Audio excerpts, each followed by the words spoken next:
Of all the people God created and Shaitan led astray, only a few have discovered the center of the universe, where there is no good and no evil, no past and no future, no I and no thou, no war and no reason for war, just an endless sea of calm. What they found there was so beautiful that they lost their ability to speak. The angels, taking pity on them, offered two choices. If they wished to regain their voices, they would have to forget everything they had seen, albeit a feeling of absence would remain deep in their hearts. If they preferred to remember the beauty, however, their minds would become so befuddled that they would not be able to distinguish the truth from the mirage. So the handful who stumbled upon that secret location, unmarked on any map, returned either with a sense of longing for something, they knew not what, or with myriads of questions to ask. Those who yearned for completeness would be called the lovers, and those who aspired to knowledge, the learners. That is what Master Sinan used to tell the four of us, his apprentices. He would regard us closely, his head cocked to one side, as if trying to see through our souls. I knew I was being vain, and vanity was unfit for a simple boy such as I, but every time my master would relate this story I believed he intended his words for me rather than for the others. His stare would linger for a moment too long on my face, as if there were something he expected from me. I would avert my gaze, afraid of disappointing him, afraid of the thing I could not give him, though what that was I never figured out. I wonder what he saw in my eyes. Had he predicted that I would be second to none with respect to learning, but that I, in my clumsiness, would fail miserably in love? I wish I could look back and say that I have learned to love as much as I loved to learn. But if I lie, there could be a cauldron boiling for me in hell tomorrow, and who can assure me tomorrow is not already on my doorstep, now that I am as old as an oak tree, and still not consigned to the grave? There were 6 of us. The master, the apprentices and the white elephant. We built everything together: mosques, bridges, madrasas, caravanserais, almshouses, aqueducts. It was so long ago that my mind softens even the sharpest features, melting memories into liquid pain. The shapes that float into my head whenever I hark back to those days could well have been drawn later on, to ease the guilt of having forgotten their faces. Yet I remember the promises we made, and then failed to keep, every single one of them. It's odd how faces, solid and visible as they are, evaporate, while words, made a breath, stay. They have slipped away, one by one. Why it is that they perished and I survived to this feeble age only God and God alone knows.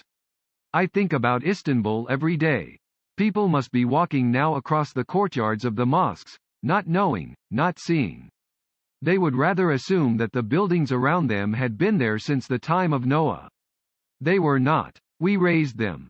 Muslims and Christians, craftsmen and galley slaves, humans and animals, day upon day. But Istanbul is a city of easy forgettings. Things are written in water over there, except the works of my master, which are written in stone. Beneath one stone, I buried a secret. Much time has gone by, but it must still be there, waiting to be discovered.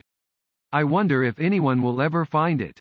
If they do, will they understand? This nobody knows, but at the bottom of one of the hundreds of buildings that my master built rests hidden the center of the universe. Agra, India, 1632. Istanbul, the 22nd of December 1574. It was past midnight when he heard a fierce growl from the depths of the dark. He recognized it immediately. It came from the largest cat in the Sultan's palace, a Caspian tiger with amber eyes and golden fur. His heart missed a beat as he wondered what, or who, could have disturbed the beast. They should all be sound asleep at so late an hour, the humans, the animals, the jinn.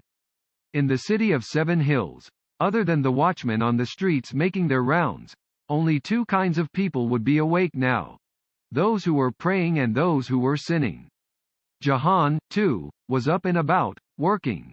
Working is prayer for the likes of us, his master often said. It's the way we commune with God. Then how does he respond to us? Jahan had once asked, way back when he was younger. By giving us more work, of course. If that were to be believed, he must be forging a rather close relationship with the Almighty, Jahan had thought to himself, since he toiled twice as hard to ply 2 trades, instead of 1. He was a mahout and a draughtsman. Dual crafts he pursued. Yet he had a single teacher whom he respected, admired and secretly wished to surpass. His master was Sinan, the chief royal architect. Sinan had hundreds of students, thousands of laborers and many more adherents and acolytes. For all that, he had only 4 apprentices. Jahan was proud to be among them, proud but, inwardly, also confused. The master had chosen him, a simple servant, a lowly elephant tamer, when he had plenty of gifted novices at the palace school. The knowledge of this, instead of swelling his self-esteem, filled him with apprehension. It preyed on his mind, almost despite himself, that he might disappoint the only person in life who believed in him. His latest assignment was to design a hammam. The master's specifications were clear. A raised marble basin, which would be heated from below. Ducts inside the walls to allow the smoke to exit. A dome resting on squinches. 2 doors opening onto 2 opposite streets so as to prevent men and women from seeing one another. On that ominous night, this was what Jahan was working on, seated at a rough-hewn table in his shed in the Sultan's menagerie. Leaning back, frowning, he inspected his design. He found it coarse, devoid of grace and harmony. As usual, drawing the ground plan had been easier than drawing the dome.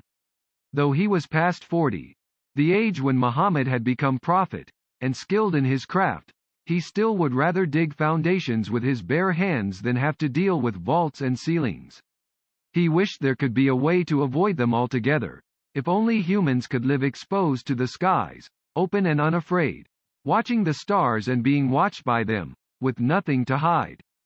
Frustrated, he was about to start a new sketch, having pilfered paper from the palace scribes, when he again heard the tiger. His back stiffened, his chin rose as he stood transfixed, listening. It was a sound of warning, bold and blood-curdling, to an enemy not to draw any closer. Quietly, Jahan opened the door and stared into the surrounding gloom. Another snarl rose, not as loud as the first but just as menacing. All at once, the animals broke into a clamor. The parrot screeched in the dark. The rhinoceros bellowed. The bear grunted in angry response. Nearby the lion let out a roar, which was met with a hiss from the leopard.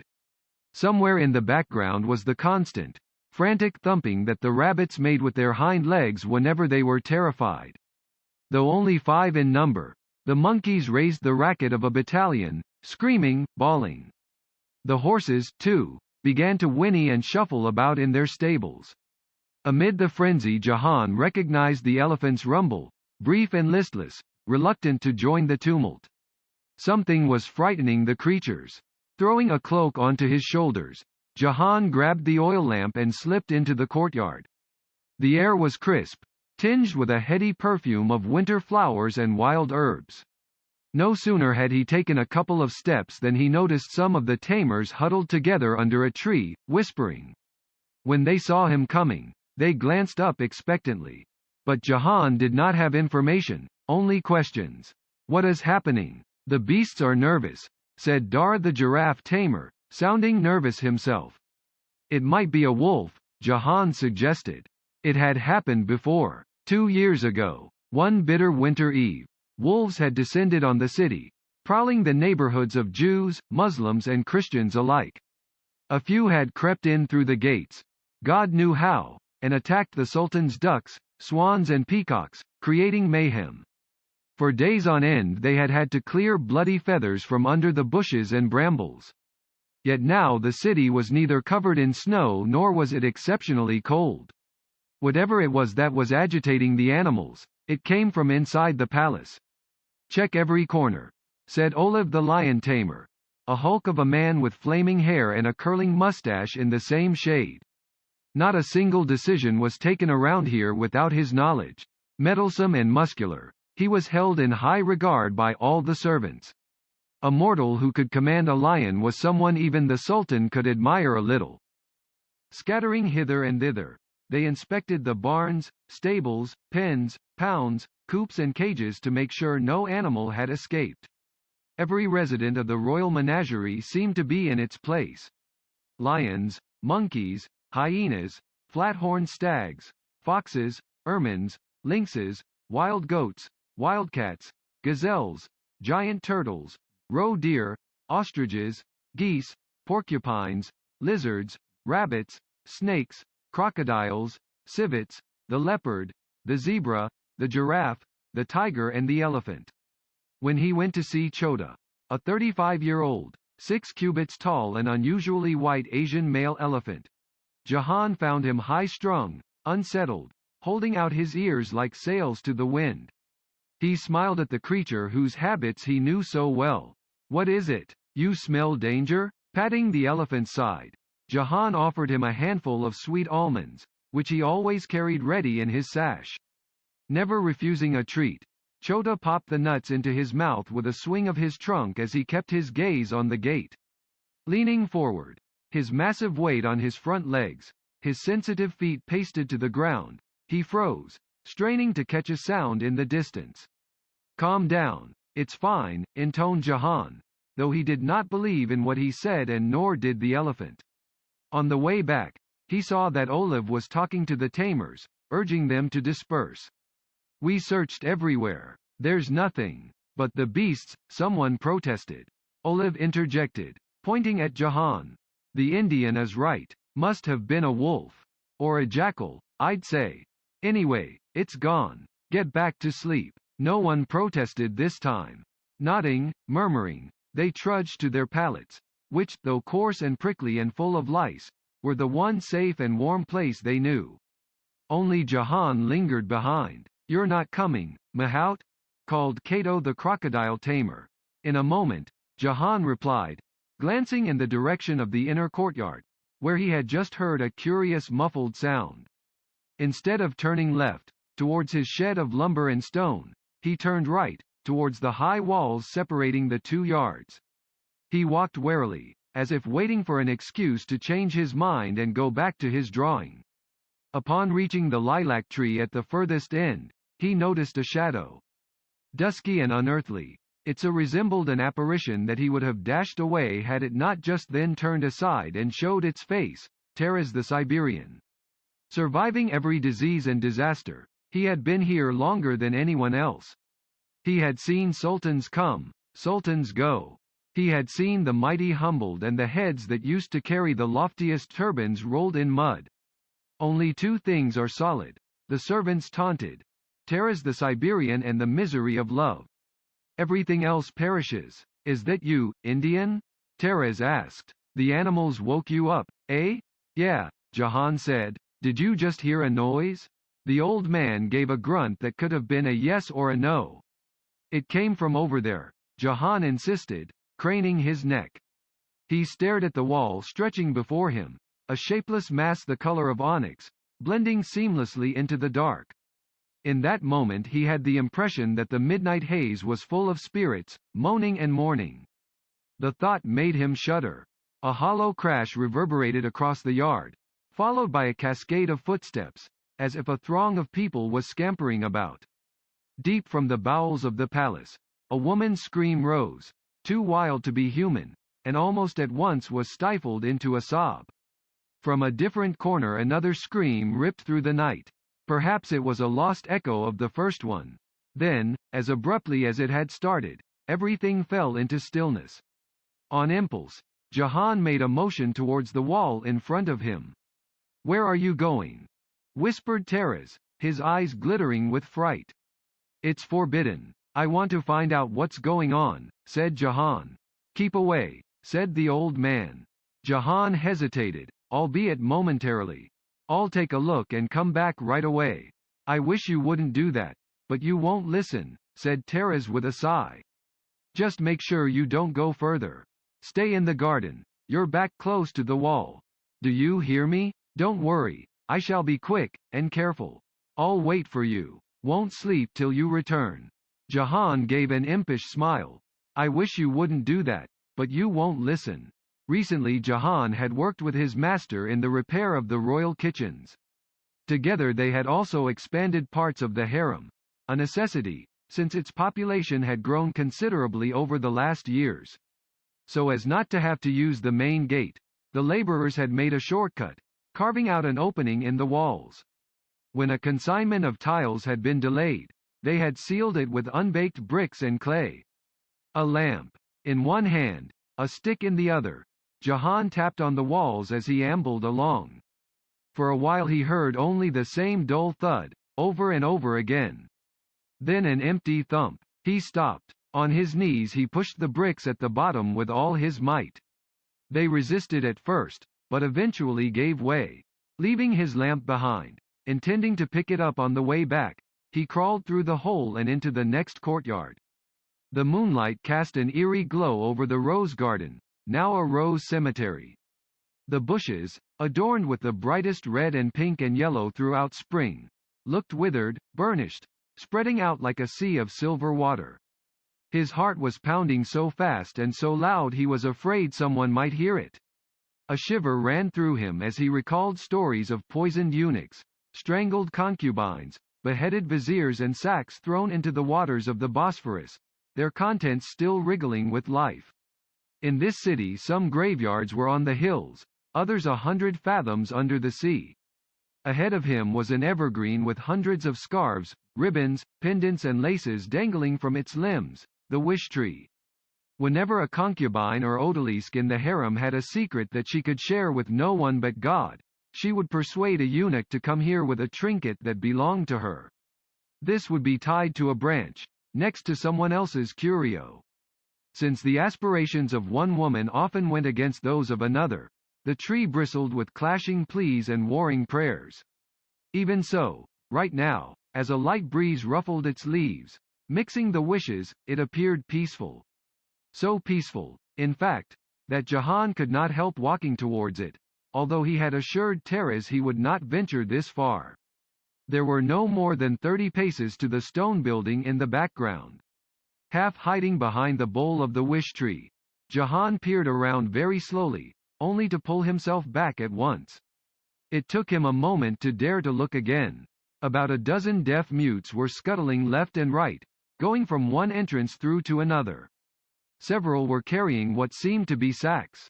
The torches in their hands traced streaks of umber in the air, and each time 2 torches crossed paths, the shadows on the walls grew taller. Unsure what to make of the sight, Jahan sprinted towards the rear of the building, smelling the rich earth, his strides as imperceptible as the air he inhaled. He made a half-circle, which brought him to the door at the far end. It was oddly unguarded. Unthinking, he went in. If he started to reflect on what he was doing, he would be crippled by fear, he knew. Inside it was damp and chilly. Groping in the semi-dark, he went on, even though the skin on the back of his neck prickled and the hairs stood up. It was too late for regret. There was no going back, he could only move forward. He crept into a faintly lit chamber, sidling along the walls, his breath coming fast. He looked around. Mother-of-pearl tables with glass bowls on each. Sofas topped with cushions. Carved and gilded mirror frames. Tapestries hanging from the ceilings, and, on the floor, those puffed sacks. Glancing over his shoulder to make sure no one was coming, he inched ahead until he caught sight of something that froze his blood, a hand. Pale and slack, it rested on the cold marble, under a mound of fabric, like a fallen bird. As if guided by an external force, Jahan loosened the burlap sacks, one after the other, and opened them halfway. He blinked in confusion, his eyes refusing to admit what his heart had already grasped. The hand was attached to an arm, the arm to a small midriff. Not sacks at all. They were dead bodies, of children. There were 4 of them, all boys, laid side by side, from the tallest to the shortest. The oldest was an adolescent, the youngest still a suckling infant. Their royal robes had been carefully arranged to ensure they retained in death the dignity of princes. Jahan's gaze fell on the closest corpse, a light-skinned boy with ruddy cheeks. He stared at the lines on his palm, curved, sloping lines that blurred into one another, like markings in the sand. Which fortune-teller in this city, Jahan wondered, would have foreseen deaths so sudden and so sad for princes of such gentle birth. They seemed at rest. Their skin glowed, as if lit from within. Jahan could not help but think that they had not died, not really. They had stopped moving, stopped talking, and turned into something beyond his comprehension, of which only they were aware, hence the expression on their faces that could have been a smile. Legs trembling, hands quivering, Jahan stood there, unable to stir. Only the sound of approaching footfalls yanked him out of the fog of his bewilderment. Barely mustering the strength but finding time to cover the dead, he made a dart towards a corner and hid behind a ceiling-to-floor tapestry. In a moment the deaf-mutes entered the room, bringing another body. They put it down beside the others, gingerly. Legs trembling, hands quivering, Jahan stood there, unable to stir.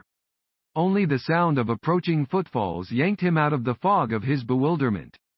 Barely mustering the strength but finding time to cover the dead, he made a dart towards a corner and hid behind a ceiling-to-floor tapestry. In a moment the deaf-mutes entered the room, bringing another body. They put it down beside the others, gingerly. Just then one of them noticed that the cloth on the corpse furthest away from him had slid off. He drew closer and looked around. Unsure whether it was they who had left it like that or someone else had sneaked in after they had left, he signaled to his companions. They, too, stopped. Together they started to inspect the room. Alone in the corner, a flimsy fabric separating him from the murderers, Jahan was breathless with fright. So this was it, he reflected. His entire life had come to naught. So many lies and deceits had carried him this far. Oddly, and not without sadness, he recalled the lamp he had left by the garden wall, flickering in the wind. His eyes watered as he thought of his elephant and his master. Both must have been innocently asleep by now. Then his mind wandered to the woman he loved. While she and others were safely dreaming in their beds, he would be killed for being where he was not supposed to be and seeing what he was not supposed to see. And all because of his curiosity, this shameless, unbridled inquisitiveness that all his life had brought him only trouble. Silently, he cursed himself. They should write it on his gravestone, in neat letters. Here lieth a man too nosy for his own good, animal tamer and architect's apprentice. Offer a prayer for his ignorant soul. Pity, there was no one to relay this last wish for him. The same evening, in a mansion at the other end of Istanbul, the Kaya was awake, a rosary dangling from her hand, thumbing the beads. Her cheeks wrinkled as dry raisins, her thin frame hunchbacked. She had gone blind with age. Still, as long as she was within the confines of the master's abode she had excellent sight. Every nook and cranny, every loose hinge, every creaky stair. There was no one under this roof who knew the house as well as she did, and no one as devoted to its lord and master. Of this, she was certain.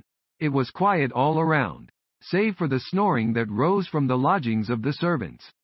Every now and then she caught a soft breathing, so faint as to be scarcely perceptible, from behind the closed library door.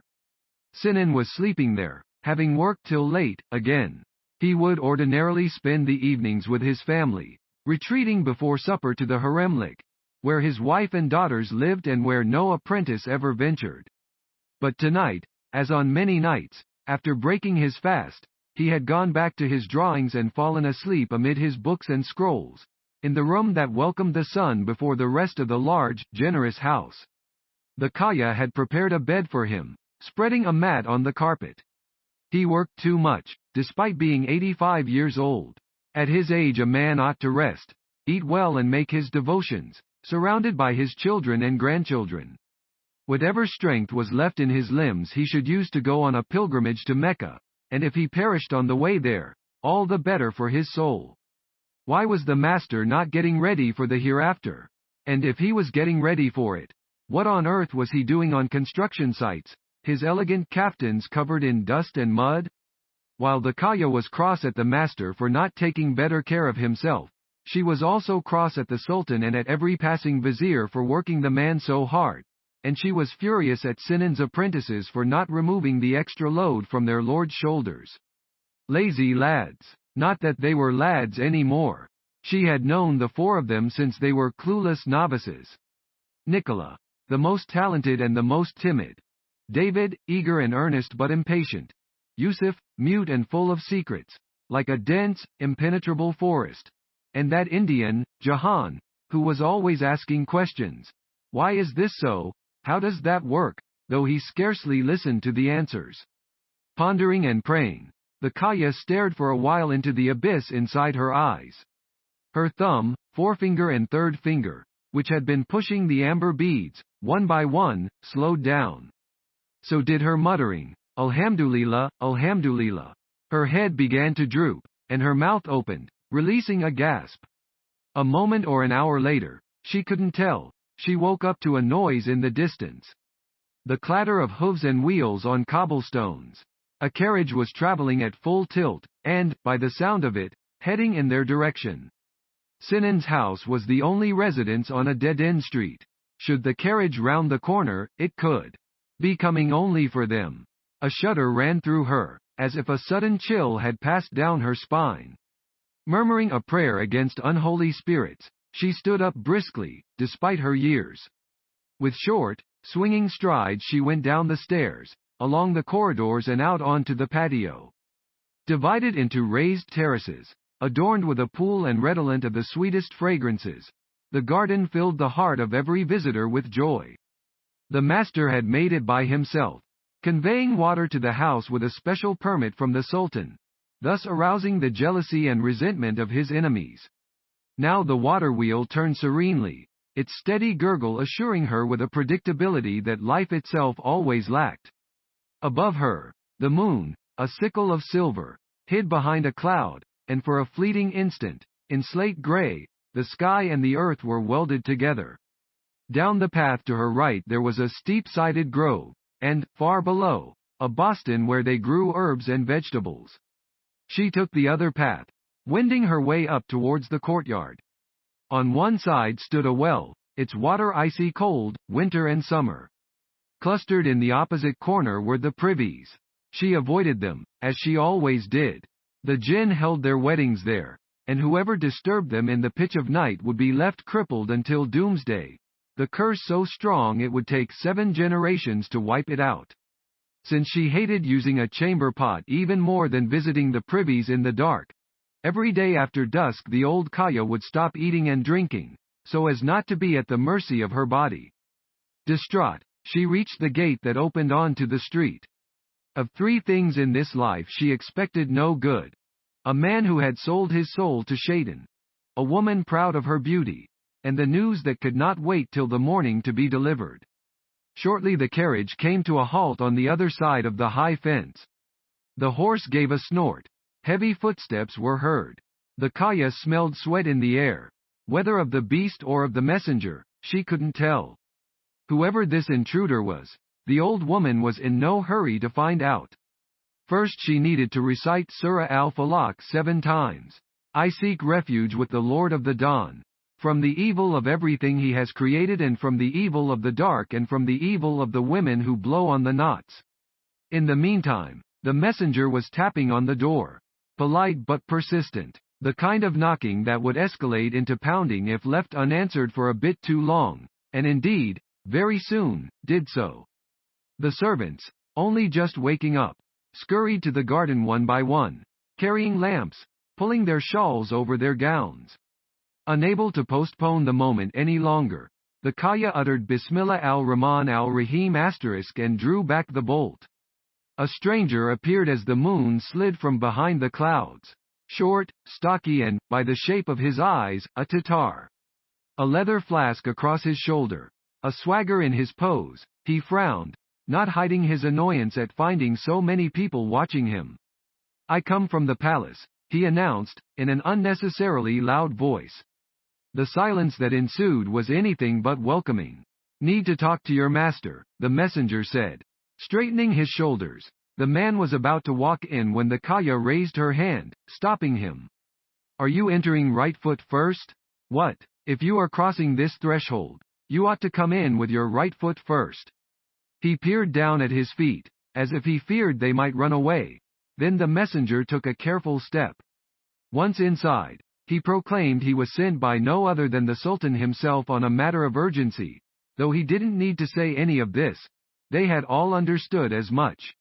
I've been ordered to collect the chief royal architect, he added. The Kaya trembled. Her cheeks drained of color. She cleared her throat, the words she could not utter piling up inside her mouth.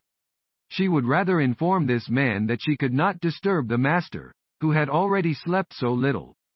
But, of course, she said no such thing. Instead she muttered, "You wait here." She turned her head to one side, her eyes flittering into empty space. "Come with me, Hassan," she said to one of the pages, who was there, she knew, because he smelled distinctively of grease and of clove candy, which he popped into his mouth on the sly. They set off, she leading the way, the boy following with a lamp.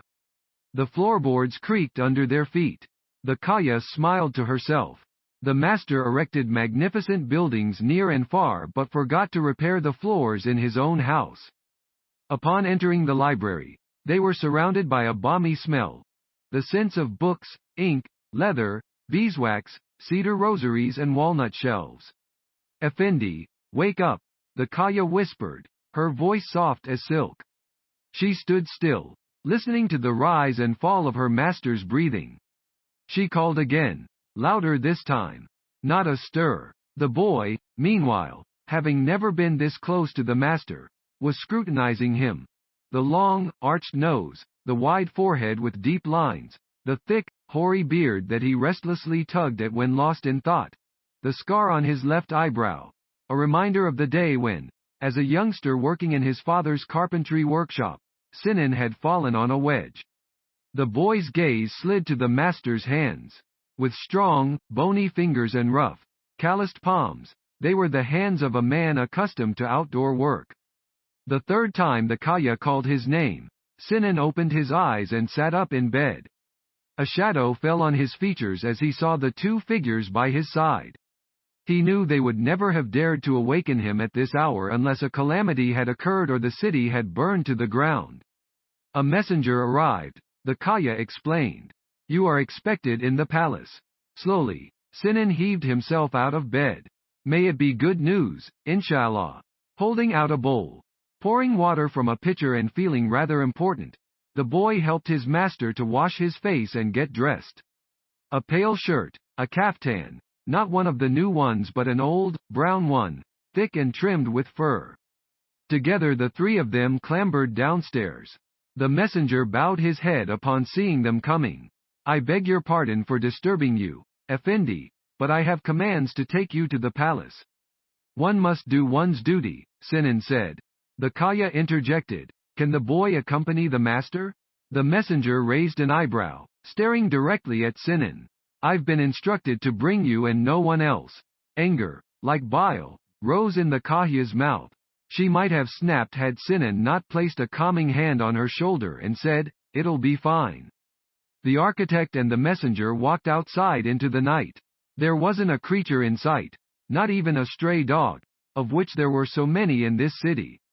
Once Sinan was settled in the carriage, the messenger closed the door and hopped up onto the seat next to the driver, who had not spoken a single word. The horses lurched, and soon they were speeding through the drab streets, bobbing up and down. To hide his unease, Sinan moved aside the tightly drawn curtains and stared outside. As they galloped through crooked streets and under boughs that bent with sorrow, he mused on the people sleeping in their homes, the rich in their konaks, the poor in their shacks. They passed by the Jewish quarter, the Armenian quarter and the neighborhoods of Greeks and Levantines. He observed the churches, none of which were permitted to have bells, the synagogues with square courtyards, the mosques roofed with lead, and the mud brick and wooden houses that leaned against each other as if for solace. Even the gentry had their houses built of poorly baked bricks. He wondered, for the 1000th time, how a city so rich in beauty could be crammed with houses so poorly built. Finally, they reached the palace. At the end of the first courtyard the carriage drew to a halt. The palace runners came around for help, their movements deft and practiced. Sinan and the messenger made their way across the middle gate, which no one save the Sultan could pass through on horseback. They strode past a marble fountain that glowed in the dark, like a being from another world. The pavilions by the seaside, which loomed up in the distance, resembled sulky giants. Having recently expanded parts of the harem and renewed the imperial kitchens, Sinan was quite familiar with his surroundings. Suddenly he stopped, seeing a pair of eyes looking at him from the depths of the dark. It was a gazelle, big, shiny, liquid eyes. There were other animals around: peacocks, turtles, ostriches, antelopes. All of them were, for a reason he could not comprehend, awake and alarmed. The air was chilly and crisp, tinged with myrtle, hellebore and rosemary. It had rained earlier in the evening, and the grass yielded beneath their feet. The guards moved aside to let them pass. They reached the massive stone building, the color of storm clouds, and passed through a hall illuminated with tallow candles trembling in the draught. After crossing 2 chambers they halted in the third. No sooner had they reached this room than the messenger excused himself and vanished. Sinan squinted to accustom his eyes to the vastness of the place. Every picture, every cushion, every ornament cast eerie shadows that squirmed and writhed on the walls as though they raved to tell him something. In the opposite corner the light was softer. Sinan winced when he noticed the sacks on the floor.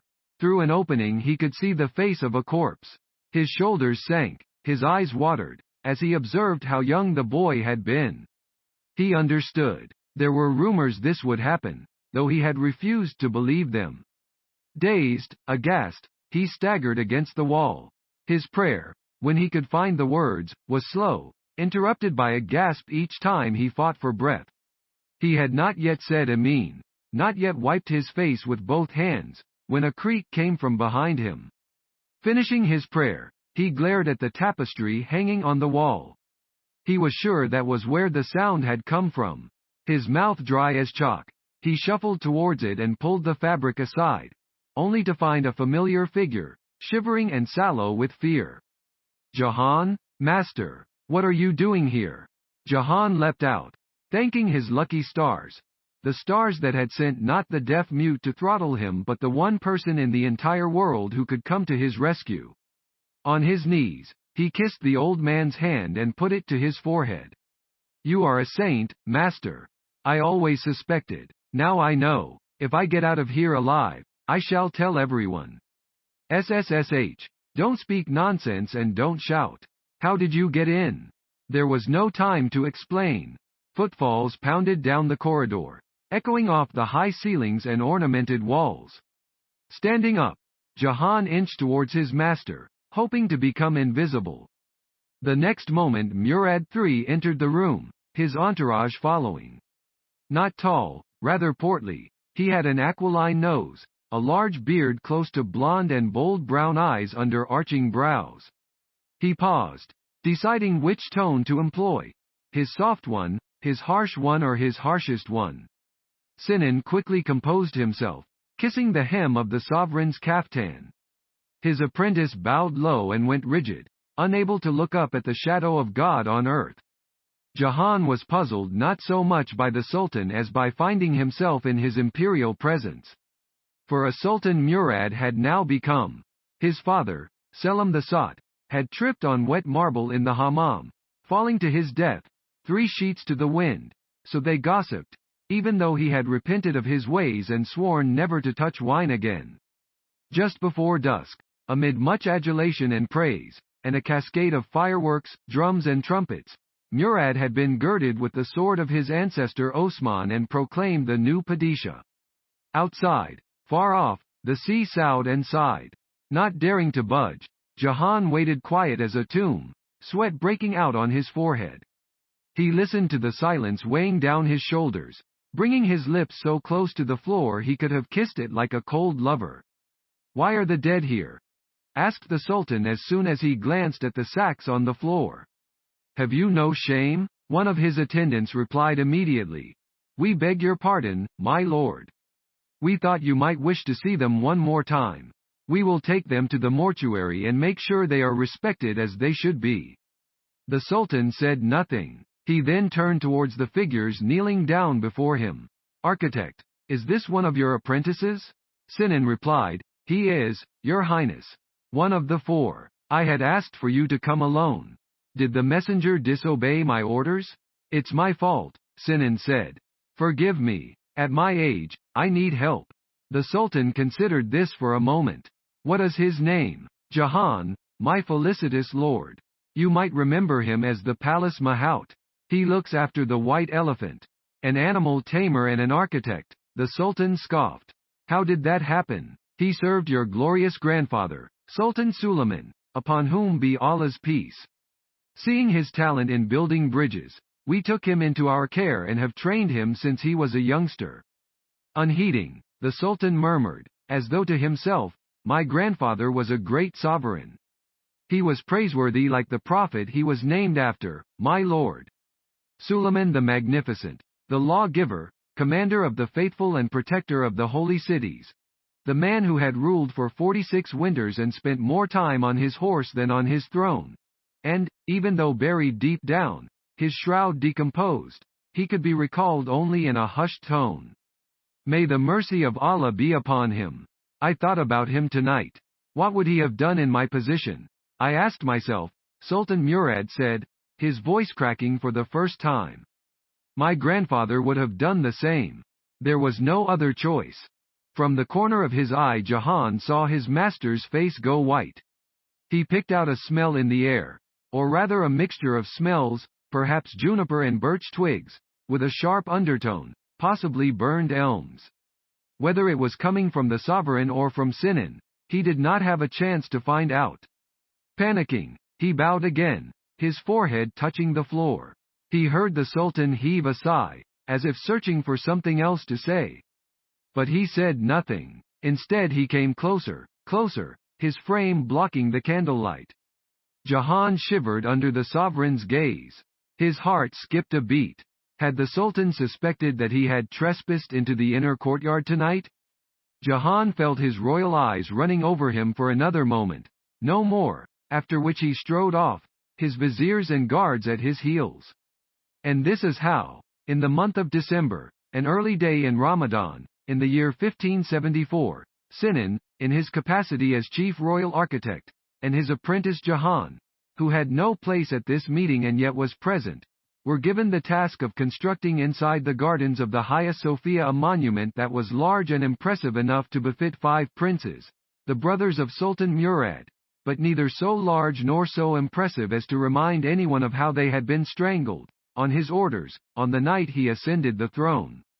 What none of those present could foresee was that years later, when Sultan Murad died, on another night like this, as the wind moaned and the animals in the menagerie cried, his own sons, all 19 of them, would be strangled with a silken bowstring, so as not to spill their noble blood, and, by a twist of fate, buried in the same place that was built by the architect and the apprentice. Before the master the prophet Jacob had 12 sons, the prophet Jesus 12 apostles. Prophet Joseph, whose story is told in the 12th surah of the Quran, was his father's favorite child. 12 loaves of bread the Jews placed at their tables. 12 golden lions guarded the throne of Solomon. There were 6 steps up to the throne, and, since every climb had a descent, that meant 6 steps down, 12 in total. 12 cardinal beliefs wafted through the land of Hindustan. 12 imams succeeded the Prophet Muhammad in the Shia creed. 12 stars ornamented Mary's crown. And a boy named Jahan had barely completed 12 years of his life when he saw Istanbul for the very first time. Skinny, sunburned and restless as a fish in midstream, he was rather short for his age. As if to make up for his height, a thatch of black hair grew upwards and perched on his head like a creature with a life of its own. His hair was the first thing people saw when they looked at him. Next came his ears, each the size of a thug's fist. But his mother said that someday girls would be charmed by his dazzling smile and by the single dimple in his left cheek, a cook's fingerprint on soft dough. This she had said, this he believed. Lips red as a rosebud, hair lustrous as silk, waist thinner than a willow branch. Nimble as a gazelle, strong as an ox, blessed with the voice of a nightingale, which she would use to sing lullabies to her babies, not for idle chatter, and never to defy her husband. Such was the bride his mother would have wanted for him had she been alive. But she was gone. The vapors, the physician had said, though Jahan knew it was the beating she received every day from his brute of a stepfather, who also happened to be his uncle. The man had cried his heart out at the funeral, as if it was someone else who had caused her early death. Jahan had hated him with all his being ever since. When he had boarded this vessel, he regretted leaving home without having taken his revenge. Yet he knew if he had stayed, either he would have killed his uncle or his uncle would have killed him. Since he was still too young, and not strong enough, it would have probably been the latter. When the right time arrived, Jahan would return for retribution. And he would find his beloved. They would marry in a ceremony of 40 days and 40 nights, stuffing themselves with sweetmeats and laughter. Their first daughter he would name after his mother. It was a dream he told no one. As the caravel approached the port, the boy began to see birds in greater numbers. And a greater variety. Seagulls, sandpipers, curlews, sparrows, jays and magpies, one of them carrying a shiny god in its beak. A few, the brave or the foolish, alighted on the sails, too close to the humans. The air carried a new odor underneath, foreign and foul. After weeks of sailing in the open sea, catching sight of the city had a strange effect on Jahan's imagination, especially on a misty day such as this. He peered ahead at the line where the water lapped against the shore, a strip of grey, and could not make out whether he was sailing towards Istanbul or away from it. The longer he stared, the more the land seemed like an extension of the sea, a molten town perched on the tip of the waves, swaying, dizzying, ever-changing. This, more or less, was his earliest impression of Istanbul, and unbeknown to him, it would not change even after a lifetime. Slowly, the boy walked across the deck. The sailors were too busy to mind him being under their feet. He reached the end of the bow, where he had never been before. Ignoring the wind on his face, he squinted into the heart of Istanbul, which he couldn't quite see, not yet. Then, little by little, the mist dissolved, as though someone had pulled back a curtain. The city, now clearly defined, opened up before him, burning bright. Light and shadows, crests and slopes, up and down through hill after hill, covered here and there with groves of cypress, she seemed like a wen of opposites. Denying herself at every step, changing disposition in each quarter, caring and callous at once, Istanbul gave generously and, with the same breath, recalled her gift. A city so vast she expanded left and right, and up towards the firmament, striving to ascend, desiring more, never satisfied. Yet enchanting she was. Though he was a stranger to her ways, the boy sensed how one could fall under her spell. Jahan hurried to the hold. The elephant was in a crate, turgid and listless. "You've made it. Look, you are here." This last word he uttered with a slight quaver, since he didn't know what kind of a place here was. It didn't matter. Whatever awaited the animal in this new kingdom couldn't be worse than the voyage he had just endured.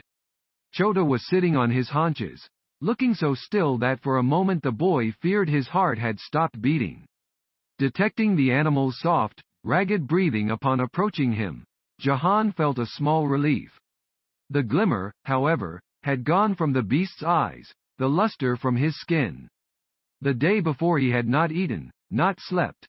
There was a scary lump behind his jaws and his trunk was visibly swollen. The boy splashed water on his head, uneasy about yet again using seawater, which left salty marks all over his skin that must have prickled.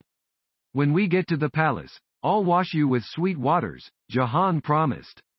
Gently, carefully, he applied turmeric to the elephant's swellings. The animal had lost weight. The last stages of the journey had been particularly tough for him. "You'll see. The Sultana will dote on you. You'll be the darling of concubines," Jahan said. Then, as another possibility came to mind, he added, "If it turns out they're not kind, you can run away. I'll come with you too." He would have gone on longer in this vein, but he heard footsteps on the stairs. A sailor dashed in, bellowed, "Oi, the captain wants to see you." Now, a moment later the boy was in front of the captain's door, listening to the sound of hacking and spitting coming from inside. He was scared of the man, though he tried not to show it. Captain Gareth was known to all and sundry as Gavor * Garrett or Delabash Reese, Captain Crazyhead. One moment he could be joking and laughing with some sailor, and the next pulling out his sword to butcher him into 1,000 pieces. Jahan had seen it happen. Born in a coastal town in England, this sea dog, who loved nothing more than a slab of slow-roasted pork belly and a draught of ale, had, for a reason no one quite understood, betrayed his countrymen and joined the Ottoman naval force with precious secrets under his hat. His fearlessness had made him dear to the palace and earned him a fleet of his own. It had amused Sultan Suleiman no end that he attacked and plundered Christian ships with a ferocity no Ottoman seafarer had ever displayed. The Sultan granted him protection but did not trust him. He knew that a man who stabbed his own companions in the back would never be a true friend to anyone else. The creature who arrived at your door, having bitten the hand that fed him all along, would not hesitate to sink his teeth into your flesh once he was inside. When the boy entered the room, he found the captain sitting at his desk, looking less scraggly than usual. His beard, washed, combed and anointed, was not the dark chestnut that it had been for weeks on end, but a lighter brown, almost tawny. A scar ran from his left ear to the corner of his lips, making his mouth seem like a continuation of the wound. Having cast off his everyday umber shirt, he was clad in a loose, pale shirt and a camel shalwar. A string of turquoise beads against the evil eye was around his neck. On the table beside him were a candle burned to a stub and a ledger where he noted down the booty captured along the way. The boy noticed him covering the page, although there was no need. Jahan could not read. Letters were not his friends but shapes and pictures were. Mud, clay, goatskin, calfskin, on whatever surface he could he drew. Throughout the voyage he had made endless sketches of the sailors and the ship. See, I'm a man of my word. I brought you here in one piece, Captain Gareth said and spat with force. The elephant is sick, the boy said, eyeing the bowl where the phlegm had landed. You didn't allow me to take him out of his crate. When he tramples solid ground he'll mend in no time. The captain's tone grew condescending. What is it to you anyway?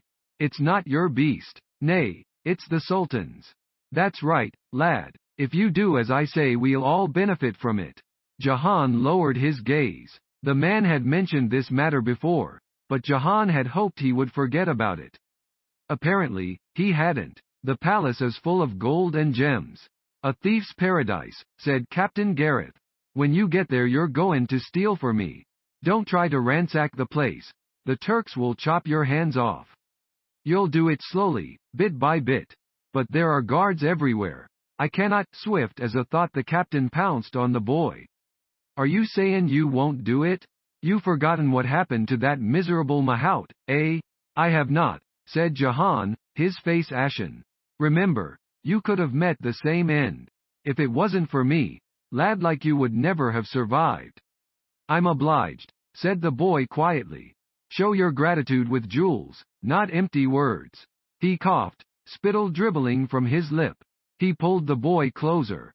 The mates would have chopped up the elephant and fed him to the sharks. And you, they'd have mounted you, all of 'em. When they tired of your pretty ass, they'd have sold you to a bawdy house. You owe me, little scamp. You're goin' to the palace straight away.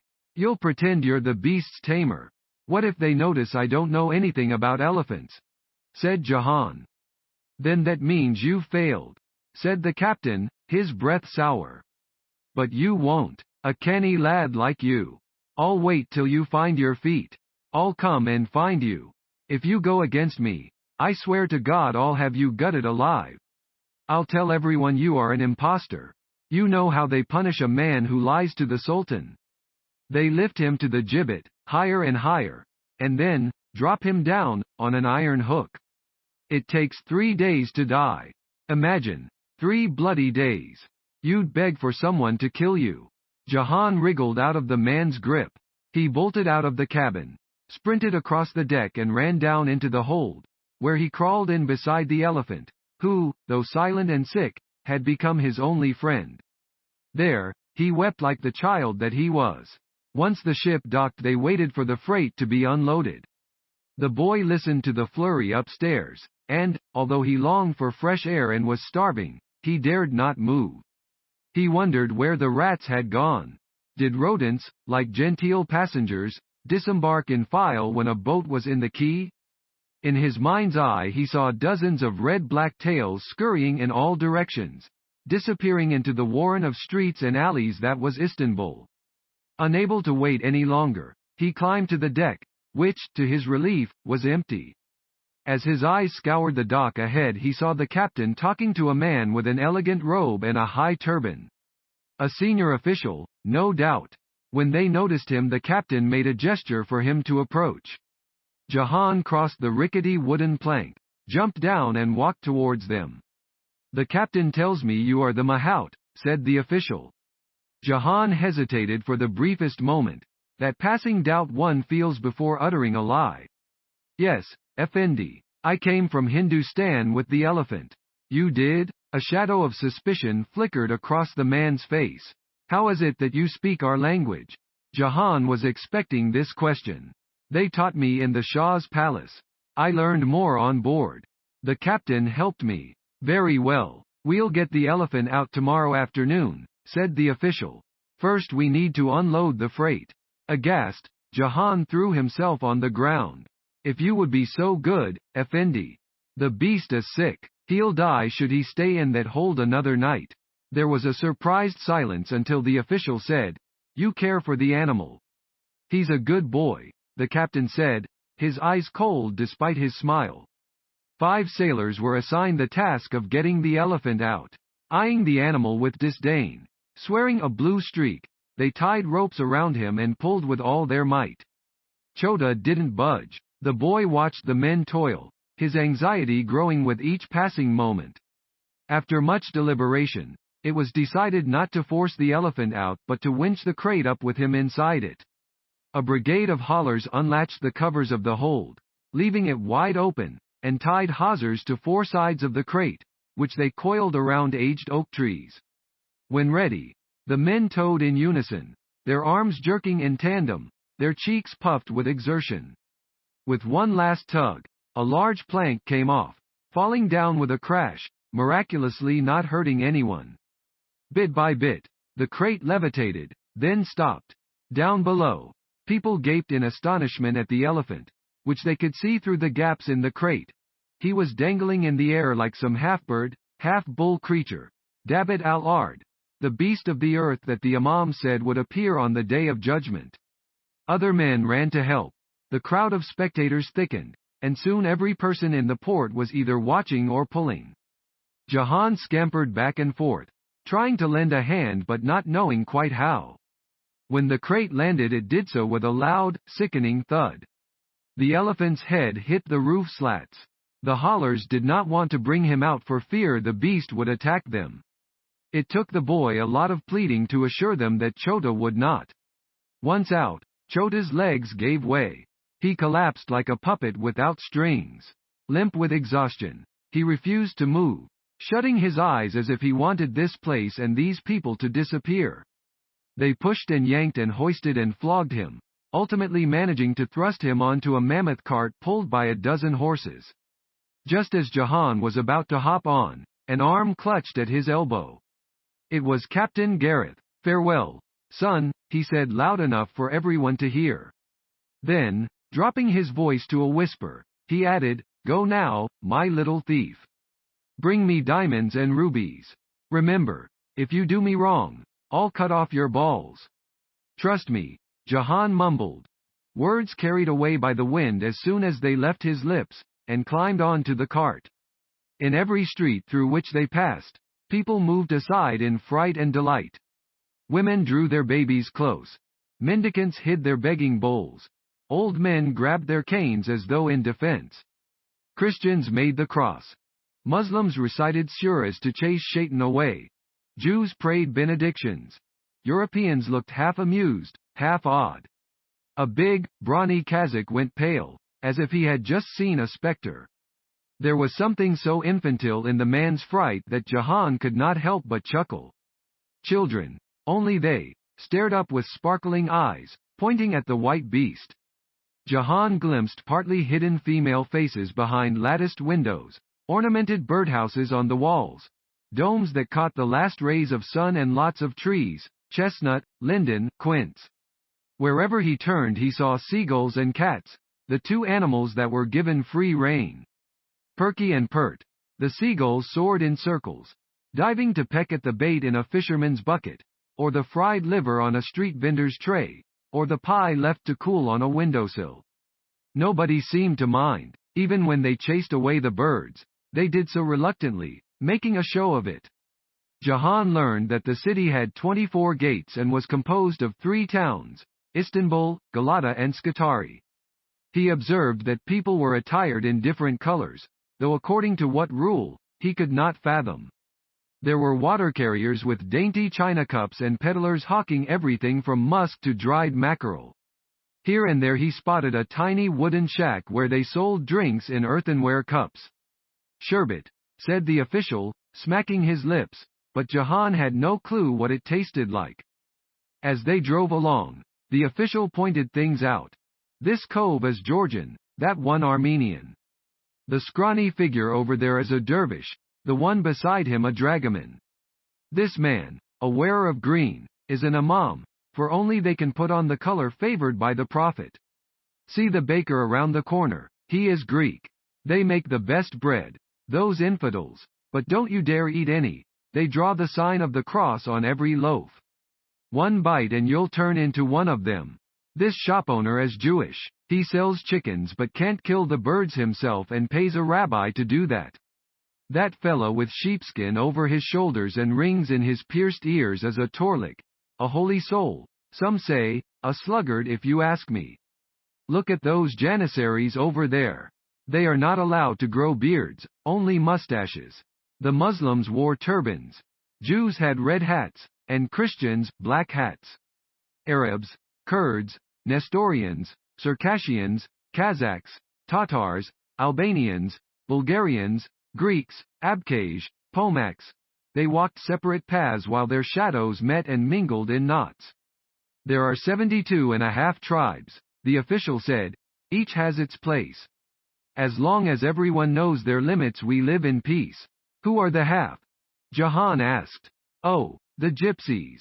No one trusts them. They are forbidden to ride horses, only donkeys. They are not allowed to breed but they multiply anyhow, they got no shame.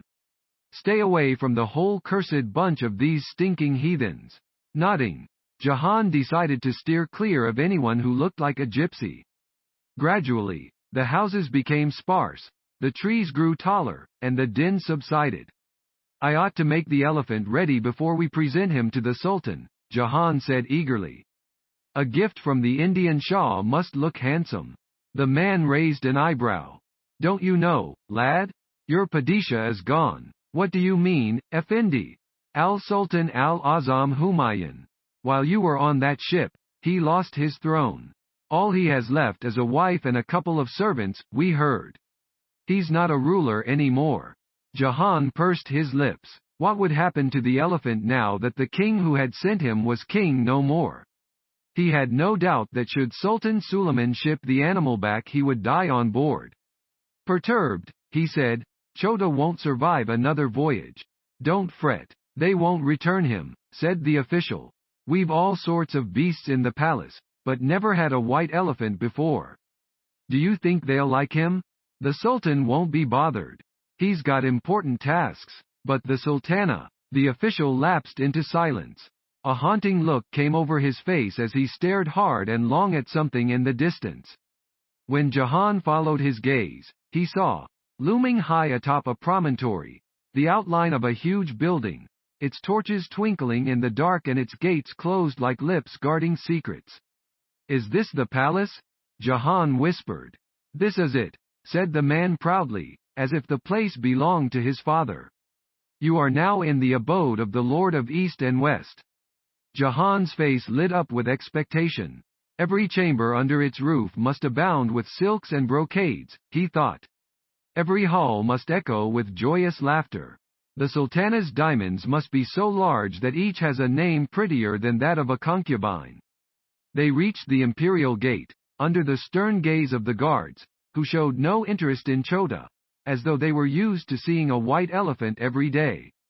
When the party arrived at the middle gate, which had conical towers on each side with flaming torches, they got down from the carriage. The wind shifted just then, carrying a putrid smell. It was in that instant that Jahan, on impulse, glanced up towards the shadows in the background. He froze as he caught sight of the gibbets. There were 3 of them. 1 short, 2 tall. Mounted on each was a severed head, silently rotting away, swollen, empurpled, the mouth stuffed with hay. The boy caught an almost imperceptible movement, the insatiable greed of maggots crawling inside human flesh. "Traitors," said the official under his breath and spat with force. "But what have they done wrong?" asked Jahan, his voice frail. "Treachery, as likely as not. Either that or theft, I'd say. They had it coming, for sure. This is what happens to those who play false."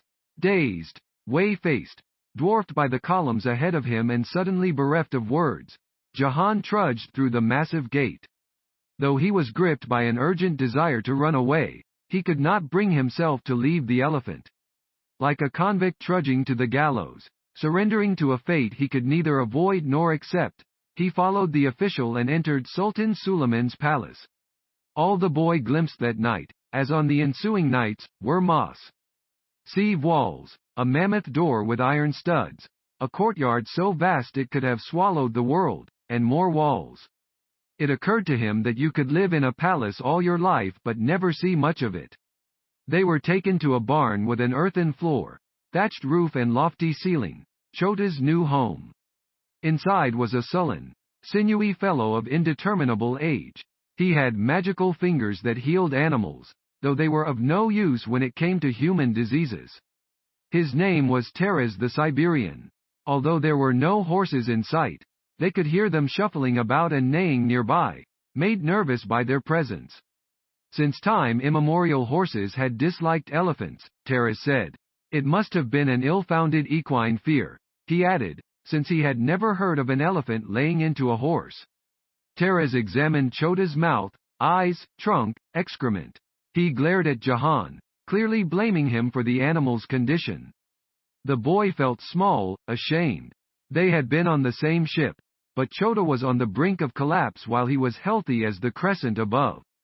Deftly, gingerly, the healer applied some foul-smelling ointment to Chota's lumps, and wrapped his trunk with burlap full of crushed leaves and a fragrant resin that Jahan later on learned was called myrrh. Not knowing how to help, the boy brought a bucket of fresh water, which he placed next to the piles of shrubs, apples, cabbages and hay, a banquet after the awful grub in the ship. But Chota didn't even look at them.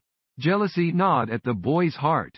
He was torn between wishing, with all his being, for this man to make the elephant better, and dreading that once back on his feet the animal would love the healer more than he loved him. Sultan Suleiman's gift Chota might be, yet deep down Jahan saw him as his own. Laden with such shabby thoughts, he was ushered outside. There, another man welcomed Jahan with a wide smile, an Indian by the name of Sangram. He was ecstatic to meet someone who spoke his mother tongue, and moved towards the boy the way a cat inches towards a stove, in need of warmth. Kush Amdeed, Yayab Aapka Rahish Ga Hai. Jahan stared at him deadpan. What's the matter? Can't understand what I'm saying? Asked Sangram, now in Turkish. Our words are different, said Jahan quickly. He told him about the village he came from, so high in the mountains that they slept above the clouds, lodged between the earth and the firmament. He talked about his sisters and his late mother. His voice trembled slightly. Sangram regarded him with a puzzled stare. He seemed about to say something grave. But then, brushing aside whatever had crossed his mind, he sighed and smiled again. All right, let me take you to the shed. Meet the others. As Sangram explained the ways of the Ottomans, they strode down a path that snaked between the garden pavilions and towards a large pond where all kinds of fish splashed around. The boy had a slew of questions regarding life inside the palace, but each time he got a curt whisper by way of an answer. Still, he was able to pick up a few things. Though he had yet either to see or to hear them, He learned that there were lions, panthers, leopards, monkeys, giraffes, hyenas, flathorn stags, foxes, ermines, lynxes, civets, dogs and wildcats, all within reach. Beneath the acacia trees to their right stood the cages of wild animals. The animals it was their responsibility to feed, clean, pacify and keep safe day and night. Recently a rhinoceros had arrived from Habish but had not survived. When not in demand the beasts were sent to other menageries across the city, and their tamers along with them. The larger animals sojourned in the old palace of the Porphyrogenitus. The imperial residence that once hosted the Byzantium nobility and those born to the purple was now home to the animals of the Sultan. Other creatures were kept in an ancient church near the Hagia Sophia. Chota would have probably been sent to the church, but, because he was still an infant and exceptionally white, it was decided to keep him at the Seraglio for now. Some of the caretakers originated from the four corners of the empire, others from unmapped islands. Those responsible for the birds and fowl dwelled in another lodging, south of the aviary. From dawn to dusk, gazelles, peacocks, roe deer and ostriches roamed in and out of the pavilions. The Sultan's menagerie was a world unto itself, and, while full of ferocious creatures, it was, all in all, really no wilder than the city outside. The wildlife in the palace came in two sorts, the feral and the ornamental. The former were here because of their savage nature, the latter because of their winsomeness. Just as leopards did not mix with nightingales, so their keepers did not rub elbows. The trainers of the fiercest animals were a separate bunch. Among the hundreds of slaves amid these walls, they were neither the highest paid nor the best fed, though they remained the most respected. Jahan's accommodation was to be a lean-to made of lumber and baked bricks. There were 9 men inside, a hulk of a red-haired, red-mustached fellow who was in charge of the lions and was called Olive, a cross-eyed Egyptian giraffe trainer by the nickname of Dara, an African crocodile tamer who had scars all over his body and answered to the name of Cato, Chinese twins who took care of monkeys and apes and, as Jahan would soon find out, were addicted to hashish, a bear trainer known as Merka, who, with his broad shoulders and heavy legs, resembled a bit of a bear himself. 2 Circassian ostlers who attended to the thoroughbred horses, and the healer he had met earlier, Taras the Siberian. They greeted him with an irritated silence, surprised by his youth, exchanging glances, as if they understood something about him that he couldn't grasp. Sangram brought him a bowl of sutlok. "Have some. It tastes of home," he said and added in a conspiratorial whisper, "Their food is not as good as ours. Better get used to it." Jahan wolfed down his dish while they all watched him with mute curiosity. His hunger was not sated but nothing else was offered and he didn't ask. He changed into the garments they handed him. A pale shirt with wide sleeves, a fleece vest, a shalwar and, for his feet, soft leather boots. Afterwards he and Sangram took a stroll. The manservant popped a round, waxy substance into his mouth. Little did the boy know that it was a paste made of spices and opium. In a little while Sangram's face softened, his tongue loosened. He told Jahan about Sultan Suleiman's silence code. Although it did not apply as strictly in the first and second courtyards as in the third and fourth, everyone everywhere was expected to be quiet. Talking loudly, laughing or bellowing were forbidden. What about singing? Chota likes to listen to lullabies before he goes to sleep. Singing, Sangram repeated, as if he were explaining something he himself did not quite comprehend. Singing is allowed if done in silence. Having thus approached the garden walls, they stopped. There they found copses of tall firs, like soldiers standing guard, their branches forming a canopy. "Don't go beyond this wall," said Sangram, his voice tight. "Why? Don't question. Obey your elders." Jahan felt a lurch in his belly. His discomfort must have been apparent, for Sangram said, "Your face is all wrong." "What? You're pleased, it shows. You're scared, there it is." He shook his head. "Women can't hide their feelings because they're weak. Lucky for them, they hide behind veils. But a man has to learn to mask his emotions." "What should I do?" asked Jahan. "Hide your face. Seal your heart, said Sangram. Otherwise it won't be long before they make a hash of both. About an hour later, on his first night in Istanbul, Jahan lay stiff on a coarse pallet, listening to the sounds of the evening. An owl hooted nearby. Dogs barked somewhere in the distance. Inside the shed it was no less noisy, his companions snoring, tossing, talking, farting, grinding their teeth in their sleep. One of them, though he couldn't make out which, spoke in a language he had never heard before, if it was a language at all. His stomach joined the ruckus, rumbling. He reflected on food, particularly spicy meat pasties, but this always brought his mother to his mind, so he stopped. He rolled towards the window, stared up at a chink of sky. It was so unlike the blue yonder he had seen, day in and day out, on the ship. He thought he would never be able to sleep, but his weariness defeated him. He woke up with a start, surfacing from dark, disturbed dreams. Somebody was breathing down his neck, rubbing himself against his haunches. A hand covered his mouth as another hand yanked at his shower. Jahan squirmed out of his grasp, but the man, being stronger, pushed him down and pressed him hard. The boy choked, unable to breathe. Only then did the man, realizing he was almost suffocating Jahan, move his hand aside.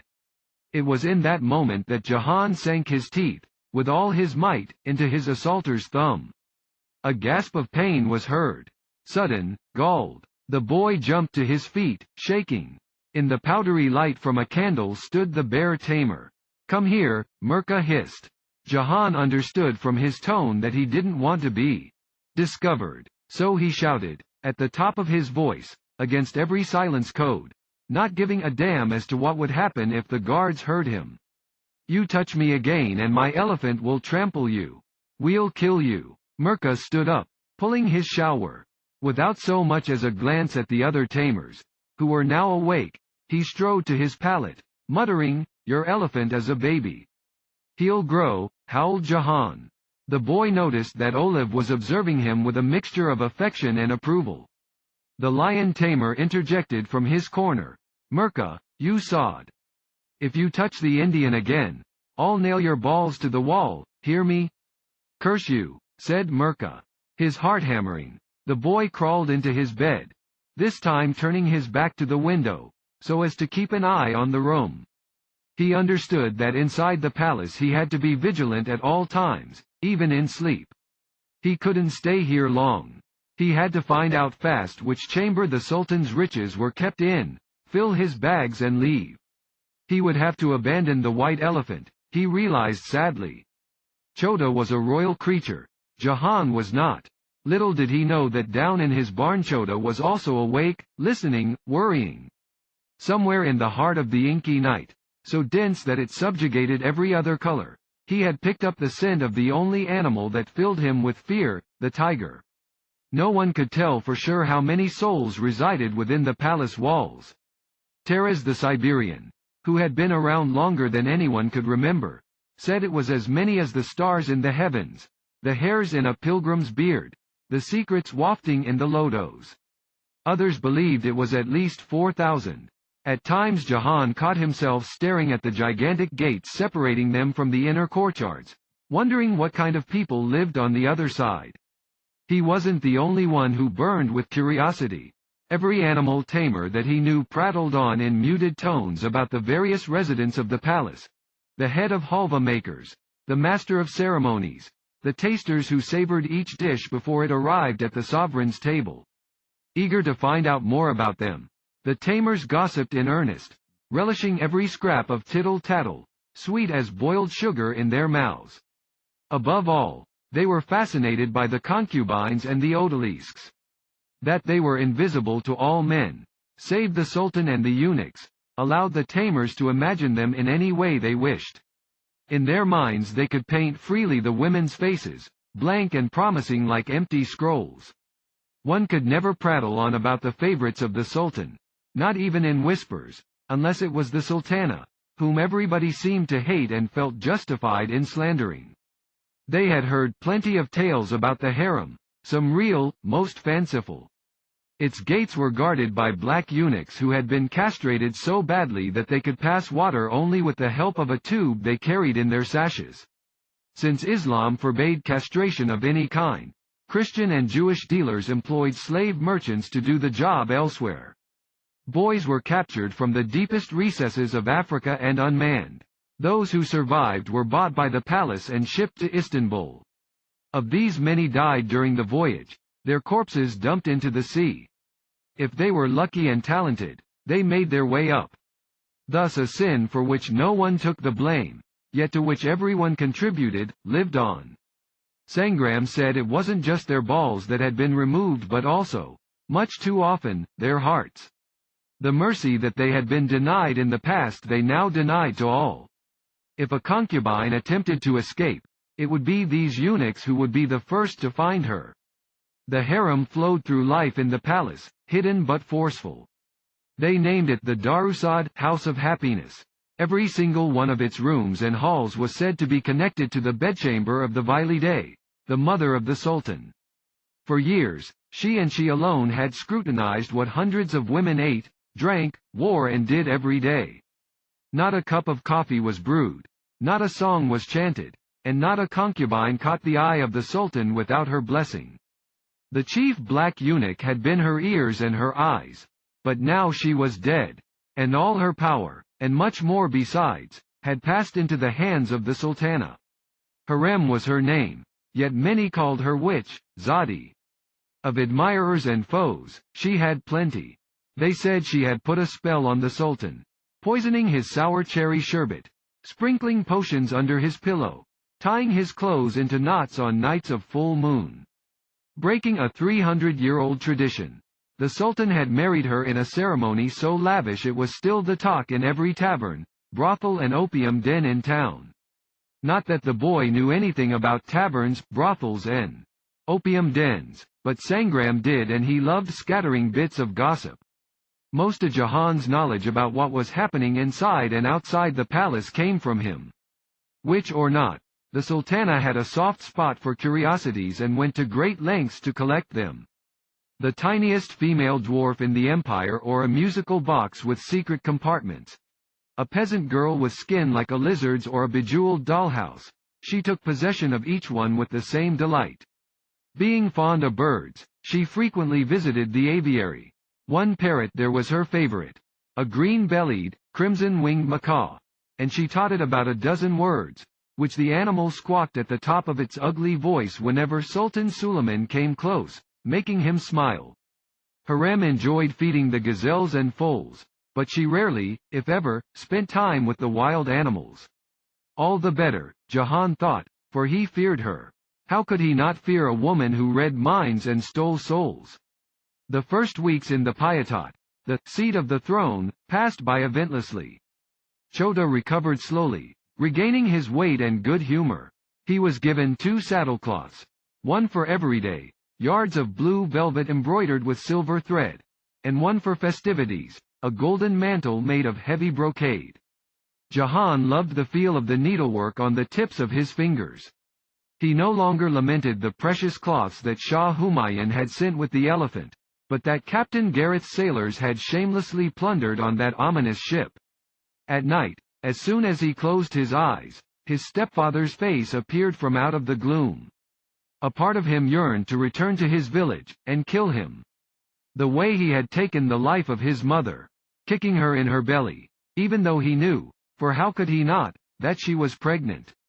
Another part, a wiser part, whispered he should return but not immediately.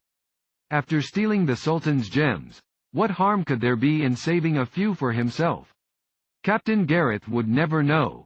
Then he could go home, rich and mighty. His sisters would greet him, forlorn as they must have been that he had left on a whim. The immensity of their joy upon seeing him again would wipe away their sorrow. Kissing their hands, Jahan would unload the riches at their feet, diamonds, emeralds, jade. Then, one day, he would come upon a young maiden, pretty as the full moon.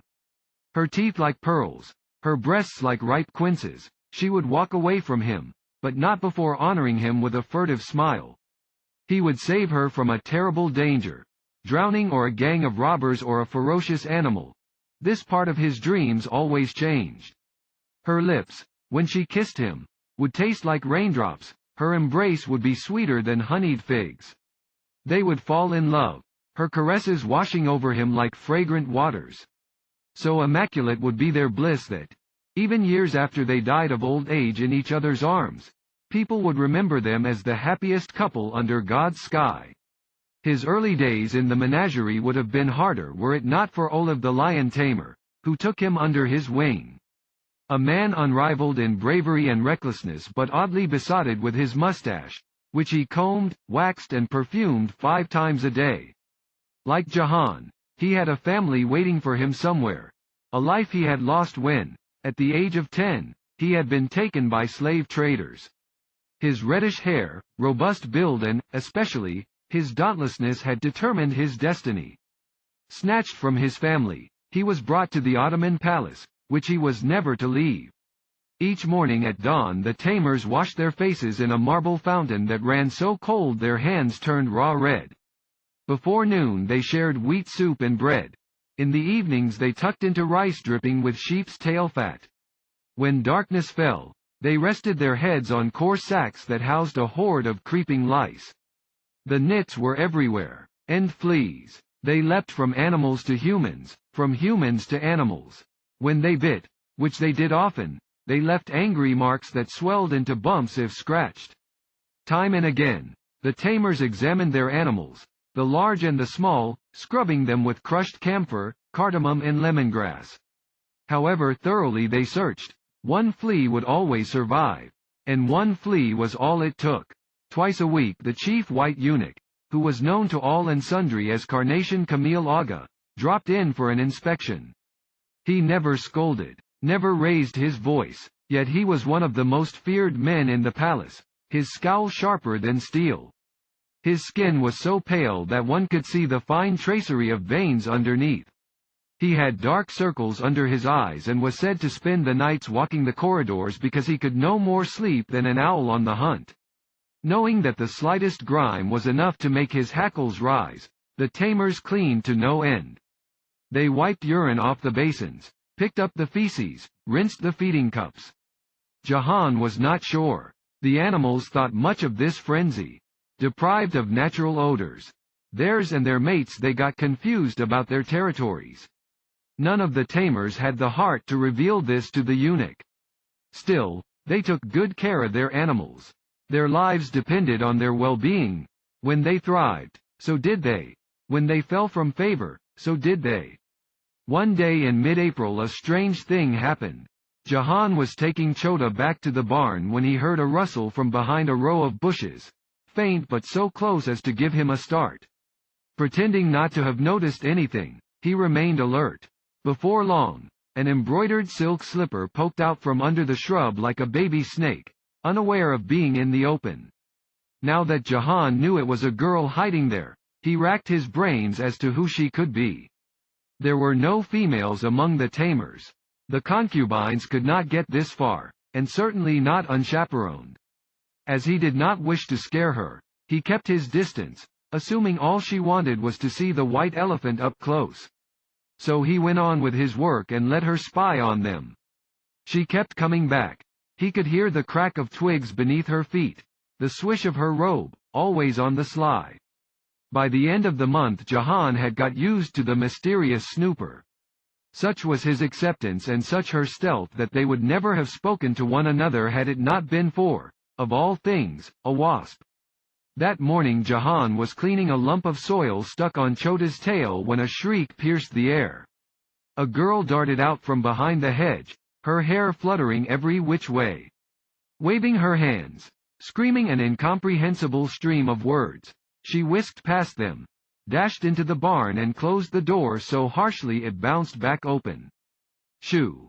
Jahan grabbed a large leaf and flapped it at the wasp that was chasing her. Buzzing frantically, the insect circled a few times in frustration and, having tired itself out, steered for the closest rosebush. "It's gone," Jahan said. "I am coming out. Lower your head, servant." She emerged, tall, lithe and reedy. Scrunching up her nose she declared, May Allah forgive me for saying so, but I don't understand why he would create wasps. She walked towards the elephant, curious to see the animal this close. Jahan glanced furtively in her direction, noticing the tiny freckles on her cheeks, the color of marigold. Her robe of palest green appeared almost white against the sunlight, and her wavy hair peeked from beneath her scarf, which she wore loosely. "Has my venerable father, His Majesty, seen the beast?" she asked. Jahan swallowed, only now realizing with whom he was speaking. He bowed as low as he could. "Your Highness Mirima." The princess nodded nonchalantly, as if her title were of no interest to her. Her eyes of dark amber slid back to Chota. "Would your excellency like to pat the elephant? Would it bite?" Jahan smiled. "I can assure your highness there is only kindness in Chota." With a wary look she approached the beast and touched its crinkled skin. In that moment Jahan had another chance to inspect her. He saw a precious necklace with 7 milky white pearls, each larger than a sparrow's egg. His gaze strayed to her hands. Such delicate hands she had, now raised to her bosom, now nervously clasped. It was this last gesture that got to him. He sensed that, beneath the surface of colors and contrasts, she carried a fretful soul, like his. Otherwise he would never have dared to say what he said next.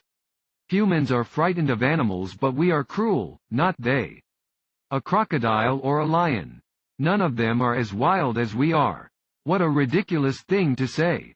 These are fierce beasts. That's why we keep them in cages. They would gobble us up.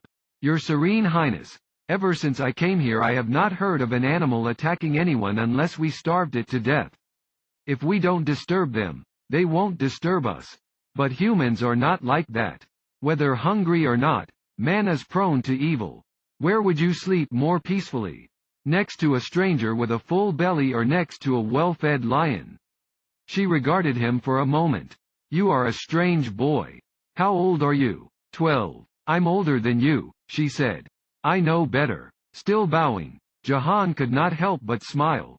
She had not said the obvious, that she was noble-born and he, a no-one. She had said she was older, as though they were, or could someday become, equals. As she turned back on her heel, she demanded, "What's your name?" He blushed. Somehow saying his name felt awkward, almost intimate. "The elephant's name is Chota, your highness. Mine is Jahan. But my mother, what about her?" This he had not told anyone and didn't know why he was doing so now, but he said, "She named me Hyacinth." Mirima laughed. "What a funny name for a boy." Realizing he was offended, she added, more quietly, "Why? When I was born, my eyes were a strange purple. Mother said it was because she had eaten hyacinths while she was heavy with me." "Hyacinth eyes," she muttered. "And where is your mother now?" "No longer in this mortal world, your highness." "So you are an orphan," she said. "I feel the same way sometimes. Your noble parents are alive. May God grant them long life." Just then a woman's voice was heard from behind. "I have been looking for you everywhere, Excellency. You really shouldn't have come here on your own." A stocky woman appeared. She had a florid complexion, a penetrating gaze and thin lips pursed in disapproval. Her jawline was strong and sharp, giving the impression of clenched teeth. Without so much as a glance at either the elephant or at the mahout, she marched by as if there were nothing in this vast garden of flowers and animals to rest her gaze upon, even for an instant, save the princess. Mirima turned to Jahan with an impish delight. "My nursemaid," she said. "Dada is always worried about me. How can I not worry when my beloved is full of light and the world is so dark?" The woman said. Mirima laughed. "My Dada doesn't like animals, unfortunately. Only one of them. She is fond of her cat, Cardamom." A glance was exchanged between them. Subtle, elusive and impenetrable. Suddenly Mirima seemed troubled. "Has my lady mother inquired about me?" "Indeed, she has. I told her you were in the hammam, taking a bath, your highness." "Aren't you my savior?" said Mirima, smiling. "What would I do without you?" She raised her hand, as if to wave an imaginary handkerchief. "Farewell, Chota. Perhaps I'll come again to see you." thus expressing her good wishes to the elephant. But without a word to the mahout, the princess, with the nursemaid hard on her heels, strode down the garden path. Jahan was left behind. He stood there for a moment, forgetting where he was and what he was doing. Unasked questions in his mind, a perfume in his nostrils and a jolt in his chest he had never known before. Jahan thought she would never come again. She did. Along with her smile she brought treats for the elephant, not pears and apples but royal delicacies. Figs with clotted cream and violet sherbet, marzipan topped with rose petal jam or honeyed chestnuts, the last of which, Jahan knew, cost at least 4 aspers an akka. Whenever the ways of the seraglio displeased or daunted her, she came to see the white beast. She watched Chota in amazement, as if wondering how a creature this mighty could be so docile. The elephant was the sultan of the menagerie, yet so unlike her own father. There was no pattern to her visits. At times she wouldn't be seen for weeks on end and Jahan was left wondering what she was doing in that treasure chest of secrets that was the harem. Then she would appear almost every afternoon. Always, her dada, Hesna Cotton, waited by her side. Always, the nursemaid looked perturbed that the princess showed such interest in an animal. Though the woman clearly disapproved of Mirima's affection for the elephant, she was also careful to keep it a secret. A full year passed. Then came a sweltering summer. Jahan was hoarding what little he had pilfered. A silver rosary, from the chief gardener, a silk handkerchief with golden embroidery, from a new eunuch, jars of almonds and pistachios, from the royal pantry, a golden ring, from a foreign envoy who had visited the menagerie. He knew they were only knick-knacks, not enough to satisfy Captain Gareth. He had still not been able to learn where they kept the Sultan's gems, and the truth was, as time went by and he got used to life in the menagerie, he thought less and less about it. He had not heard from Captain Gareth since that day, though the man still appeared in his dreams, a menace who jumped from out of the shadows. Why he had not shown up, Jahan could not fathom. For all he knew he might have gone on a voyage and met a wretched end. Almost all the words that the princess and the mahout exchanged were about Chota, who was thriving, expanding in height and weight. Hence Jahan was taken aback when one day, out of the blue, Mirima asked him about his life back in Hindustan and how he had ended up here. And this is the story that he told her the next day. She seated under a lilac tree, he on his knees, she observing him, he not daring to glance up. She so close he could smell the scent in her hair, he unable to forget there were worlds between them. The story the mahout told the princess: in the great and rich land of Hindustan there lived a poor boy named Jahan.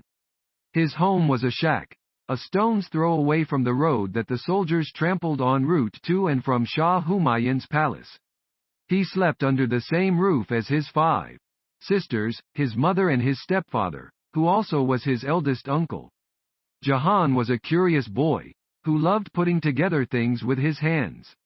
Mud, wood, stone, dung or twigs, all would be made use of by the boy. Once he built a large furnace in the backyard that pleased his mother immensely, because, unlike anything she had possessed before, it did not emit dark, dizzying smoke. When Jahan was not yet 6, his father, for he had once had a father, vanished into thin air. Each time he asked his mother his whereabouts, she gave the same answer: he's gone by water. On board a ship, destined for a city of lights and shadows, far away, where they had another Shah or Sultan, and treasures beyond imagining. Another boy would have seen through her fib. Not Jahan. It would take him years to make sense of the fine and flimsy lies his mother had woven around him, like wispy spider webs, there and not there. Even when his mother was married off to his uncle, a man who constantly sneered at her, the boy refused to accept that his father was not coming back. In helpless anger he watched his uncle sit in his father's chair, sleep in his father's bed, chew his father's betel leaves and not utter a word of gratitude. Nothing his mother did satisfied the man. The fire she lit was not warm enough. The milk she touched curdled. The puris she fried tasted no better than soil, and the body she gave to him every night served no purpose since she still had not gifted him with a son. When he wasn't grousing or swearing, his stepfather raised war elephants. He taught these peaceful animals how to charge and to kill. Jahan's sisters helped him, though never Jahan. Such was the boy's hatred of his stepfather that he steered clear of the man and his beasts. Except for one, Pakiza. 1,000 days into her pregnancy, Pakiza had yet to give birth. 3 autumns and 3 winters had gone by, and it was spring again. The amalthus tree down the road had blossomed gold. The slopes were swathed in wildflowers. Snakes had awakened from their darkest sleep, but the baby had not been born. Pakiza had gained so much weight that she could hardly move. Every day she would mope, her eyelids as heavy as her heart. Every morning Jahan would bring Pakiza fresh water and a bucketful of fodder. Laying a hand on her crinkled skin, he would murmur, "Maybe today is the big day, huh?" Pakiza would lift her head, a slow, reluctant gesture, yet enough of one to show she had heard him and that, despite her weariness, shared his hope. Then the sun would inch its way across the sky, paint the horizon in streaks of crimson, and another day would be over. It was the last few weeks before the wet season, the air muggy, the moisture unbearable. Secretly Jahan suspected something might have happened to the calf in the womb. It even occurred to him that Pakiza was suffering from a bloated tummy, and that behind her swollen flesh there was nothing but emptiness. Yet, whenever he placed his ear on her huge, sagging belly, so low it almost touched the ground, he heard a heartbeat, timid but steady. The little one was there but, for reasons obscure to everyone, he was biding his time, waiting, hiding. Meanwhile, Pakiza had developed an appetite for the strangest things. With gusto she licked muddy puddles, smacked her lips at the sight of dried clay, gobbled down cow dung bricks. Whenever she had a chance she chomped the flakes off the barn's lime-washed walls, inciting Jahan's uncle to whip her. Pakiza's family dropped by every other day to see how she was faring. Leaving behind the forest of his life, neither then nor later, would the animal respond to any name other than the one Jahan had given him. Chota he was and Chota he remained. In 3 weeks he had grown tall enough to reach his mother's teats. Soon he was stomping around the yard, chasing chickens, frightening the birds, fully plunged into the discovery of the world. Loved and pampered by all the females in the herd, he frolicked. A brave elephant he was, scared of neither the thunder nor the whip. Only one thing seemed to fill him with fear, a sound that every now and then rose from the depths of the wilderness, gushing through the valley, like a dark, rowdy river. The sound of a tiger. When Jahan finished, still on his knees and having talked for the last hour at a tuft of grass, he dared neither to sit up nor to stare at her. If he had taken so much as a glance, he would have seen a smile etch on her lips, delicate as the morning mist. "Tell me what happened next?" Mirima said. Yet, before Jahan could open his mouth, the nursemaid broke in, "It's getting late, Your Highness. Your mother might return at any moment."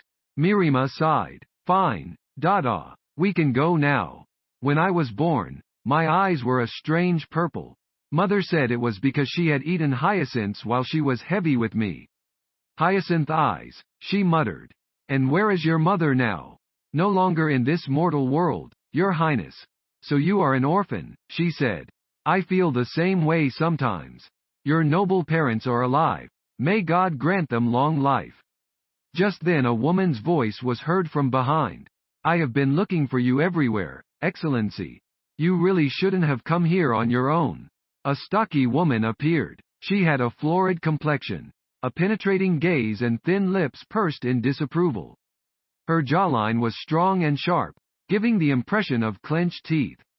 Without so much as a glance at either the elephant or at the mahout, she marched by as if there were nothing in this vast garden of flowers and animals to rest her gaze upon, even for an instant, save the princess. Mirima turned to Jahan with an impish delight. "My nursemaid," she said. "Dada is always worried about me. How can I not worry when my beloved is full of light and the world is so dark?" The woman said. Mirima laughed. "My Dada doesn't like animals, unfortunately. Only one of them. She is fond of her cat, Cardamom. A glance was exchanged between them. Subtle, elusive and impenetrable. Suddenly Mirima seemed troubled. Has my lady mother inquired about me? Indeed, she has. I told her you were in the hammam, taking a bath, your highness. Aren't you my savior? Said Mirima, smiling. What would I do without you? She raised her hand, as if to wave an imaginary handkerchief. Farewell, Chota. Perhaps I'll come again to see you. Thus expressing her good wishes to the elephant. But without a word to the mahout, the princess, with the nursemaid hard on her heels, strode down the garden path. Jahan was left behind. He stood there for a moment, forgetting where he was and what he was doing. Unasked questions in his mind, a perfume in his nostrils and a jolt in his chest he had never known before. Jahan thought she would never come again. She did. Along with her smile she brought treats for the elephant, not pears and apples but royal delicacies. Figs with clotted cream and violet sherbet. Marzipan topped with rose petal jam or honeyed chestnuts, the last of which, Jahan knew, cost at least 4 aspers an akka. Whenever the ways of the seraglio displeased or daunted her, she came to see the white beast. She watched Chota in amazement, as if wondering how a creature this mighty could be so docile. The elephant was the sultan of the menagerie, yet so unlike her own father. There was no pattern to her visits. At times she wouldn't be seen for weeks on end and Jahan was left wondering what she was doing in that treasure chest of secrets that was the harem. Then she would appear almost every afternoon. Always, her dada, Hesna Cotton, waited by her side. Always, the nursemaid looked perturbed that the princess showed such interest in an animal. Though the woman clearly disapproved of Mirima's affection for the elephant, she was also careful to keep it a secret. A full year passed. Then came a sweltering summer. Jahan was hoarding what little he had pilfered. A silver rosary, from the chief gardener. A silk handkerchief with golden embroidery. From a new eunuch, jars of almonds and pistachios. From the royal pantry. A golden ring, from a foreign envoy who had visited the menagerie. He knew they were only knick-knacks, not enough to satisfy Captain Gareth.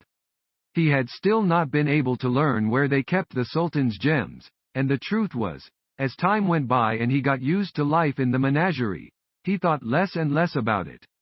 He had not heard from Captain Gareth since that day, though the man still appeared in his dreams, a menace who jumped from out of the shadows.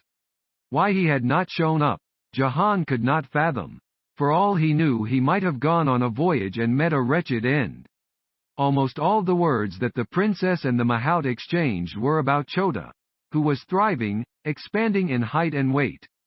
Hence Jahan was taken aback when one day, out of the blue, Mirima asked him about his life back in Hindustan and how he had ended up here. And this is the story that he told her the next day. She seated under a lilac tree, he on his knees, she observing him, he not daring to glance up. She so close he could smell the scent in her hair, he unable to forget there were worlds between them. The story the mahout told the princess: in the great and rich land of Hindustan there lived a poor boy named Jahan. His home was a shack, a stone's throw away from the road that the soldiers trampled en route to and from Shah Humayun's palace. He slept under the same roof as his 5 sisters, his mother and his stepfather, who also was his eldest uncle. Jahan was a curious boy, who loved putting together things with his hands. Mud, wood, stone, dung or twigs, all would be made use of by the boy. Once he built a large furnace in the backyard that pleased his mother immensely, because, unlike anything she had possessed before, it did not emit dark, dizzying smoke. When Jahan was not yet 6, his father, for he had once had a father, vanished into thin air. Each time he asked his mother his whereabouts, she gave the same answer: he's gone by water. On board a ship, destined for a city of lights and shadows, far away, where they had another Shah or Sultan, and treasures beyond imagining. Another boy would have seen through her fib. Not Jahan. It would take him years to make sense of the fine and flimsy lies his mother had woven around him, like wispy spider webs, there and not there. Even when his mother was married off to his uncle, a man who constantly sneered at her, the boy refused to accept that his father was not coming back. In helpless anger he watched his uncle sit in his father's chair, sleep in his father's bed, chew his father's betel leaves and not utter a word of gratitude. Nothing his mother did satisfied the man. The fire she lit was not warm enough. The milk she touched curdled. The puris she fried tasted no better than soil, and the body she gave to him every night served no purpose since she still had not gifted him with a son. When he wasn't grousing or swearing, his stepfather raised war elephants. He taught these peaceful animals how to charge and to kill. Jahan's sisters helped him, though never Jahan. Such was the boy's hatred of his stepfather that he steered clear of the man and his beasts. Except for one, Pakiza. 1,000 days into her pregnancy, Pakiza had yet to give birth. 3 autumns and 3 winters had gone by, and it was spring again. The amalthus tree down the road had blossomed gold. The slopes were swathed in wildflowers. Snakes had awakened from their darkest sleep, but the baby had not been born. Pakiza had gained so much weight that she could hardly move. Every day she would mope, her eyelids as heavy as her heart. Every morning Jahan would bring Pakiza fresh water and a bucketful of fodder. Laying a hand on her crinkled skin, he would murmur, "Maybe today is the big day, huh?" Pakiza would lift her head, a slow, reluctant gesture, yet enough of one to show she had heard him and that, despite her weariness, shared his hope. Then the sun would inch its way across the sky, paint the horizon in streaks of crimson, and another day would be over.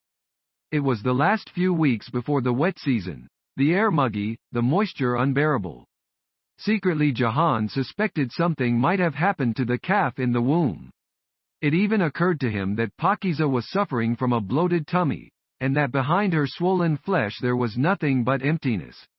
Yet, whenever he placed his ear on her huge, sagging belly, so low it almost touched the ground, he heard a heartbeat, timid but steady.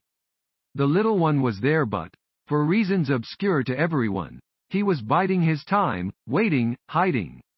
Meanwhile, Pakiza had developed an appetite for the strangest things.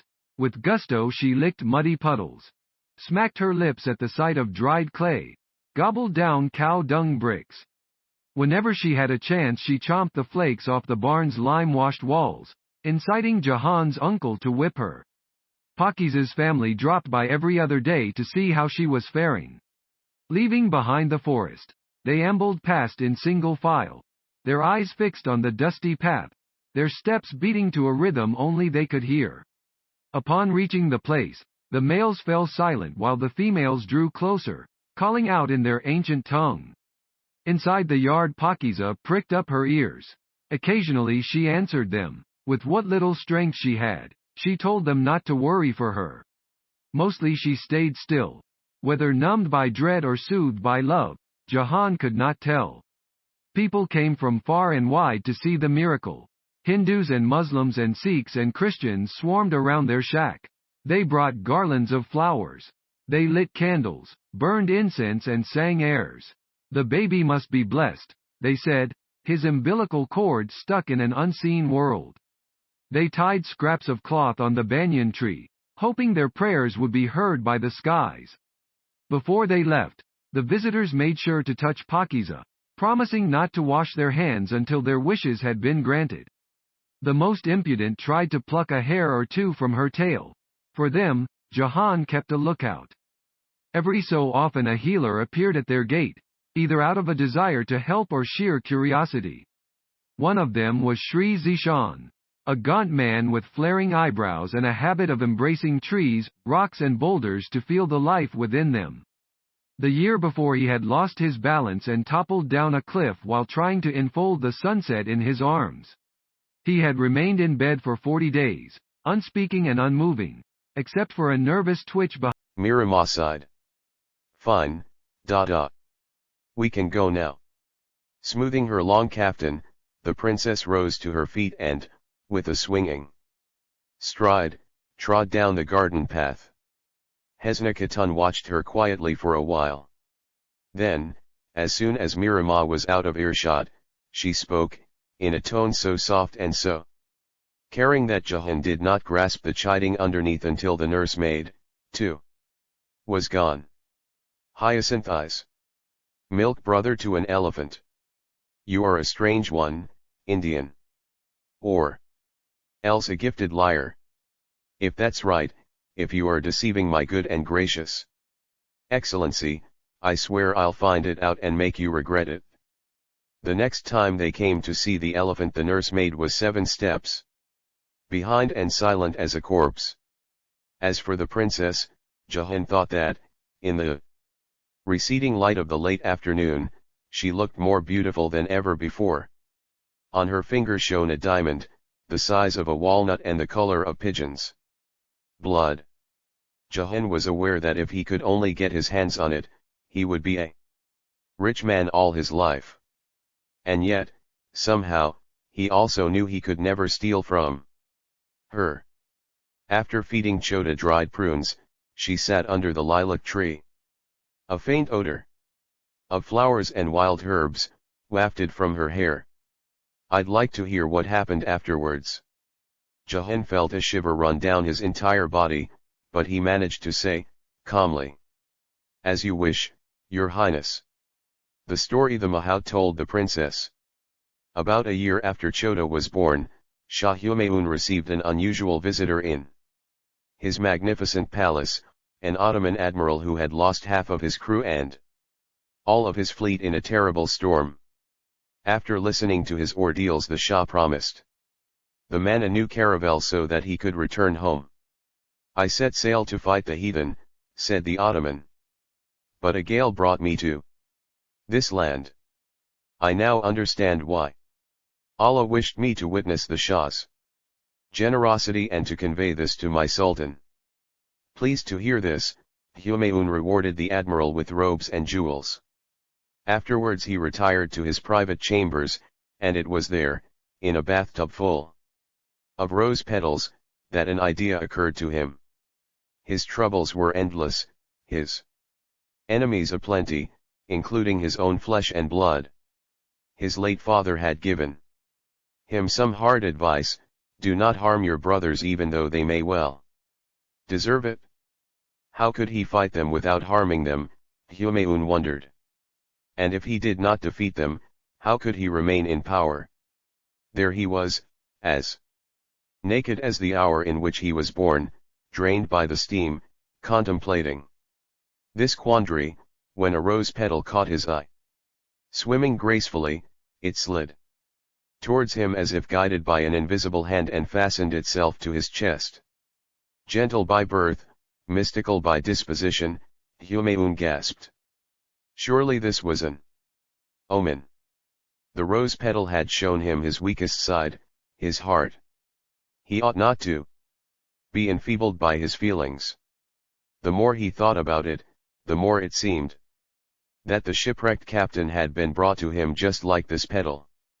God was telling him to wage war on his enemies and, if necessary, to get support from the Ottomans.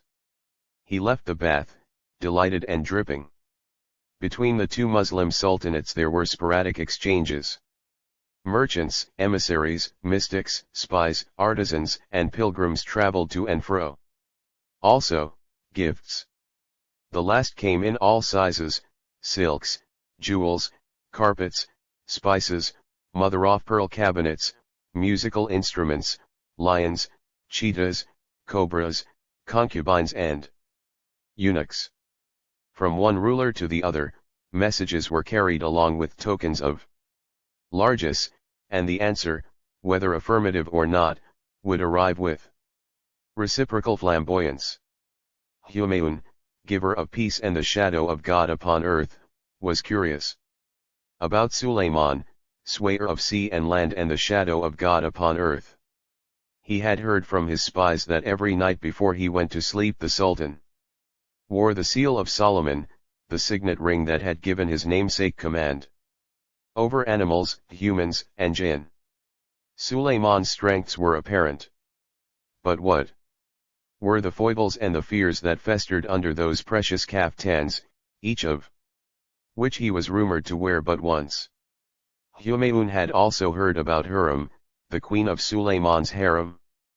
Recently she had ordered 1,000 pairs of turtle doves from Egypt that had been trained as carriers, tiny papers wrapped around their claws. The birds had been sent to Istanbul over seas and rivers, and when they were released, the sky above turned as black as pitch and the people ran to the mosques, fearing the day of judgment. Humayun decided to impress the Ottoman Sultana with a matchless present. His offering would honor the Sultan but at the same time remind him of the lands beyond his reach and, thus, of his limits. Swathed in a cape, the Shah called for his ewer-bearer, Jawahar, in whose wisdom he trusted. "Tell me, what would be the right gift to send to a man who has everything?" Jawahar replied, "Not silks or gems, nor gold or silver. I'd say, an animal. Because animals have personalities and each is different. Which animal would best convey to him the greatness of our empire?" "An elephant, my lord. The biggest animal on land." Shah Humayun gave this some thought. "What if I'd like to imply that my kingdom, though splendid enough to have such an elephant, is in need of his help? In that case, my lord, send him a baby elephant. It'll be our way of saying that we cannot do battle just yet. We need a helping hand. But we shall grow and fight, and when we fight, we shall triumph, God willing." The morning Jawahar arrived with a regiment of soldiers. Jahan was feeding Chota, now weighing almost 8 kantars and still the color of ivory. Jahan's uncle, delighted to have such a respectable guest in his courtyard, bowed and scraped. "Our noble Shah's noble servant, how can I be of help?" "I heard you had a white elephant," Jawahar said. "You must give it to us. The Shah wishes to send it to the Ottomans." "Of course, what an honor." "You're not giving Chota away, are you?" came a voice from behind. Everyone turned to look at Jahan. His uncle threw himself on the ground. "Forgive him, venerable master. His mother passed away last month. Awful disease. She was fine one day, gone the next. She was with child, poor thing. The boy doesn't know what he's saying. Grief got into his head. Mother died because of your cruelty. You beat her every day." Slapped by his stepfather, Jahan tumbled down, unable to finish his words. "Don't hit your son," said Jawahar. "I am not his son," yelled Jahan from where he had fallen. Jawahar smiled. "You are a brave boy, aren't you? Come closer. Let me look at you." Under the burning gaze of his uncle, Jahan did as he was told. "Why don't you wish to let go of the animal?" asked Jawahar. "Chota is like no other elephant, he's different. He can't go anywhere." "You love the beast, that's good," said Jawahar. "But he'll be fine. In the Ottoman palace he'll be treated like a prince. And your family will be rewarded." The Shah's ewer-bearer then gestured to a servant who, out of his robe, produced a pouch. Jahan's uncle's eyes glinted when he saw the coins. He said, "Don't mind the lad, my lord. What does he know? The calf is yours. Do with him as you wish." Once Chota's fate was sealed, Jahan took it upon himself to make the elephant ready for his long journey. He fed him remedial herbs that would ease digestion, washed and oiled and perfumed his skin, trimmed the pads under his feet, clipped his nails, all the while knowing that it wasn't he who would be accompanying Chota when the time came to climb aboard. A mahout, 5 years older and supposedly experienced, had been appointed for the task. A stumpy youth with a protruding chin and close-set eyes. He was called Gurub, a name the boy would never forget. One did not forget the name of one's enemy. A massive cage was sent from the palace, its corners welded in gold and silver, its bars adorned with flowers and tassels. Upon seeing it, Jahan's eyes brimmed over. Chota, frisky and of good cheer since the day he was born, would be kept in chains and put under lock and key like some common criminal. Try as he might to accept that this was the only way the animal could go by water, he could not bear the thought. Withdrawing into misery, he ate and spoke little. His sisters were worried, even his uncle left him alone. Gurub dropped round every now and then to see how things were coming along and, as he put it, to make familiar with the beast. Jahan watched him like a hawk, and his heart warmed when the elephant paid his new mahout no heed. "Hold this!" Gurub would shout, lifting the cane in his hand. Chota would stay put, not even glancing at him. "Come, grab this stick!" Jahan would yell from another corner and the elephant would veer towards him, ever so obedient. A few times the two youngsters had come close to exchanging blows.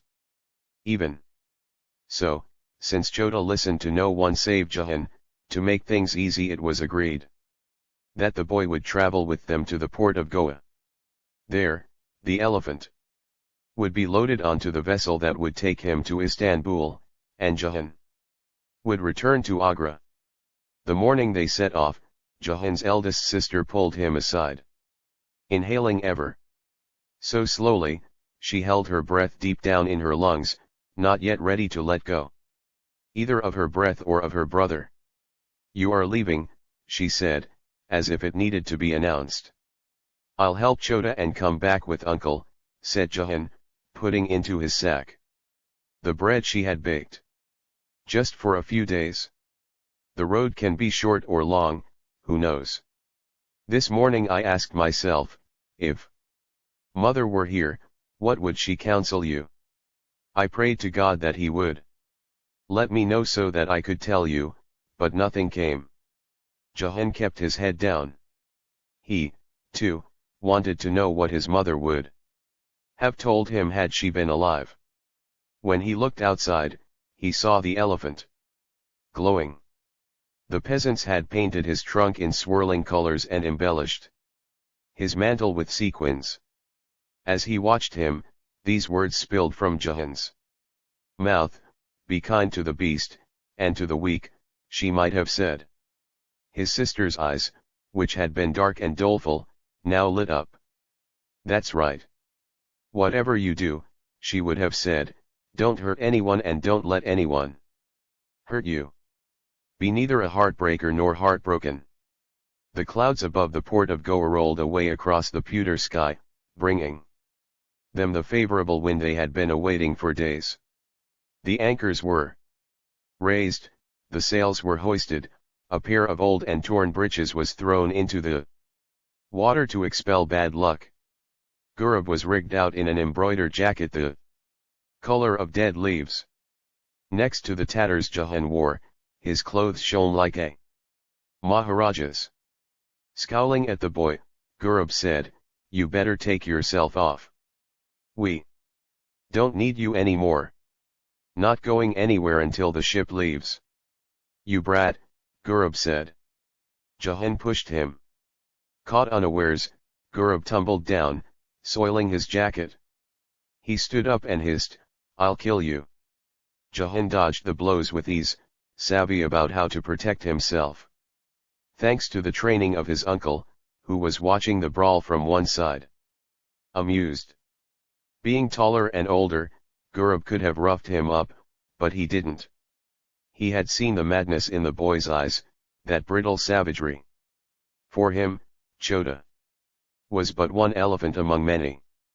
For Jahan, he was like no other, his best friend, his milk brother. "Plague upon thee," Gurub said, but he had already stopped fighting.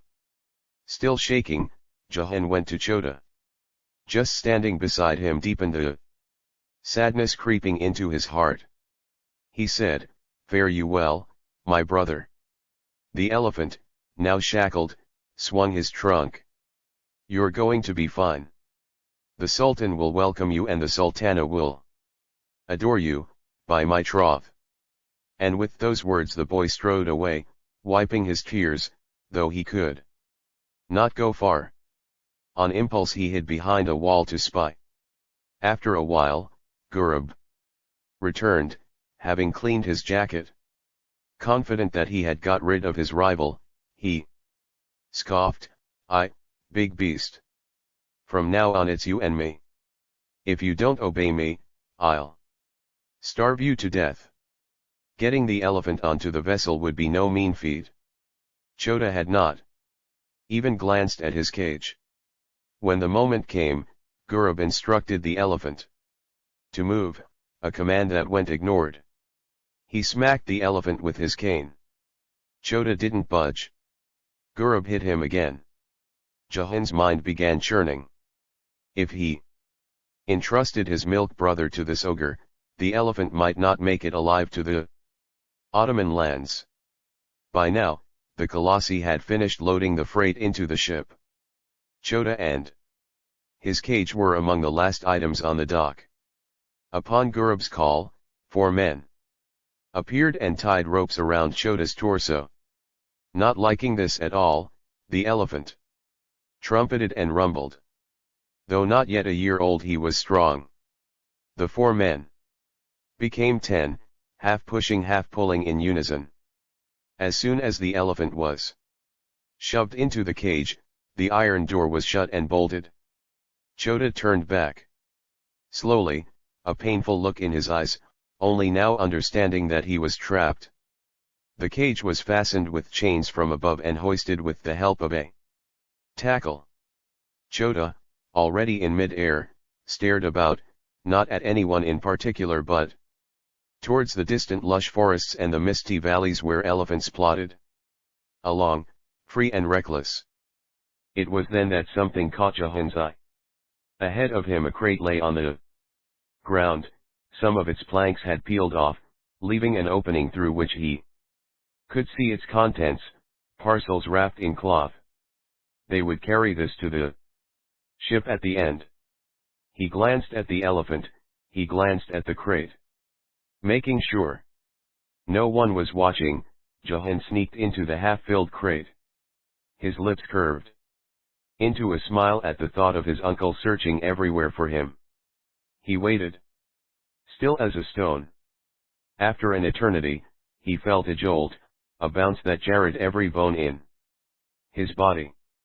The porters were carrying him, and not as gently as he had hoped. As the crate was thrust aside with a thump, he knocked his head against the timber. He was on board. The carrack in which he found himself was named the Glowing Sun. She had 4 masts, and large castles fore and aft. On the main mast, where some sunburned sailors sat inside the crow's nest, were bonnets that could be added depending on the wind's whim. There were 78 seamen. In addition, there were a small number of missionaries, pilgrims, emissaries, merchants and gadabouts. Jahan was careful not to go out in broad daylight. As soon as the rays of light on the floorboards receded, he crept out and searched for the elephant. It didn't take him long to find him. He was on the other side of the hold, which was horribly dark and damp. The mahout was nowhere to be seen. When he noticed the boy, Chota made a sweet, chirping noise. Jahan sat next to the animal, telling him he would make sure he arrived in Istanbul safe and sound, and that only then would he return to his sisters. The next morning, his stomach empty as a dry well, Jahan was up on the deck. From a sailor who had no idea who he was and didn't much care, he managed to get some water and bread. On the way back he visited Chota. He was alone again. Gurub, apparently, had no intention of spending time inside the hold. Emboldened, Jahan began to visit Chota more often, until he was caught. "You," a familiar voice roared. Jahan turned around to find Gurub by the entrance, his eyebrows arched into the middle of his forehead. "Damn you! Why are you here? Why are you not here?" Every time I come Chota is alone. Hangdi. What is it to you? It's the Sultan's damn beast. Not yours. They kept shouting at each other, though neither seemed willing to come to blows. The sailors came running at the commotion and took them to the captain. A swarthy man with a penchant for opium and high-heeled leather boots, which clattered as he paced about. One elephant, two tamers, the captain said. One of you is too many. I was chosen for this task, Gurub said. He's only a boy. I care for the animal. He doesn't. Jahan inveighed. Quiet, the captain said. I'll decide who goes, who stays. He never did. Day after day, Gurub and Jahan waited in suspense, avoiding each other, watching over the elephant in shifts. They were treated well, surviving on contributions of salted meat, biscuits, hardtack, and beans. Chota, however, unhappy with his diet and with the atmosphere in the hold, lost weight. Day by day. The sailors were a superstitious lot. There were words you should never utter, for they invited bad luck. Sink, for instance, or rocks or disaster. You should not say storm, even if you found yourself in the midst of one. If you heard the chant of mermaids, you ought to throw a pinch of salt behind your left shoulder, because it was the devil calling. The crew had incantations, which they repeated. Often, they whistled, though never at night, and whenever they heard something they disliked, they spat, and stomped their feet. Certain things they regarded as harbingers of doom, upside-down buckets, tangled ropes, bent nails and pregnant women on board. Jahan was surprised to learn they were fond of rats. Since the rodents were known to abandon a ship bound to go down, their presence was a warm assurance that everything was fine. Yet when a crow landed on one of the masts, it was cursed and chased away. One of the sailors explained to the boy that he had gone to a sorcerer before they raised anchor and had bought 3 auspicious winds for the journey. He would have liked to purchase more, he said, but this was all he could get for his silver coin. Nonetheless, one afternoon the rats disappeared. The sky, a blameless blue, turned black. Shortly afterwards came that which should never be said out loud. Rain pelted down in buckets, cloudbursts hit them full in the face, and the waves, getting higher every passing minute, began to spill onto the deck. The storm sails could not be raised. The rudder, broken down, was swept away. It is the end, Jahan thought. Little did he know that it was, though only for him and the elephant. On the 3rd day of the storm a group of sailors descended the stairs to the hold. One glance at their grim faces and Jahan felt his blood chill. The beast must go, said one man through half-closed lips. We should never have had him on board, butted in his chum. White elephant. Dark omen. It's all his doing. You think we brought on the storm? Are you out of your minds? Jahan said. But his words were muffled by the sailors' grumbling. No one was listening to him. Helpless, the boy turned to Gurub. Why don't you do something? What can I do? Gurub answered with a shrug. Go talk to the captain. Out and up dashed Jahan. It was hell on the deck. Seething, swelling, the sea slapped them from all directions. Drenched and dizzy, holding onto the rails so as not to be swept away, Jahan found the captain barking orders. Grabbing him by the arm, he begged him to come downstairs and appease his men before they harmed the elephant. The boys re-rattled, the captain said. They don't want a white elephant on board. Don't blame them. So you're going to throw us into the water? The captain gawked at the boy as though the possibility had never occurred to him. You can stay, he said. The creature goes. I can't let Chota drown. He can swim. In this weather. Jahan shouted on the verge of crying. A new thought came. To him, a glimmer of hope. What do you think Sultan Suleiman will say when he learns what you've done to his gift? Better the wrath of the Sultan than the seas. You say it's bad luck to have a white elephant on board. What will happen if you kill it? That's bigger bad luck. Chewing his mustache, the captain said, I'll give you a boat. There's an island not far off. You'll be fine. A rowboat was lowered. Gurub and Jahan stared at it wide-eyed. Jump in, said the captain. Hey, I got nothing to do with the elephant, said Gurub. It's not mine. Well, the captain turned to Jahan. How about you? The boy did not feel he was making a decision so much as accepting a decision that had already been made for him. Without a word he stepped into the rowboat, scared witless. It's like the story of the Prophet Solomon, said the captain before another wave smashed onto the deck. Two women claim to be mother to the same baby. The fake one says, split him into two.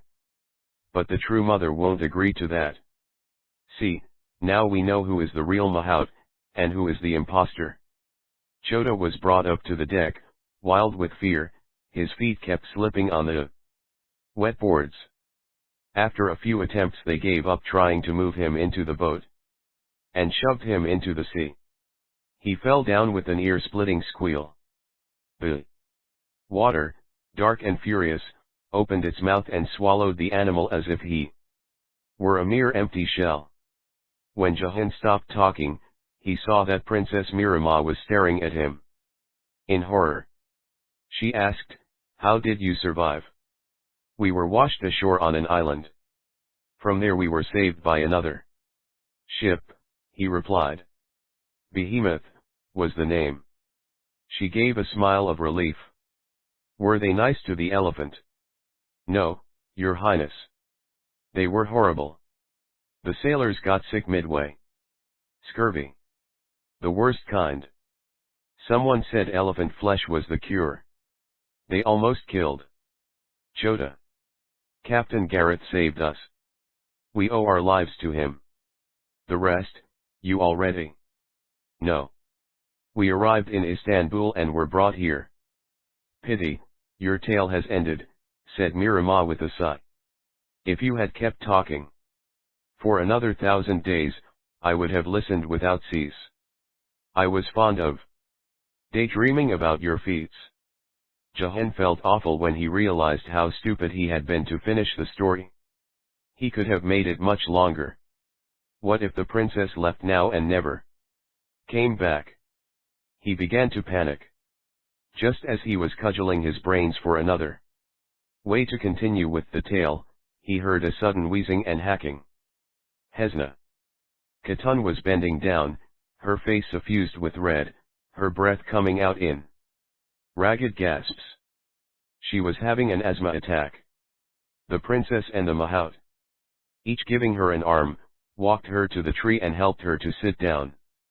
Deftly, Miramah pulled out a pouch tucked in the nursemaid's sash, opened it and brought it to the woman's nose. A sharp odor pervaded the air. So this was it? Jahan thought. The smell he had picked up on the princess, time and again, was from the wild herbs the nursemaid carried with her everywhere. Meanwhile, the woman was inhaling deeply. Bit by bit, her breathing calmed. Let's go, Miramah said. We shouldn't tire you. Yes, Serene Highness, the woman responded, as she arranged her headscarf and rose. Miramah turned to the elephant and said, in a tone of tenderness, so long. Chota. You've gone through so much, poor thing. Next time I shall bring you the best treats in the palace. She added with a swift sideways glance, I am glad you did not leave the elephant alone, Hyacinth boy. That was so kind of you. Your Majesty, Jahan said, but could not continue. Just then she did something he could never have imagined her doing, not in 100 years. She touched him. Placing a hand on his face, she pressed lightly on his cheek, as if searching for the single dimple that was now hiding behind a blush of embarrassment. You have a good heart, Mahout. I wish we could spend more afternoons together. Dazed and smitten by her affection, Jahan could not move, could not breathe, let alone utter a word of gratitude. There was no time to rejoice or to invent new stories. Once again all he could do was to watch her leave him and wonder if she would ever come back. Hey, Mahout, where the hell are you? Jahan went to see who was yelling outside his shed. It was the chief white eunuch, arms akimbo. Where were you?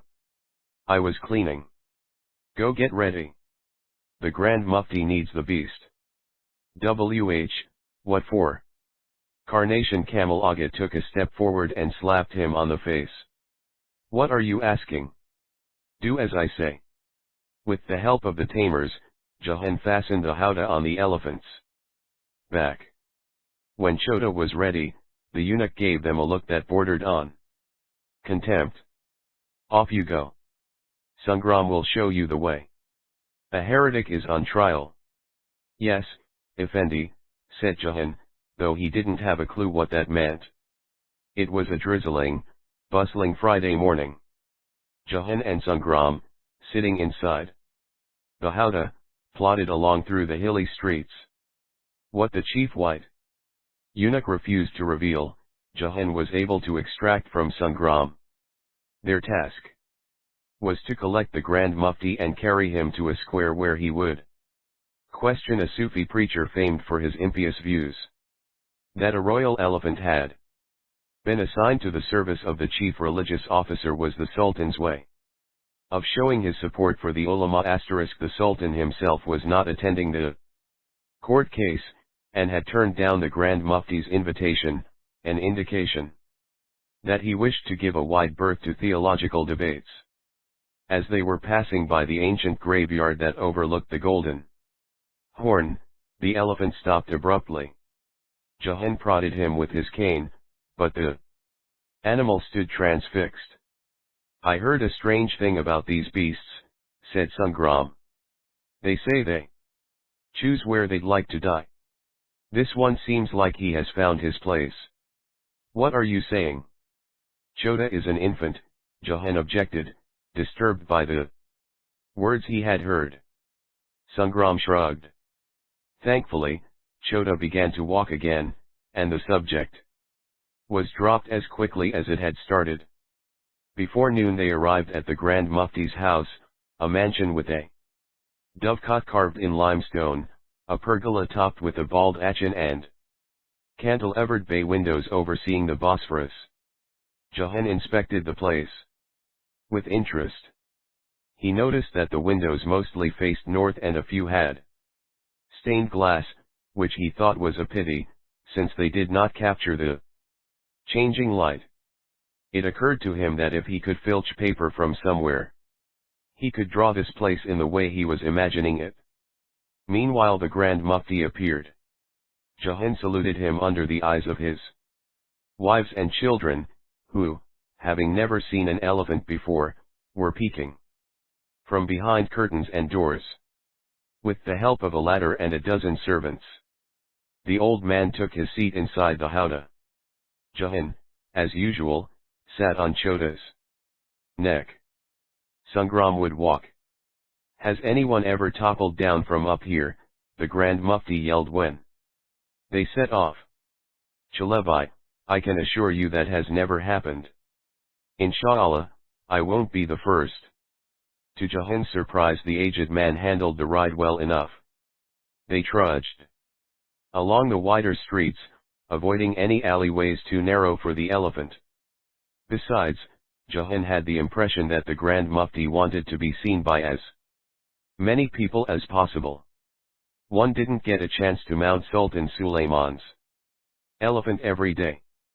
They entered the square, where a crowd awaited them, waving and hailing. People greeted them, although who was more heartily welcomed, Chota or the Grand Mufti, was hard to say. There was excitement in the wind, an anticipation for a remarkable spectacle. After being carried down, the Grand Mufti proceeded to lead the Friday prayer, followed by the ulama and hundreds of townsmen. Jahan and Sangram waited by the elephant's side, whispering. Every now and then they glanced furtively at the spot where 4 husky soldiers stood guard. Among them, praying on his own, now getting on his knees, now standing up, was a stranger, a tall, lithe figure with a delicate face and a few days of stubble. Sangram said his name was Layli, yet everyone called him Majnun Sheikh. He was the youngest of Sufi scholars, the youngest of Friday preachers. He had eyes the pale gray of autumn rain, freckles like dots of paint, hair fluffy and fair. He was a man of mesmerizing contrasts, a child's curiosity in the inner workings of the world and a sage's unruffled wisdom, brave to the point of recklessness, but diffident, full of vigor yet surrounded by an air of melancholy. Good with words, proficient in Marifa*. His sermons were popular, attended by both believers and doubters from all over the empire. His voice, soft and soothing, gained a lisping lilt whenever he became particularly emotional. His teachings dazed, dismayed, and disturbed the ulama. The dislike was mutual. Not a day passed without Majnun Sheikh needling or ridiculing religious officialdom. When one reaches a higher awareness, he said, one need not pay attention to haram and halal as much as to the inner core of faith. The Sufis, having attained an upper level of understanding, were not bound by the decrees of the ulama. Those were invented for the masses, for those who did not want to think, and who expected others to think for them. Majnun Sheikh spoke about love, of God and of fellow human beings, of the universe in its entirety and of the tiniest particle. Prayer should be a declaration of love, and love should be stripped of all fear and expectation, he said. 1. Ought not fear boiling in cauldrons or wish for virgin houris, since both hell and heaven, suffering and joy, were right here and right now. How long were you going to shrink from God, he asked, when you could, instead, start to love him? His followers, a motley collection of artisans, peasants, and soldiers, listened to his oration spellbound. His ideas appealed to the impoverished, his manners to the rich. Even women, they said, even ignorant odalisques and resentful eunuchs, set great store by him, even Jews, Christians, and the Zoroastrians, who had a book no one had yet seen. The Friday prayer came to an end, the scholars settled down. Majnun Sheikh pressed on his eyes, like a kid rubbing the sleep out of them, and studied, one by one, his interrogators. Do you know what you are being accused of? Asked the Grand Mufti. What you call heresy, he answered. But the charge is unfounded. We'll see about that. Is it true you've declared you are God and everyone is God? What I said was the Creator is present in each person. Whether a farrier or a pasha, we share the same lifeblood as of yore. How is that possible? We are made not only in his divine image but also with his divine essence. Is it true that you said you have no fear of God? Why should I fear my beloved? Do you fear your loved ones? A murmur rose from the crowd. Someone shouted, silence. So you accept that you have claimed to resemble God. You think God is similar to you. Angry, rigid, eager for revenge. Whereas I say, instead of believing that the worst in humans can be found in God, believe that the best in God can be found in humans. One scholar, Abu Su'ud Effendi, asked permission to break in. Are you aware that what just passed your lips is pure blasphemy? Was it? Majanun Sheikh paused, as if briefly considering the likelihood. A shadow crossed Abu Su'ud's face. Instead of feeling remorse, you seem to be scoffing at the High Court. Your mind is warped, clearly. I was not mocking. Besides, we are not that different, you and I. Whatever you hate in me, does it not also exist in you? Certainly not. We couldn't be more different, Abu Su'ud said. And your God is surely not the same as mine. Oh, but are you not committing shirk, talking of my God and your God as if there could be more than one God? The crowd rippled with whispers. Coughing, the Grand Mufti broke in, tell us more about God, then. Majanun Sheikh's response to this was that Allah was not a king or Raja or Padishah sitting on his celestial throne, watching from above, writing down every sin so that he could punish when the day arrived. God is not a merchant. Why should he calculate? God is not a clerk, why should he scribble? Not liking this answer, the court went on interrogating him from all sides. Each time they got similar responses. Finally they heard these words from the accused, where you draw a line and tell me to stop, that is only the beginning. For me, what you call haram is to me pure halal. You say I have to shut my mouth, but how can I keep silent when God speaks through me? Dusk fell, the sky turned into a crimson mantle above the hills. Far in the distance the lantern of a passing boat shone dimly. Seagulls screeched, fighting over a piece of rotten meat. People got bored, as the excitement of the previous hours began to wear thin. They had tasks to complete, bellies to fill, wives to please. Gradually, the audience melted away. Only the adherents of the heretic remained, their devotion visible in their expressions.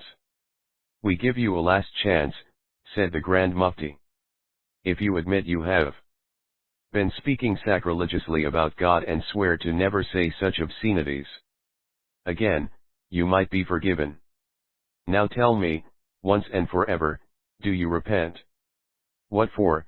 Said Majanun Sheikh, his shoulders straightening as he seemed to take a decision. I love the beloved as the beloved loves me. Why feel remorse? For love? Surely there are other things to rue. Avarice, ruthlessness, deception. But love ought not to be regretted. In his anxiety Jahan did not notice that he was pulling Chota's reins too tightly. The elephant made a sound of discomfort, which drew everyone's attention. This creature, said Majanun Sheikh, regarding Chota with something akin to admiration.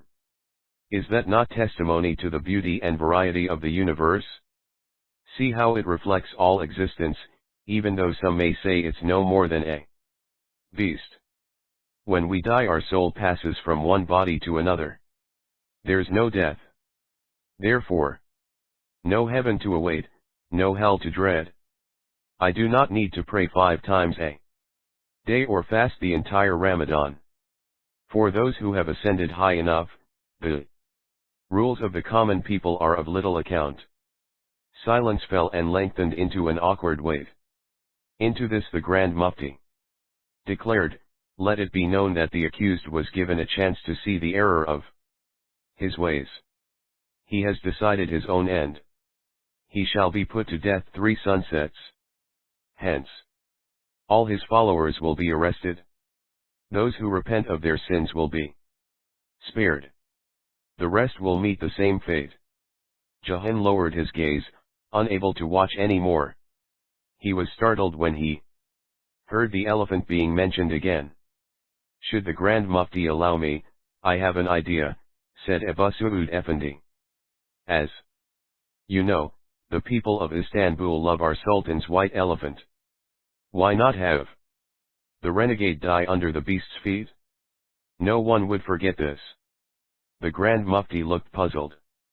That has never been done before. My lords, they exercise this punishment in the lands of Hindustan. Thieves, murderers, rapists are often trodden on by elephants. It has proved effective. Let the elephant trample on him and make of him an example for those who hold similar views. The Grand Mufti was pensive for a moment. He said, I don't see why not. With that, all heads turned towards Jahan and Chota. The Mahout opened his mouth but could not speak for panic, at first. His heart thudding, he then managed to say, I beg you, esteemed scholars. Chota has never done a thing like that. He wouldn't know what to do. Don't you come from the land of Hindustan? Asked Abu Su'ud Effendi. Suspiciously. Jahan paled. Yes, I do, Effendi. The Grand Mufti said the final word. Well, then, teach him. You have 3 days.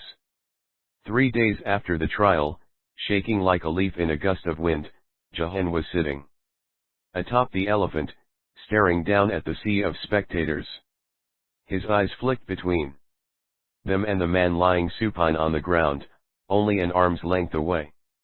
Majanun Sheik's hands and feet were tied, as were his eyes. He was praying in soft tones that were swallowed by the clamor of the crowd. Go, Chota. Jahan yelled, his command devoid of strength. The elephant didn't budge. Move, you beast. Jahan prodded the elephant with a stick, then a wooden cudgel. He uttered threats and curses, offered nuts and apples. None of it worked. When Chota did finally care to move, instead of stamping on the convict, he took a step back and waited, flicking his ears nervously. The jurists, seeing that the public was getting bored, changed the verdict at the last moment. The heretic and his followers were to be killed in the traditional way. In the end, Majanun Sheikh and his 9 disciples were executed by hanging. Their bodies were dumped into the Bosphorus. The last disciple, the one who had escaped because he had been traveling at the time of the trial, waited at the bay where the land jutted into the sea. He knew the tides of the Bosphorus would bring him the bodies. One by one, he fetched them, cleaned them, kissed them, buried them. Unlike all other Islamic graves in Istanbul, theirs would be without headstones. From the moment he arrived in the menagerie, Jahan expected Sultan Suleiman to inquire about the elephant. But weeks, then months passed without any sign of the sovereign. He was either on a battlefield or on his way to one. On those rare occasions when he stayed in the palace, he was wrapped up in affairs of the state. If not in the entanglements of the harem. Jahan kept waiting for the Sultan to come. Instead it was the Sultana who turned up one afternoon. Quick as the wind and quiet as a cat after a pigeon, she caught him unawares. 1 minute the garden was empty and the next she was there, her entourage waiting demurely 7 steps behind her. She wore a scarlet petticoat trimmed with ermine, a headdress with tassels that accentuated her sharp chin and an emerald larger than the egg of some queer fowl on her middle finger. There, behind the erect figure of her mother, apart from everyone and everything, was Princess Mirama, gauzy scarves dangling from her headdress. Ruddy and radiant, sparkles of sunlight dancing in her hair. Her eyes, glossy like pebbles at the bottom of a creek, lit up as they caught his admiring gaze. Her lips twisted in a smile, revealing the gap between her 2 front teeth, which gave her face a mirthful, impish appearance. Jahan opened and closed his mouth as if unbeknown to him his tongue wished to speak to her. He was almost going to take a step in her direction when a eunuch slapped him on his neck. Kneel down. How dare you? Startled, Jahan bowed so low and so fast that his knees knocked against the stones. A giggle ran through those present that made him blush up to his ears. Ignoring the scene, Hurrem walked past, her skirts brushing Jahan's forehead. "Who looks after this beast?" she asked. "I do, my Sultana," Jahan said. "What's the beast's name?" "Chota, your highness." "What can he do?" Jahan found the question so bizarre it took him a moment to answer. He's a noble animal." He wished to tell her, if he only could, elephants were huge not only in size, but also in heart. Unlike other animals, they comprehended death, they had rituals to celebrate the birth of a calf or to mourn the loss of a relative. Lions were fierce, tigers were regal, monkeys were smart, peacocks impressive, yet only an elephant could be all of those things at once. Oblivious to his thoughts, Hurrem said, "Show us a few tricks." "Tricks?" Jahan asked. "We don't know any tricks." He could not see the expression on her face, as he could not look up. Instead, he watched her feet, long and shapely, clad in silk slippers, glide a few steps. She came to a halt in front of the elephant and ordered her concubines to fetch a twig. Instantly one was provided. Jahan feared she was going to hit Chota, but she waved it in the air, asking, "Can the beast catch this?" Before the boy could answer, she flung the twig up towards the elephant. It made a crescent in the air, landing near Chota's hind feet. The animal wagged its trunk as if to ward off an invisible fly, and remained still, unruffled. The Sultana made a sneering sound. In that instant Jahan saw Chota through her eyes, a massive creature that ate too much, drank too much and, in return, offered nothing. "Are you telling me there's nothing this creature can do?" Hurrem said, less a question than a statement. "Your Majesty, this is a war elephant. So were his grandfathers. He might be young, but he has already proved his bravery on the battlefield." She turned towards him, this boy who was clearly unfamiliar with the ways of the palace. "A warrior, you said?" "Yes, your highness, Chota is a warrior." Even as the words left his mouth, Jahan felt uneasy, already regretting his lie. The Sultana took a quiet breath. "Then you are blessed with luck. The war is soon." Hurrem half turned to the chief white eunuch. "Make sure the beast joins our valiant soldiers." She flounced away, her chambermaids and concubines obediently trotting after her. Carnation Camel Aga, after giving the elephant and the mahout each a cold stare, followed them. Not everybody had left, though. Two figures had stayed behind and were now watching the boy, the princess and her nursemaid. "You've upset my lady mother," Miramah said. "Nobody upsets my mother." "I did not intend to," Jahan mumbled on the verge of tears. "Tell me, why are you so upset?" "The elephant does not know how to fight, your highness." "So you lied to my mother?" she asked, less appalled than amused. "Look at me, mahout." No sooner had Jahan glanced at her than he lowered his gaze in shame. In that fleeting instant he had seen her eyes, set wide in her oval face, inherited from her mother, glow with mischief. She said, "You are more of a fool than I thought. Tell me, have you ever been in a war?" He shook his head. From a nearby tree came the squawk of a crow. A loud, harsh cry of warning. "Well, I haven't either. But I have traveled more than my lady mother. Even more than my noble brothers. My venerable father loved me so much he asked me to accompany him to many lands. Just the two of us." A tinge of sorrow crept into her voice. "But he doesn't take me anywhere anymore. You are no longer a child, he says. I must be kept away from the eyes of strangers. My brothers are as free as migratory birds. How I wish I had been born a boy. Mystified by this statement, Jahan duly kept his head down. Yet his compliance seemed to annoy her. Look at you and look at me. You are a boy. But you are frightened of the battlefield. I am a girl, but I am dying to go to war with my father. I wish we could exchange places, just for a while. That evening, mustering his courage, Jahan went to see the chief white eunuch. He explained to him Chota was still young and not ready to fight. He blathered on, repeating himself, not because he thought the man hadn't understood but because if he stopped speaking he might begin to cry.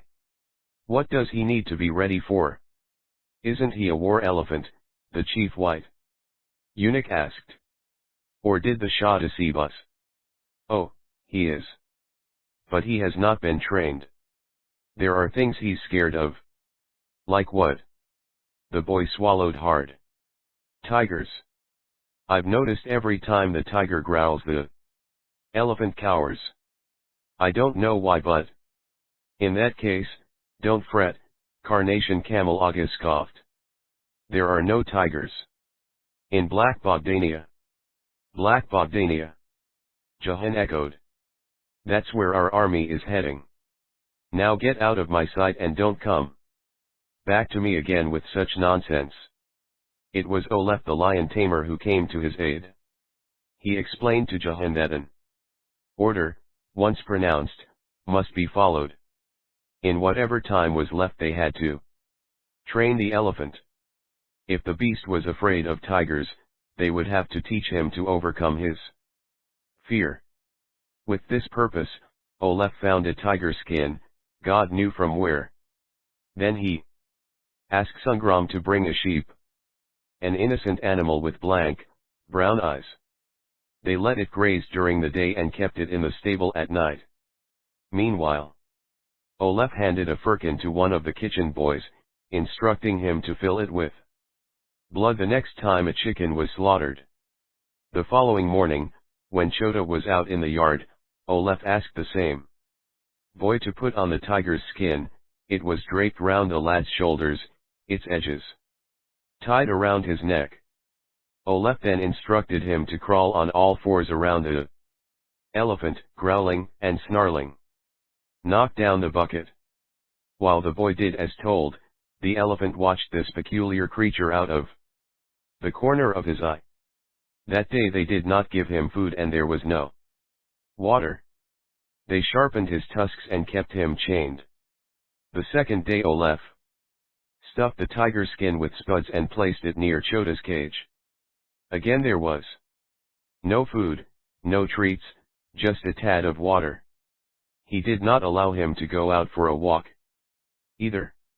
Upset and irked, the elephant kept glancing at the tiger skin, holding it responsible for his misery.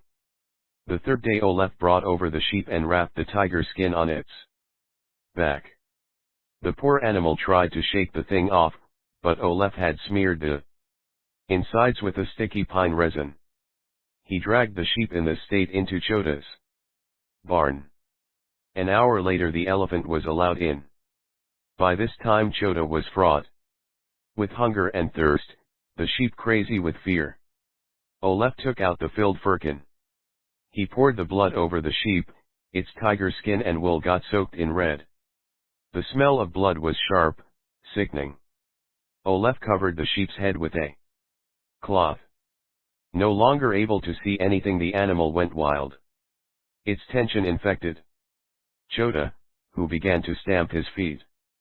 In its daze the sheep ran left and right, eventually ramming into the elephant. Chota swung his trunk, hitting the sheep with tremendous force. The animal toppled over, then recovered, unleashing awful sounds that would haunt Jahan for weeks to come. Trembling, Jahan closed the gate on them. He waited, his ear to the door, holding the handle so hard his fingers ached. He heard the sheep's endless bleating, a blood-curdling wail as if from the bottom of hell. Little by little, all Sounds withered away. Gently, they opened the door. It reeked of blood, urine, and excrement. There lay the sheep, lifeless, half mutilated.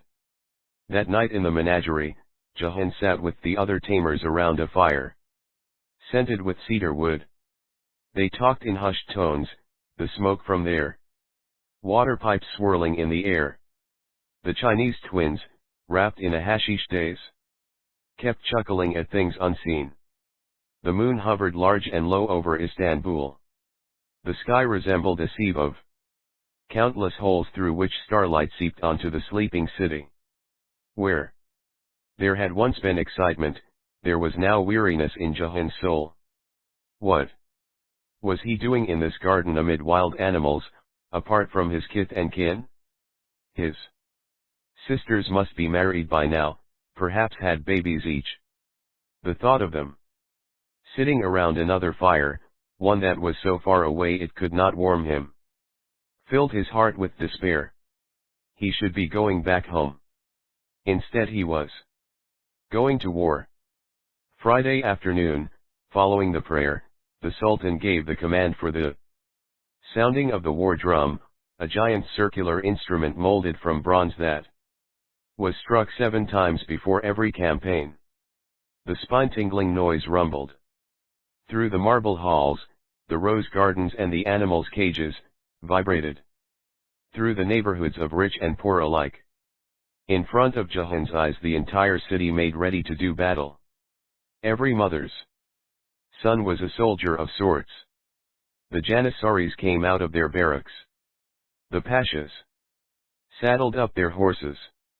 The artisans and the shopkeepers took up arms, as did the gardeners, bakers, cooks, tailors, farriers, furriers, cobblers, potters, weavers, riggers, tanners, chandlers, glaziers, sawyers, stonemasons, coppersmiths, carpenters, tinkers, rope makers, rat catchers, caulkers, fletchers, oarsmen, fishmongers, poulterers and even the soothsayers.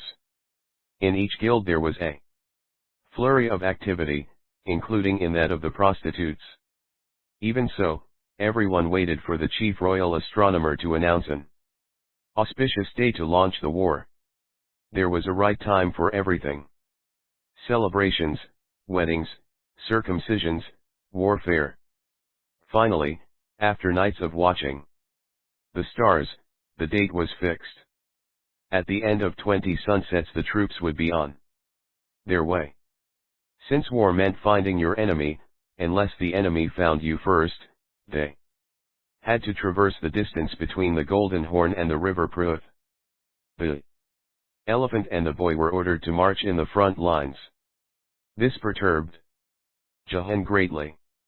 He did not wish to be that close to the Delabashler, the crazy heads, clad in furs, tattooed from head to toe, ears pierced, scalps shaved. They were erratic, rough, and savage. Among them were vicious criminals, playing trumpets, blowing horns, banging drums of all sizes and hollering as if to wake the dead. They made a terrible racket certain to chill the enemy's blood and put an elephant into a frenzy. Jahan mulled over how best to reveal his concerns, but as it turned out there was no need. The morning they set off for Black Bogdania, the mad clamour sent Chota into a rage so fierce that he nearly trampled a soldier. Before dusk the 2 of them were moved towards the back rows alongside the cavalry. This time, however, it was the horses that got skittish. In the end they had to be relocated again, next to the corps of footmen. After that things went smoothly. Chota broke into a springy trot, enjoying the open air and the steady march after months of being confined to the palace gardens. From where he sat up on his neck, Jahan could see below and behind. Astonished to find himself staring at a sea of bodies with no end in sight, he saw the camels carrying provisions and the oxen pulling cannons and catapults, the halberdiers of the tresses, with their hair dangling from their caps, the dervishes.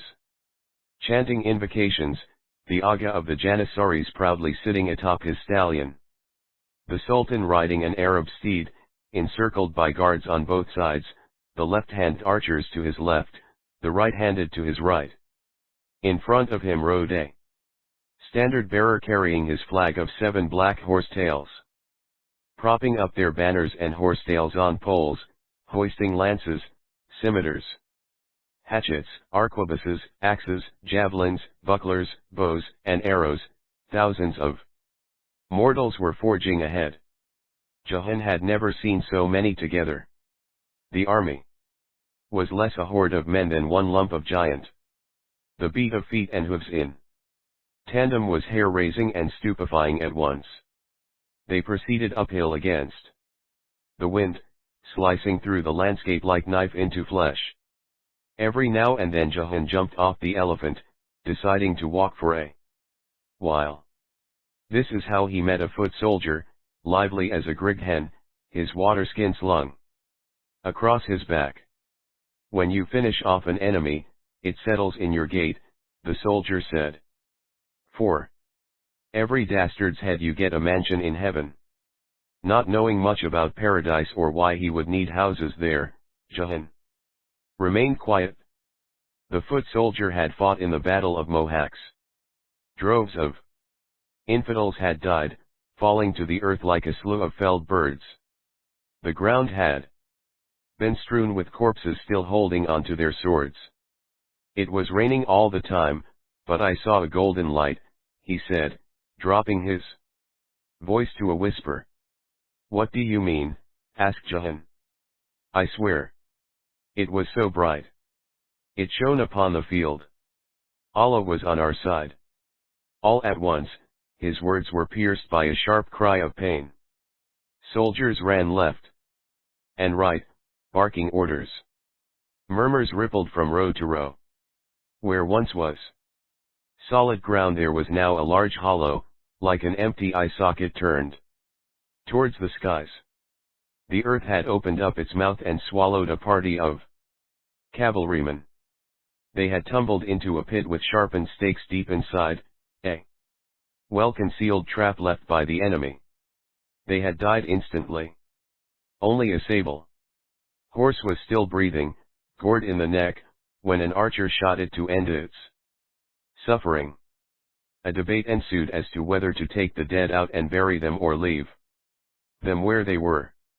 The light was already receding from the horizon. Time being precious, they were laid to rest together, horses and soldiers sharing the same grave. How unfair, Jahan thought, that only the humans would go to heaven, having attained martyrdom, while the animals that accompanied them and died for them were turned away from the gates of paradise. It was a thought he didn't know what to do with and kept to himself.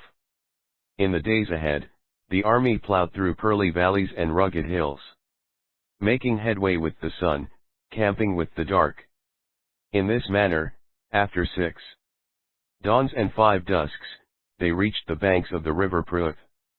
A curtain of fog rolled over the water. There was nothing to convey them to the other shore. No boats, no bridge. They were ordered to set up their tents and get a good rest, while a solution was sought. Bolting towards a bend in the river that had silted up with sludge, Chota threw himself into the pool, wallowing, squelching, trumpeting. Such was his delight that entire regiments stopped to watch him. What is he doing? Said the foot soldier. Covering himself with dirt. Why would he do that? They can't sweat like us, said Jahan. Water keeps them cool.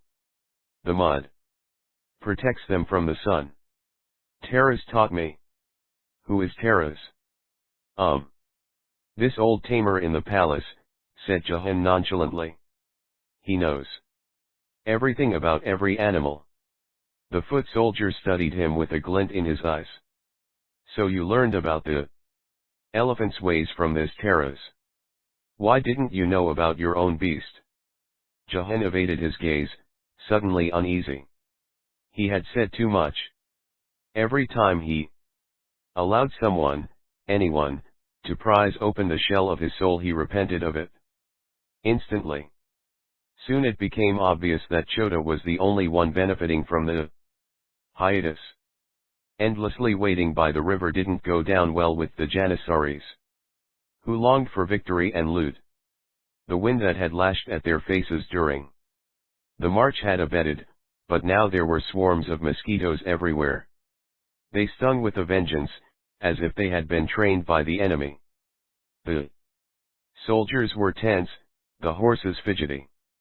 The foragers were tired of raking through the same villages for food, and the soup tasted blander by the day. In the meantime, a corps of workers had begun building a bridge. They seemed to be doing a fine job, when, unexpectedly shoved by Shaitan, first one, then the rest of the piers collapsed. Before the week was over, the foundations of a second bridge had been laid, though thicker and sturdier than the first. Its abutment crumbled even faster, wounding half a dozen soldiers and killing one. The third bridge was only a weak attempt. The soil was too boggy, the river's current relentless. Disheartened and bone-weary, they fell into a torpor that sucked them down like the marsh beneath their feet. Jahan didn't even need to ask the foot soldier what he thought about their predicament. He knew he would say that the Almighty, who had brought them all the way into this bleak landscape, had suddenly forgotten them. If things went on like this, before the war had even started, the Ottoman army would be defeated by its own impatience. The master.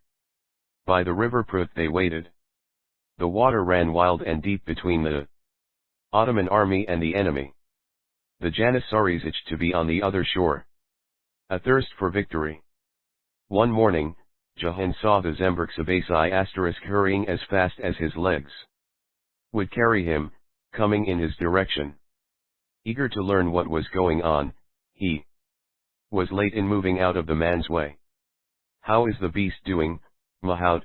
asked the Zemburg Sabasai, quickly righting himself after their minor collision. "He is very well, Effendi, ready to fight soon, Insha'Allah. First we need to cross this cursed river." And with those words the man disappeared into a hefty tent that had two soldiers outside standing sentinel. Jahan should have stopped there, but he didn't. Not pausing to think whose tent this could be, he walked with such steadiness that the guards took him to be the attendant of the Zemburg Sabasai and let him pass. Inside, it was so crowded nobody paid the boy any attention. Quiet as a mouse, Jahan tiptoed to a corner opposite the door, squeezing in between two pages. Cloth walls, brocade cushions, carpets of dazzling colors, salvers piled high with delicacies, braziers, lanterns, incenses with sweet fragrances. He wondered if he could filch a few things for Captain Gareth, but even the thought of that was terrifying. The Grand Vizier was there, a heron's plume attached to his turban. The Sultan was at the far end, clad in an amber kaftan, dignified as a sculpture. He sat on a bejeweled throne set upon risers, a position that allowed him to study. The Shaykh al-Islam, the Janissary Aga and the other viziers had lined up on either side of him, offering comments.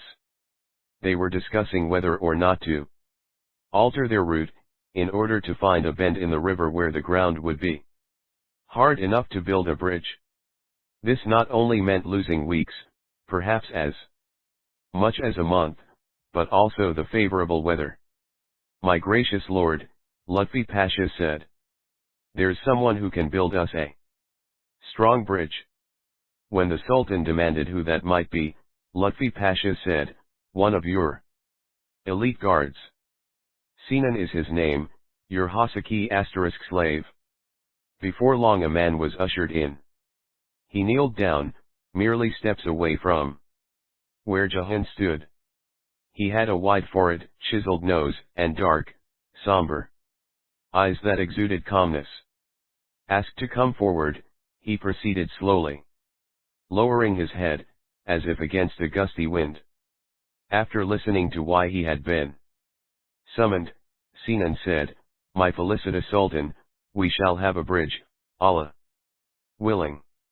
How many days, by your reckoning, would be needed to complete it?" asked Sultan Sulayman. Sinan paused, though not for long. 10, my lord. What makes you think you will succeed when others have failed? My lord, the others, with pure intentions no doubt, began the construction. Straight away. I shall build the bridge in my mind. Only after that will I have it set in stone. Strange though the answer was, it seemed to please the Sultan. Sinan was given the task. He went back the way he had come, unhurried. As he passed Jahan, he took a look at the boy's face and then did something Jahan had not seen any man of his rank do before. He smiled. It was then that a thought occurred to the boy. If he worked with this man, he could get close to Sultan Sulayman's riches. Everyone said the sovereign had brought chests full of coins and jewels to distribute to those who demonstrated great courage on the battlefield. Effendi, wait, Jahan yelled once he had sneaked out, catching up with the architect. I am the elephant's tamer. I know who you are, said Sinan. I have seen you take care of the beast. Chota is stronger than 40 soldiers. He could be of great help to you. Well, do you know anything about construction? We worked with a master mason in Hindustan. Holding the boy's eyes in his stare, Sinan gave this some thought. What were you doing in the Grand Vizier's tent? I slipped in on the sly, said Jahan, this time telling the truth. The lines around Sinan's eyes softened. An elephant could prove useful. A bright, inquisitive boy like yourself might help, too. Jahan felt his cheeks burn. In all his time in the world he could not recall anyone having called him bright. And, just like that, the elephant and the mahout joined the army of stonemasons and began working with this stranger called Sinan. Keen as the laborers were to put their backs into the work, the first day went by without anyone moving a finger. So did the second. Sinan seemed to be dawdling, walking back and forth along the river, staring into the distance, poking canes into the water, taking measurements, carrying scrolls of paper, scribbling numbers, drawing shapes no less obscure than those on an oracle's charts. The soldiers were starting to get nervous, asking what on earth they were waiting for. At nights in the tents and around the fires, rumor had it that Sinan was clearly not the right man for the task. On the third day Sinan announced they would start construction. To everyone's surprise he had chosen a site 2 Donum * up the shoreline, where the river was wider. When asked why he was taking them that far, he said a bridge could be short or long, that didn't matter, but its foundations had to be as strong as granite. Chota carried wooden frames and planks. He moved rocks into place so as to protect the structure from the force of the current. That he could plod in the river easily proved to be opportune. In the fast-flowing water that reached up to their chins he was a great asset. They used massive, watertight barrels, each of which had been sealed inside with clay mortar and lowered into a newly dug hole. Covered in mud, sweat, and dirt, Jahan toiled alongside the laborers. Strange men they were. Tough and taciturn, but yet caring towards one of their own. They would put their right hand on their heart whenever they heard someone mention the prophets Seth and Abraham, the patron saints of stonemasons and architects. Among them, Jahan felt more at ease than he ever had anywhere. Like them, he found a secret joy in raising stone upon stone. 10 days after Sinan had been entrusted with the job, they finished the bridge. Seated on his horse, the Sultan was the first to cross, holding the reins tightly in one hand. The Grand Vizier followed, then the others, including Lutfi Pasha, who congratulated himself on having found the architect. Once the royal entourage reached the opposite bank, everyone rejoiced. The whole army began to traverse the bridge, 6 men at a time. Here and there prayers were heard. Men unafraid of bloodshed but terrified of water. When it was their turn, Jahan and Chota made a move, but they were stopped by the Subashi. The beast ought to wait. He's too heavy. It was Sinan who came to their rescue. Effendi, this bridge can carry 50 elephants if need be. The Subashi grunted his approval. If you say so. Turning to Jahan, Sinan said, come, I'll walk with you. Thus they crossed the bridge together, the elephant lumbering behind them. Once on the other shore, Sinan was called urgently. He quickened his steps. Having not been told to stay behind, Jahan followed, and so did Chota. Ahead of them the notables were having a debate over what would happen to the bridge after the army left. From their expressions Jahan saw that things had become tense. Lutfi Pasha wanted to construct a watchtower and detail a regiment to guard the bridge. The Grand Vizier and the Governor-General of Rumlia, Sofa Mehmet Pasha, disagreed. Unable to reach an agreement, they had decided to consult the architect. My lords, if we build a tower, the enemy will capture both the tower and the bridge, said Sinan. They can ambush us from behind. What do you suggest? The Grand Vizier asked. We made it with our hands. We can destroy it with our hands, Sinan replied. Then we can build a new bridge on our return. Lutfi Pasha, who, because he had recommended Sinan to the Divan, expected obedience from him, became furious. Coward! You are scared you'll be left behind to guard the tower. Sinan paled, but when he spoke he sounded placid. My lords, I'm a Janissary. If the Sultan orders me to raise a tower and to guard it, I shall do as he says. But you have asked my honest opinion, and this I gave.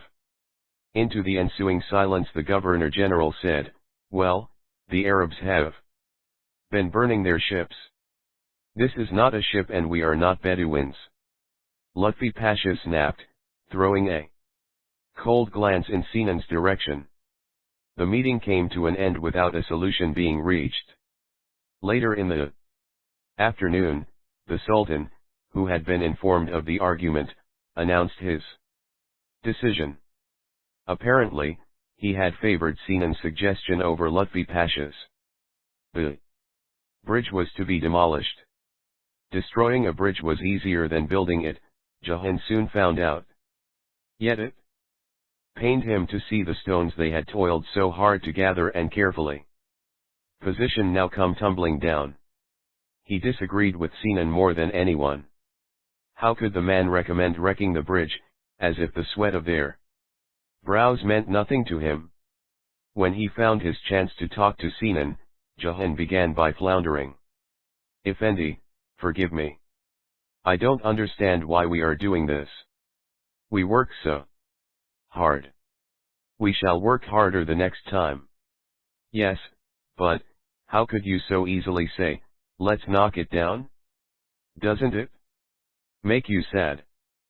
Sinan regarded the boy as if they had already known one another in a different time. He said, my first master was my father. He was the best carpenter in the region and he was the one who trained me from boyhood. Every Zadik asterisk he'd fast for 40 days. Meanwhile he would ask me to carve a lamb out of wood. Then he'd tell me it was not good enough and take it from me. I have destroyed it? He'd later say, go make another one. I resented this but my lambs got better. Jahan's back tightened as he thought about his stepfather. He recalled how once the man had scoffed at the furnace he had built in the backyard for his Mother. Now, years later, he was not surprised to see that the anger he had felt back then was still entrenched deep in his heart.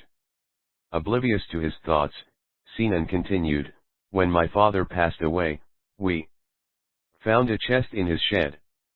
Inside were all the lambs that I had carved as a boy. Father had kept every one of them.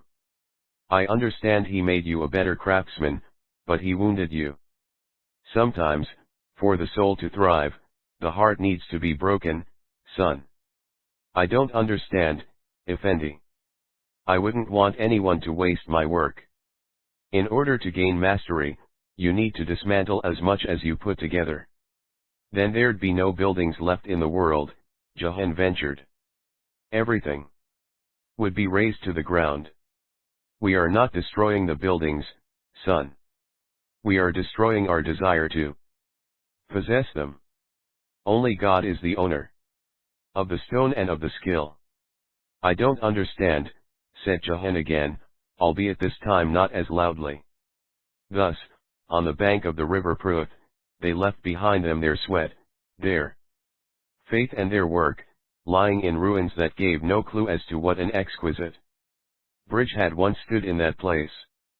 It was the night before the battle, not the nights afterwards, that would stay etched on Jahan's soul, when he was still complete, still unbroken, and would have remained so had this been a different world. Jahan had been lying on his pallet thinking of Miramah. He couldn't help it. His eyes acted on their own.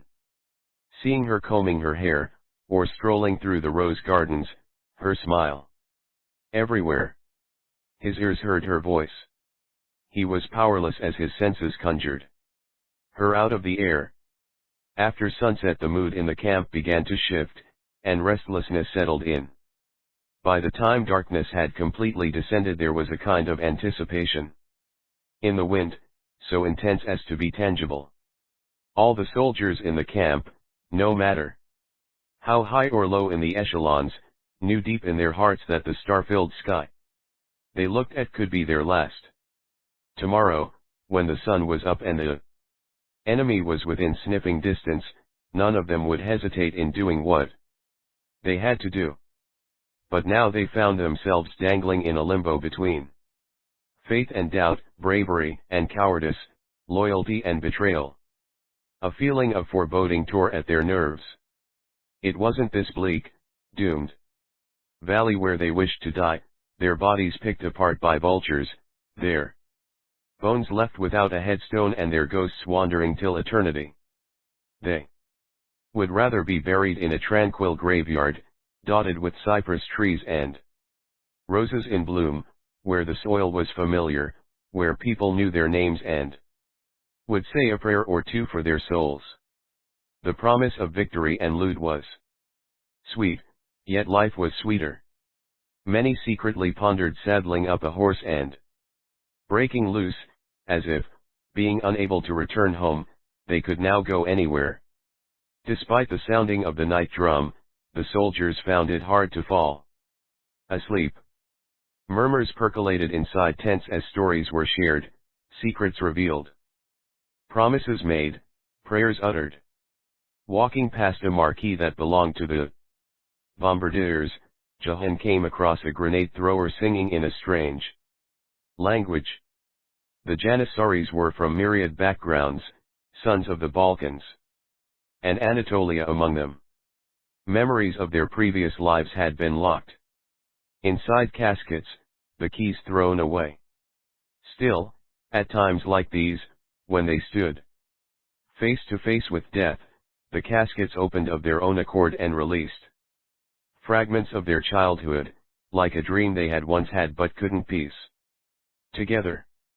On the pretext of fetching food for the elephant, Jahan rambled around the camp with a bucket in his hand. He came across dervishes whirling in circles. Within circles, their right hands opened towards the sky, their left hands turned towards the earth, receiving and giving, dead to everyone and yet perhaps more alive than many. He watched pious Muslims praying on tiny rugs, a faint mark on their foreheads from all their kneeling. he met an armorer who kept a scorpion in a box in his sash, which, he said, would sting him should he fall captive to the idolaters. He overheard Janissaries cursing under their breath, a row between mates that would be forgotten tomorrow morning. He saw prostitutes who, even though they had been forbidden to work the day before the battle, prowled among the tents. Tonight of all nights was the most lucrative, since many a man would need their comfort. Ahead of him were 3 whores, their faces half hidden under their capes. Curious, as always, Johann began to follow them. One woman, young, slender, and dressed as a Jewess, stopped and glanced back. "Brave soldier," she said silkily, "you couldn't sleep." "I'm not a soldier," said Johann. "But you are brave, I am sure." Johann shrugged, not knowing how to respond. Her smile grew broader. "Let me look at you." At her touch Johann flinched. She put her arm through his, clutching his hand with so tight a grip that he could not pull away. Her fingers were soft, her body smelled of wood smoke and damp grass. Trying to hide the shudder that had seized him, Johann pulled himself free. "Don't go," she pleaded like a heartbroken lover. The request was so unexpected and so innocent, he was nonplussed. When he began to walk, she trotted behind him, the swish of her skirts reminding him of the sound of pigeons ruffling their feathers under the eaves.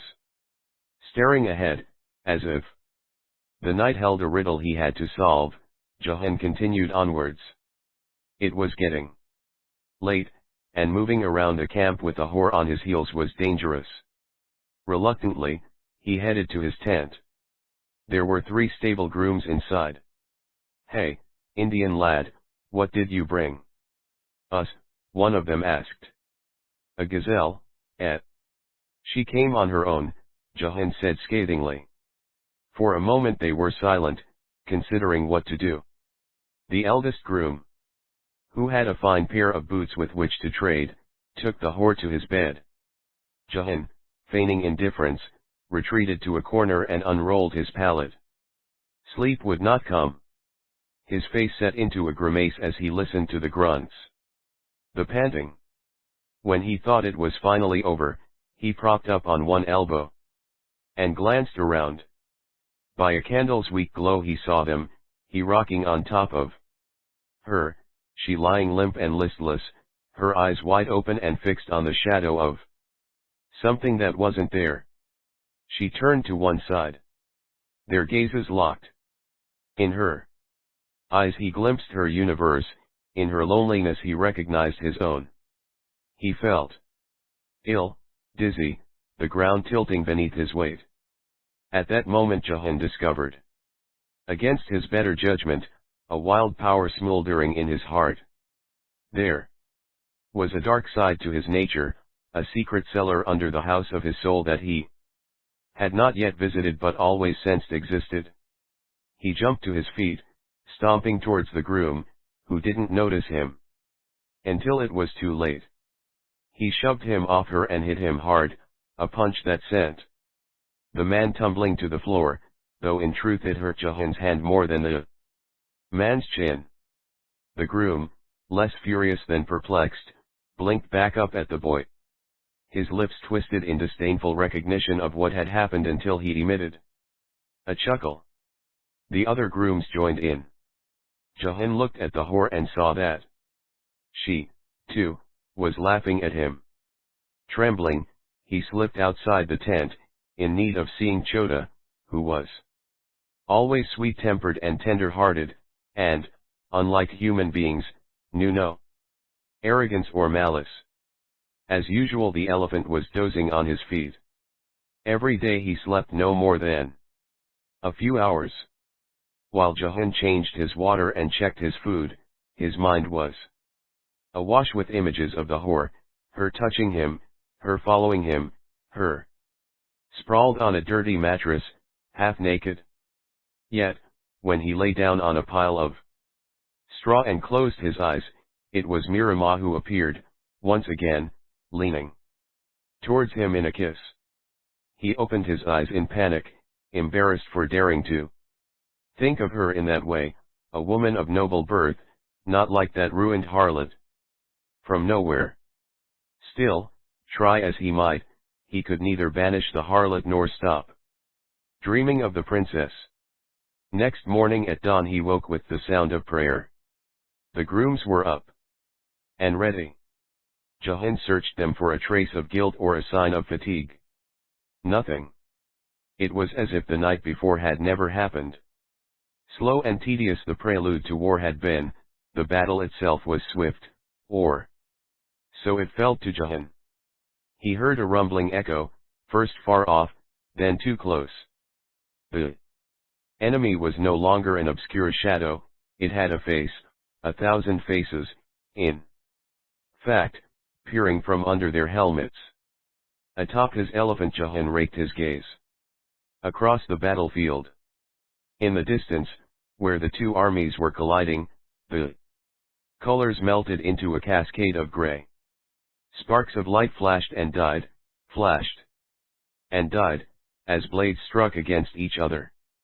Everywhere he turned he saw metal and flesh, spears, swords and knives, bodies hurling across the plain, staggering, falling.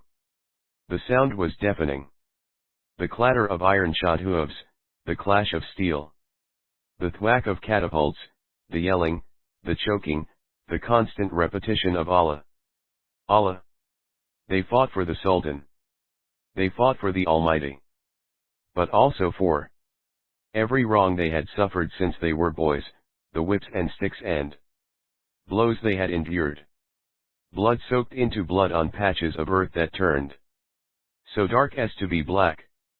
Their cheeks puffing, their mouths foaming, the horses galloped, their riders standing in the saddles. Clouds of smoke billowed far and wide. Though it was mid-afternoon, the light was already receding, the sky a mantle of smoke. Bewildered, flustered, Chota clumped left and right, uneasy under the huge plate armor, which he had still not got used to. His tusks had been honed into sharp blades. Jahan tried talking to him, but his words were swallowed up by the clamor. In the periphery of his vision he caught a movement. A hefty Frank, crossbow over his shoulder, lurched forward upon a Janissary, who, having tripped over and dropped his javelin, lay on the ground, momentarily confused. The Janissary ducked the first lunge of the sword, but the next one pierced his shoulder. In an instant Jahan steered Chota in their direction. The elephant barged into the Frank and lifted him up in the air, with his tusk jammed into his abdomen. That's enough, Chota, Jahan yelled. Let go. The elephant obeyed, for a fleeting moment, dropping the screaming soldier. But instantly he hauled him up again, thrusting his tusk into his chest. Blood spurted from the man's mouth, a look of disbelief in his eyes at meeting his end at the hands of an animal. Jahan watched terrified, only now realizing he had not been commanding Chota, Chota had been commanding him. After that, Jahan felt more and more like a spectator. Chota propelled himself towards enemy lines, picking, hoisting and dropping off soldiers. He crushed 2 Franks under his weight. With one soldier he took longer, like a cat with a mouse, as if he wished him to suffer longer. He attacked a Janissary, too, not making any distinction between friend and foe. It was sheer luck that saved the man from being trampled. Yes, the battle happened quickly, though afterwards Jahan would relieve it in his head 1,000 times. The deaths he had witnessed but did not see, the cries he had caught but did not hear, would rush back to him. Even decades later, as an old man, Jahan would find himself remembering that afternoon, a blood-stained shield in the mud, a burning arrow with lumps of flesh attached, a horse split open, and, somewhere, behind the veil of time, always, the face of the prostitute, laughing at him. Further off, amid the sea of flames, he saw a soldier tottering, his face a carved mask, his midriff gored with a spear. Jahan recognized the foot soldier, whom he had befriended on the way. "Halt, Chota," he shouted. "Put me down." Both orders the elephant disobeyed. Without thinking, Jahan threw himself off the animal's back, dropping heavily on his side. He reached the foot soldier, who, by now, had fallen down onto his knees. His fingers were entwined, as if grabbing an invisible rope. Blood gurgled out from his nose, a few drops spilling on the talisman around his neck. Jahan took off his mahout jacket and pressed it on the wound, from which the head of the spear poked out. He sat beside him, holding his hand between his palms, the man's pulse a fading drum. The foot soldier broke into a smile. It was impossible to say whether this was because he was relieved to see a familiar face or because he thought Jahan was someone else. His teeth chattering, he stammered something incomprehensible.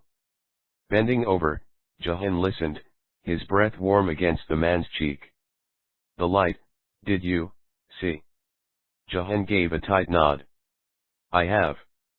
It's beautiful." A shadow of solace flitted across the foot soldier's face. His body grew heavy. His mouth sagged, his eyes remained open as though fixed on a cloud that had already passed.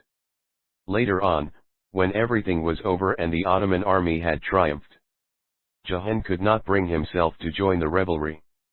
Trudging wearily, he drifted away from the camp into the heart of the battleground.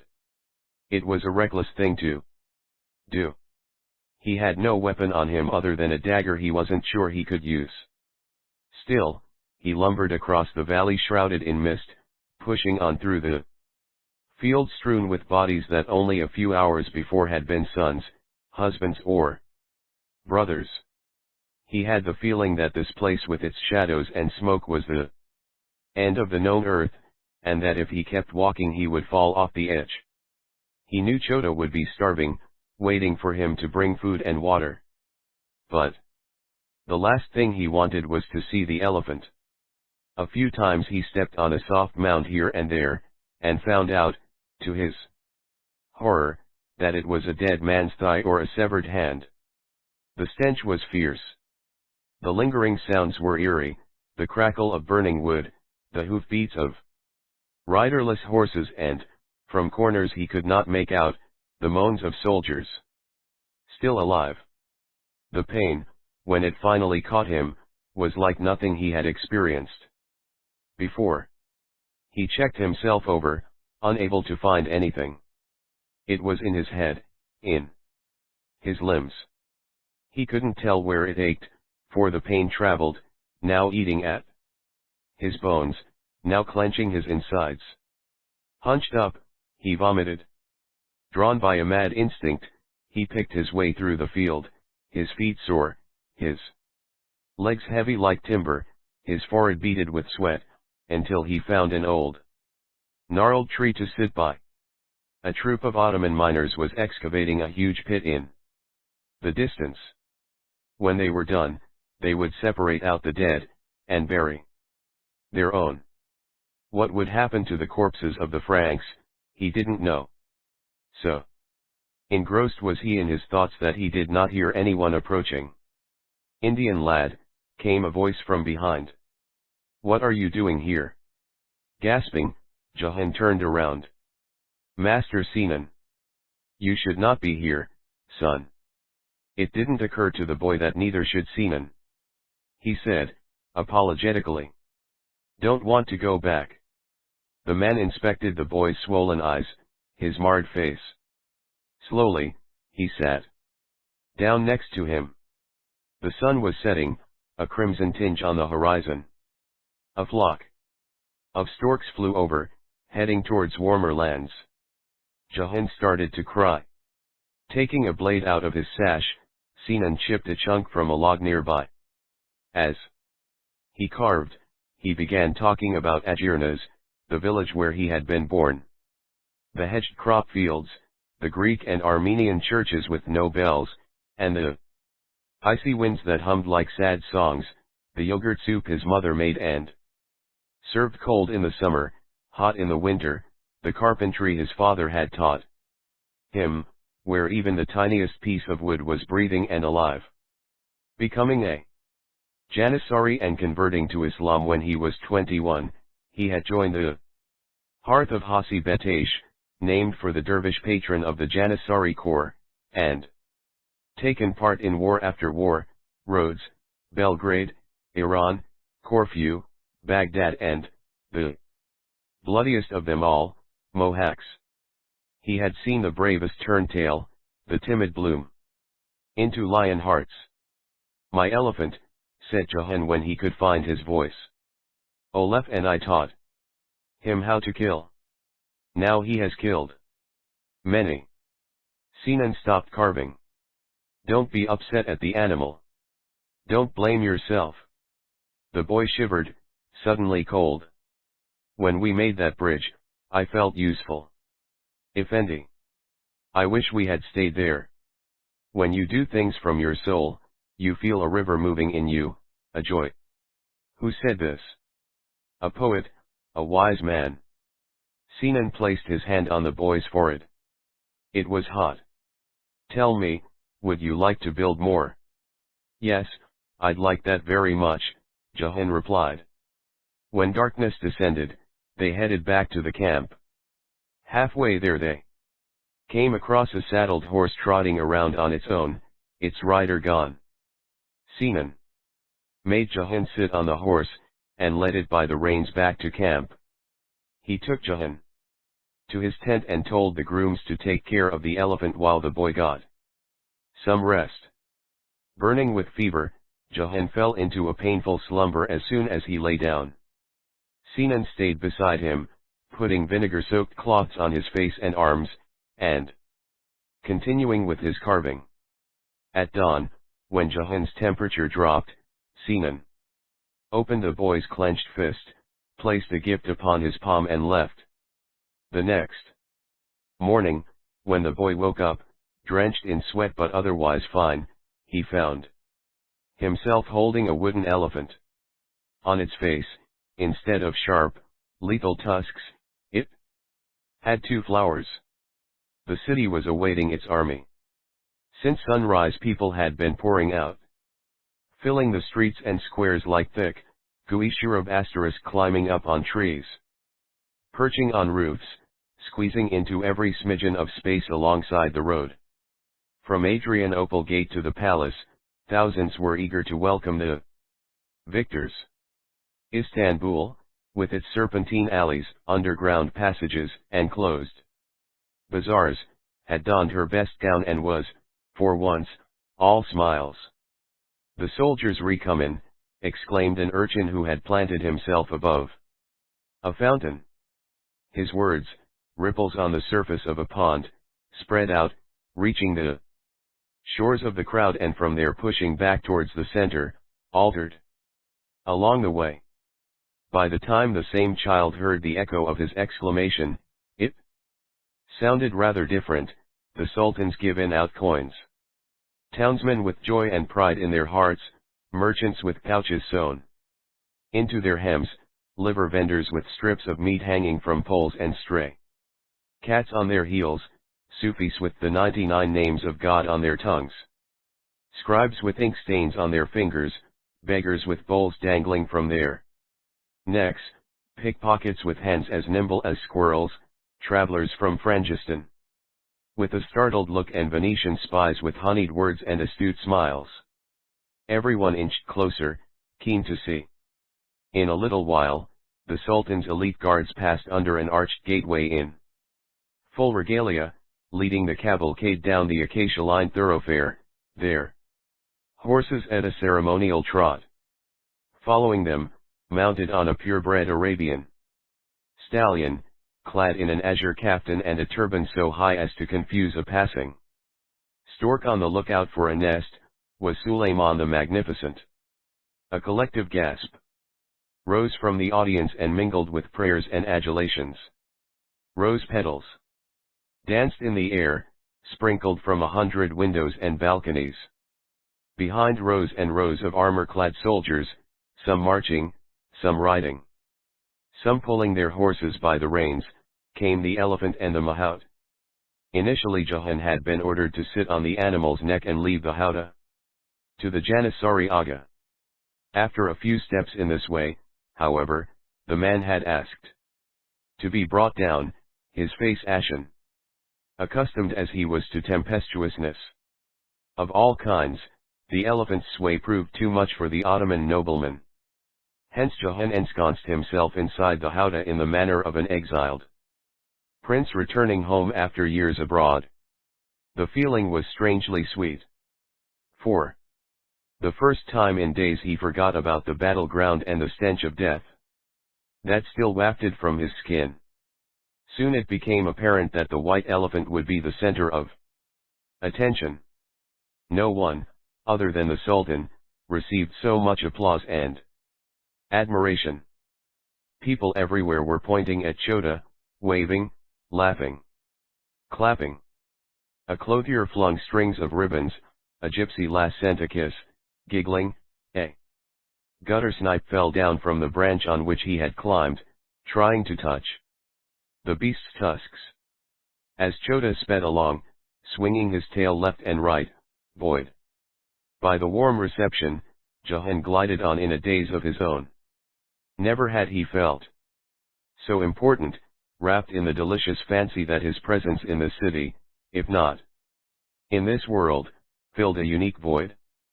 With his cheeks flushed in gratification, he waved back at the spectators. In the menagerie, Chota was greeted like a hero. It was decided that he would not be sent to the other menageries in the city. He would stay here in the seraglio. His daily ration was doubled and he was allowed to take a bath, every week, in the lily-covered pond at the far end of the courtyard, a privilege that no other wild animal was given. None of the others were permitted to leave the menagerie. Gradually Jahan forgave the elephant for the way he had behaved on the battleground. He covered his knife-like tusks with 2 silken balls, and made a new mantle for him with his own hands. He garnished the trims with silver bells, and sewed on blue beads against the evil eye. Languid and placid sunset slipped by. Blissful days these were, though, as too often happens with blissful days. They would be appreciated only when they were no more. Several days later, while Jahan was cleaning out the barn, Olef the lion tamer appeared by his side. He said, "Someone sent you a message." "Who?" Jahan asked, a crack in his voice. Several days later, while Jahan was cleaning out the barn, Olef the lion tamer appeared by his side. He said, "Someone sent you a message." "Who?" Jahan asked, a crack in his voice. "Haven't seen the chap myself. He gave it to a guard so that he'd pass it to you, so I am told." Thus saying, Olef produced a folded piece of vellum. "I am illiterate," said Jahan quickly, as if hoping this would shield him from the contents of the letter. Nor was it exactly true. With the help of Taras the Siberian, he had been studying the alphabet. Having discovered the key to the mystery of letters, he had started to wade through books, though handwriting he still found difficult. "There's nothing to read." "I've checked it," said Olef. Jahan took the vellum and opened it. There on the smooth surface of the skin was a picture.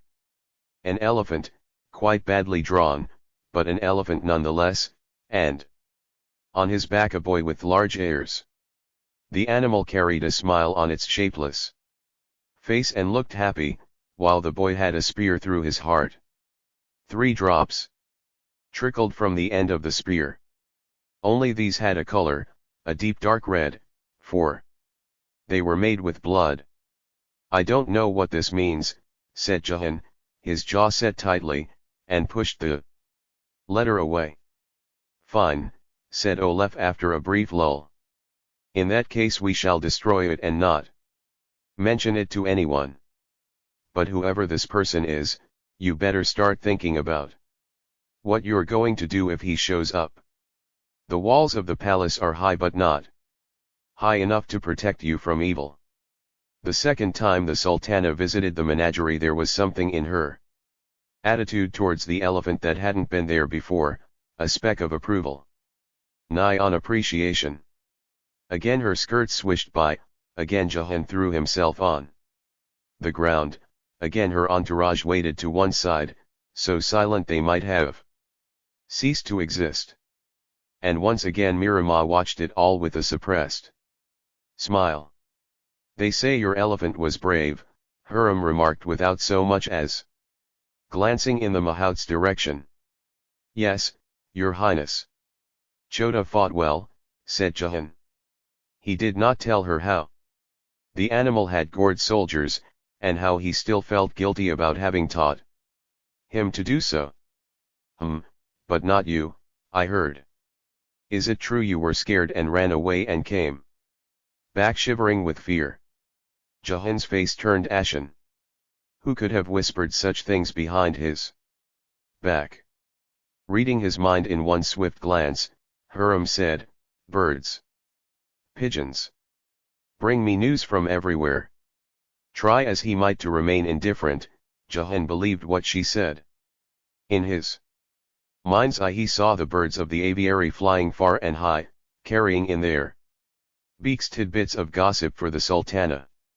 I also heard that your elephant was the people's darling. Everybody loved it.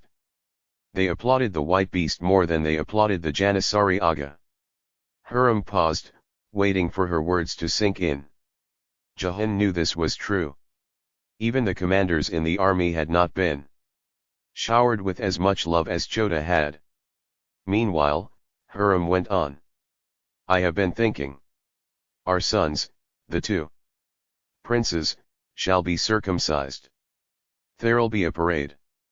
A big one. Uneasiness came over Jahan as he wondered where this was going. Your Eminent Sultan and I would like to see the elephant perform. But already she had turned on her heels. But what, Indian? Instead of syllables Jahan produced beads of sweat. Beware, there are some people who are not taken with you. They think there is something untrustworthy about you. They say you and the beast should be sent to that ruined church to stay with the other big animals. They are right. But I have faith in you, young man. Don't betray my trust. Jahan swallowed. I won't, your highness. It was a habit of Hurram's to threaten and sweet-talk interchangeably, breathing down people's necks to make it clear she could crush them should she have the desire to do so, then tossing a flattering remark or two, leaving them confused, beholden. Jahan, however, had no way of knowing this and would learn of it only in time. She strutted away, her chambermaid scurrying to keep up with her. Once again, two figures stayed behind. Princess Miramah and Hesna Khatun. My lady mother seems to be fond of the white elephant, Miramah said witheringly, like a girl imitating her parents' tone. If you entertain the crowd, well, mother will dote on you. If mother dotes on you, you and your beast will be happy. Chota doesn't know any tricks, Jahan said in a voice so low he wasn't sure if he actually said it. I remember you saying that. Miramah gestured to her nursemaid, who produced a dozen circlets from the inside of her long, loose jacket. Here, start with these. Dada and I will come and check how you are getting along. That week Jahan spent every afternoon tossing circlets to Chota, all of which the elephant ignored. Circlets would be replaced by hoops, hoops by balls, and eventually, balls by apples. Only the latter worked, Chota cared to catch apples, so that he could send them to his stomach. Even so, Mirama and her nursemaid came every day. When Chota learned a new trick, the princess commended him and rewarded him with sweet treats. When the beast failed, she encouraged him with even sweeter words. Once again, the white elephant had brought the princess and the mahout together. Yet they were not children any longer. Both had grown fast. And, although they tried not to glance at each other in that way, they could not help but notice the changes in each other's bodies. Meanwhile, Hesna Khatun was the sullen, silent witness of all. Jahan taught the princess the things he had learned since he had arrived at the menagerie. He showed her how to tell an oak tree's age by counting the rings inside its trunk, how to preserve a butterfly, how resin turned into dazzling amber. He told her how ostriches could run faster than horses, or how the stripes on every tiger were unique in the way the fingerprints of humans were. She, too, began to confide in him. Little by little, she told him about her childhood, her brothers and her mother. Being the only daughter amid boys, one of whom was destined for the throne, she had felt lonely, she said. They loved me, but they never paid enough attention to me. I was different. Because I was different, I was lonely. Can you understand that, Jahan? Jahan nodded. That was the one thing he understood well, the loneliness that came with being different. The one person Mirama would never talk about was her father. Both the mahout and the princess were behaving as though the sultan wasn't there, in the midst of their lives. Yet, deep inside, they both knew that if he were ever to hear of these garden escapades, all hell would break loose, and Jahan would not only lose his job but in all likelihood be sent to a dungeon, where he might be forgotten till the end of time. Before the circumcision celebrations, the plague arrived. First appearing on the outskirts of the city, in the hovels by the port of Scutari, it spread faster than wildfire, jumping from one house to the next, the curse scattered in the wind. Death settled over Istanbul like a fog that wouldn't lift, seeping through every hole and crack. It fluttered about in the sea breeze, frothed in the yeast of bread, brewed in the thick, bitter coffee. Little by little people stopped going about. Shrinking from gatherings, they sank into solitude. The splash of oars and the murmurs of oarsmen could not be heard even on the quietest evenings. No one wished to journey from one shore to the other if they didn't have to. Never had Istanbulites been so afraid of standing out in the crowd. Never had they been so afraid of offending God. For he had a peevish disposition, the God of the early days of the plague. People were forever worried about the wrong word escaping from their lips, the wrong hand touching their skin, the wrong smell filling their nostrils. They bolted their doors and darkened their windows to avoid the sun rays that spread the disease. Each quarter became hedged in, each street a citadel no one ventured beyond. They spoke in hushed tones, hunched their shoulders and dressed down, wrapped up in modesty. Coarse fabric was substituted for fine linen cloth. Elaborate headdresses were abandoned. Golden coins, thrust into jugs, locked into chests, were buried deep. The wives of the wealthy hid their jewelry and slipped into the garments of their handmaids in the hopes of gaining God's favor. Promises were made to go on pilgrimage to Mecca this year and to feed the poor in Arabia. Istanbul was bartering with God, offering habits, offering sacrificial lambs, offering prayers, losing. Yumrukuk they were called, too pretty a name for the swellings that appeared on the armpits, thighs, and necks of the victims. Upon closer inspection, some saw the unmistakable face of Israel. A sneeze was an ominous sign. People flinched when they heard one. That is how it began. The body broke into boils. That swiftly grew bigger, darker. Then came the fever, the vomiting. It was in the wind, they said. The night air, soiled like grime, was infested with miasma. The rooms in which the victims met their end were scrubbed with vinegar, whitewashed with lime, sprinkled with holy water from Mecca, then abandoned. Nobody wanted to linger in a place with a resentful ghost. That the rich and mighty were also dying was consolation for some, a sign of hopelessness for others.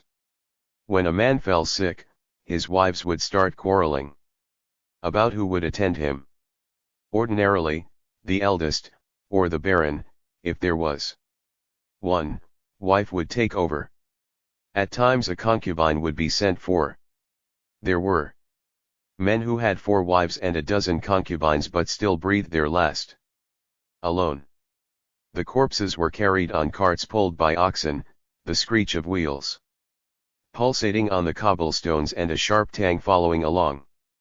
The cemeteries on the slopes of hills grew overfull, bloated like the sheep slaughtered, skinned, and hung from trees uneyed. The grave diggers made each new pit deeper and wider than the previous one, at times burying bodies by the dozen.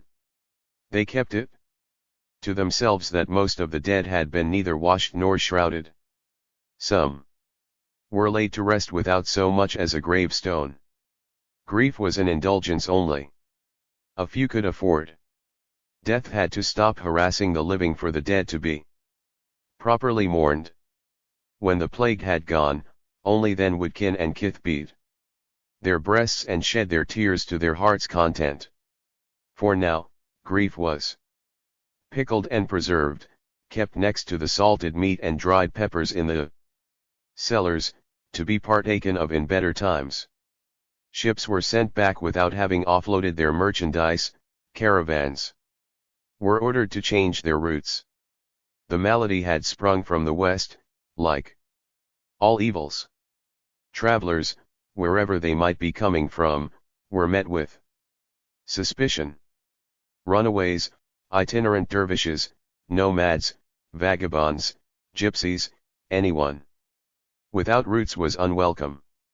Midsummer, the disease seized the Grand Vizier Ayaz Pasha, a man believed to be all-powerful. His death unsettled the seraglio. Suddenly, even the walls of the palace were not strong enough to keep the contagion at bay. That same week, 4 concubines got infected, fear darker than coal swirling in the corridors of the harem. They said Hurrem shut herself in a chamber with her children and refused to see anyone other than the Sultan. She cooked her own food, boiled her own water, even washed her own garments, distrusting the servants.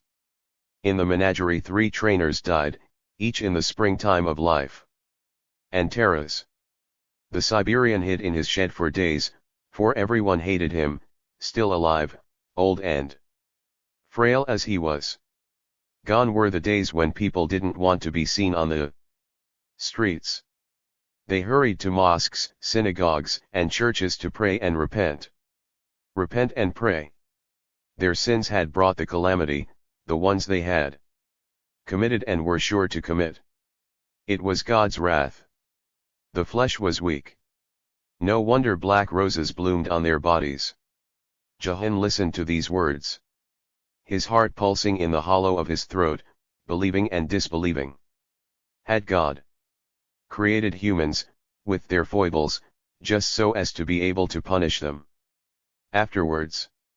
We trespassed, said the imams. Sin entered the world, said the priests.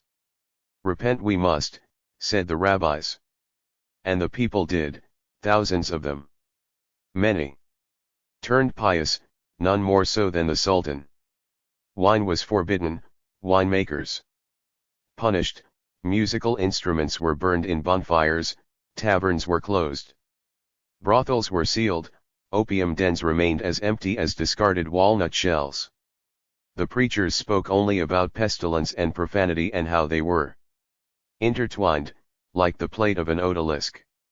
Then, as if in unison, people stopped saying it was because of them. It was others who had brought this upon the city, others with their impiety and debauchery. Fear turned into resentment, resentment into rage. And rage was a ball of flame you could not hold in your hands for too long, it had to be thrown at someone. In late July a mob entered the Jewish neighborhood around Galata Tower.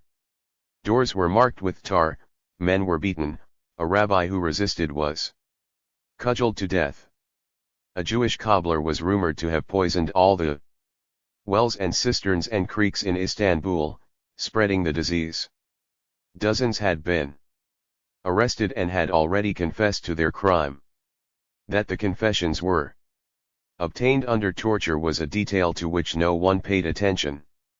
Had the Jews not been expelled from towns in Saxony only a few years ago, and many more burned at the stake in the lands of Frangistan? There was a reason why they carried calamity wherever they went, an ill omen following them like a shadow. They kidnapped children to use their blood in dark rituals. The charges grew like a river swollen with rain. Finally, Sultan Suleiman issued a firman. The local Qadis would not be able to give verdicts on blood libel, and the few judges who now took on such cases wished not to do so. The accusations waned. It wasn't the Jews. It was the Christians. They never went to Hammam, dirty to the core. They did not wash after they coupled with their wives. They drank wine, and, as if this was not sin enough, they called it the blood of Jesus, whom they dared to name God. Worst of all, they ate pork, the meat of an animal that wallowed in its own filth and devoured decayed flesh with maggots. The plague must have been contracted from pig-eaters. The same folk who had terrorized the Jewish streets were seen attacking the Christian quarters later on. A saddler in Iup assumed the leadership of the throng. He preached that the Jews and the Christians were people of the book and, though in error, they were not evil. It wasn't they who were the culprits. It was the Sufis, with their chanting and whirling. Who could be more dangerous than someone who called himself a Muslim and yet had nothing to do with Islam? Did they not say they had no fear of hell and no wish for heaven? Did they not address God as if he were their equal and even said there was God under their cloak? Blasphemy had brought on the doom. Mobs patrolled the streets, wielding truncheons, hunting for heretics. They were neither stopped by the Subashi and his guards nor arrested afterwards. On Friday, after the evening prayer, they set upon the twisting streets of Para. Men, and boys as young as 7, with torches in their hands, joined by more. Along the way, delved into the houses of ill repute, dragged out the whores and pimps, and set the buildings on fire. One woman, who was so fat she could barely move, was tied up to a pole and whipped, crimson paths on rolls of flesh. A Hunsa asterisk was stripped naked, spat upon, shaved from head to toe and dunked into shit. But it was a dwarf woman, they said, who bore the brunt of it, though nobody quite knew why. She was rumored to be quite close to the chief white eunuch and capable of many a contrivance. The next morning, shortly after dawn, stray dogs found her caked in blood and faces, her nose broken, her ribs crushed, yet somehow still alive. Only when the mob, now ready to punish the gentry, began to boast of marching to the palace did the Subashi intervene, arresting 11 men. They were hanged the same day, their bodies left swinging in the breeze for everyone to see. By the time the plague left, Istanbul was 5,742 souls fewer in number and the cemeteries were full to bursting. The same week Jahan received another nasty letter, this one clearly signed by Captain Gareth. With the help of a kitchen boy he sent the seaman the few coins he had put aside, hoping this would keep him quiet for a while. Laden with such worries, he was slow to pick up the new gossip in town. Lutfi Pasha, the man who had recommended the right builder for the bridge over the river Pruth but then disagreed with him, had taken the place of the late Grand Vizier Ayaz Pasha. And the chief royal architect, who had passed away of old age, had been succeeded by none other than Carpenter Sinan. It was the talk of the town that two men who did not get along had been promoted, by some twist of fate, exactly around the same time, as if God wished to see whether they would clash, and, if so, who would survive. Proud and august, for over 1,000 years the Hippodrome had seen no end of festivities, always packed, always rowdy. The spectators were men of all ages. Should they like a show, they roared and laughed and sat upright, as though they had a hand in the performance. Should they not take delight in what they saw, they stamped their feet, uttered curses, threw whatever was in their hands. Easy to amuse, hard to please, the audience had changed little since the time of Constantine. Far off, in the middle of the wooden stalls, stood a terrace adorned with golden tassels. Inside was Sultan Suleiman, seated on a high chair from where he could see and be seen. Tall and lithe, he had a long neck and a short beard. He was attended by the Grand Vizier Lutfi Pasha, who had been married to the Sultan's sister, and other members of the Divan. Separated from the Sultan by brocade hangings was the Sultana, surrounded by her handmaidens. Silk curtains and latticed panels shielded the women from the crowd's eyes. Other than those few from the imperial harem, there were no females present. Foreign emissaries had been ushered into a separate booth. The ambassador of Venice sat upright with a distant look in his eyes and a sapphire brooch on his zamara that had not escaped Jahan's attention. Next to the Venetian were the envoy of Ragusa, the delegates of the Medici of Florence, the Podesta of Genoa, the legate of the King of Poland and eminent travelers from Frangistan. They were easy to recognize, not only because of their garments but also because of their expressions, a mixture of disdain and disbelief. The festivities had been going on for days. At night, flooded with light, Istanbul shone brighter than the eyes of a young bride. Lamps, torches and fireworks punctured the gloom. Caiques glided along the waters of the Golden Horn like shooting stars. Confectioners paraded with sugar sculptures of manating sea creatures and birds with feathers of every color. Up and down the streets, giant frames of flowers were displayed. So many sheep were butchered that the creek behind the slaughterhouses ran crimson. Page boys scurried about, humping trays of rice dripping with fat from sheep's tails. Those who'd had their bellies filled and quenched their thirst with sherbet were treated to zerti *4.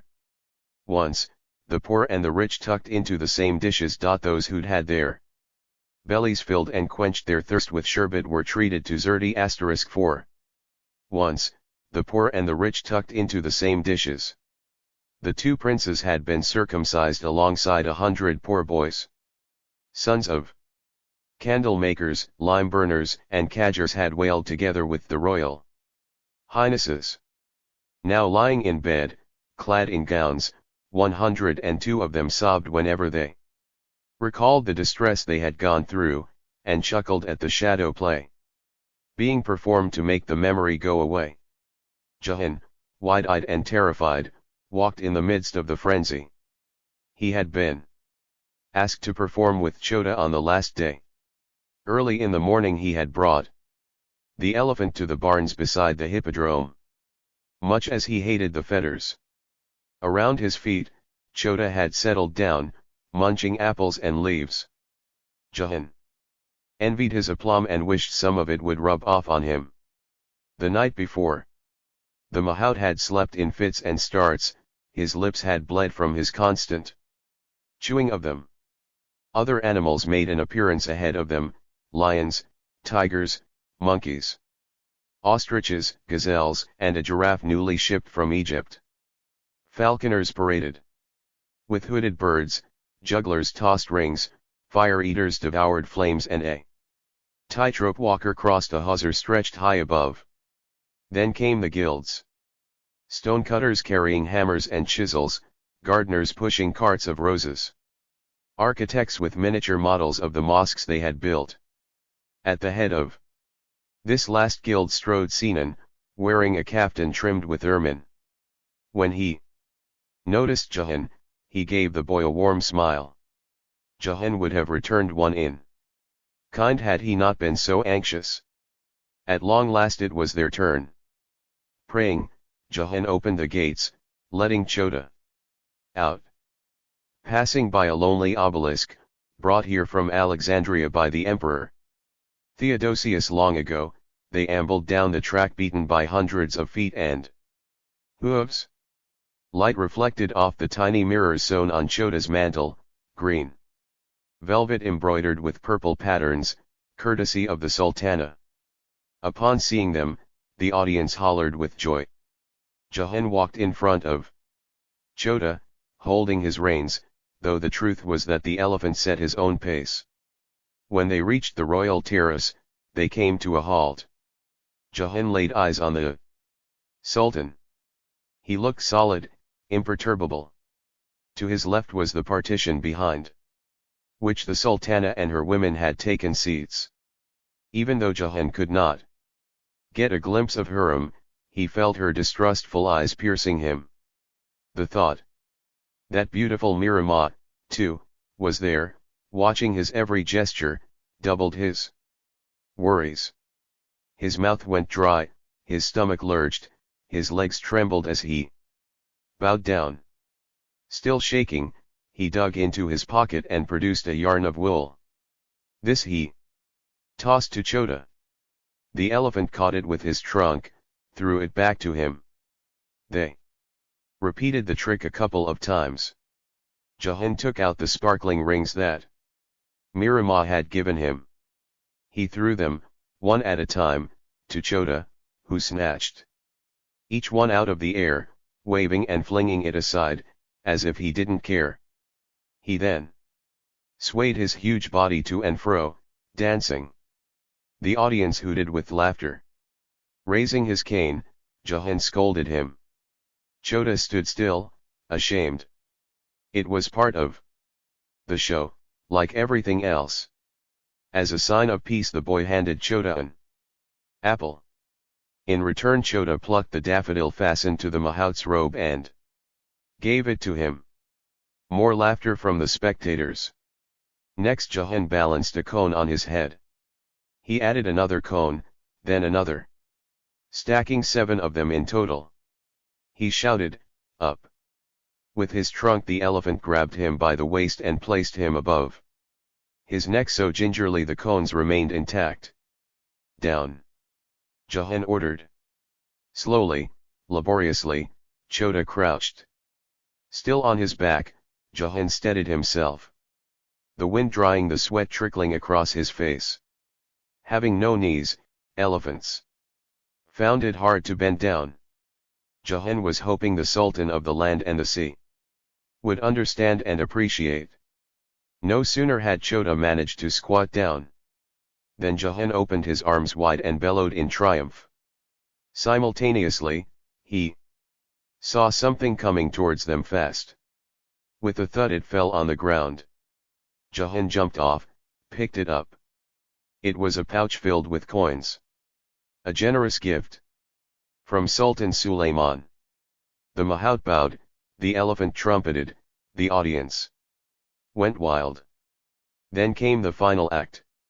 Chota, representing Islam, would confront a wild boar that stood for Christianity.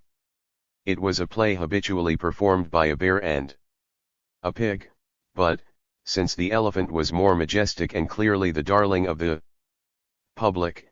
At the last minute the role had been assigned to Chota.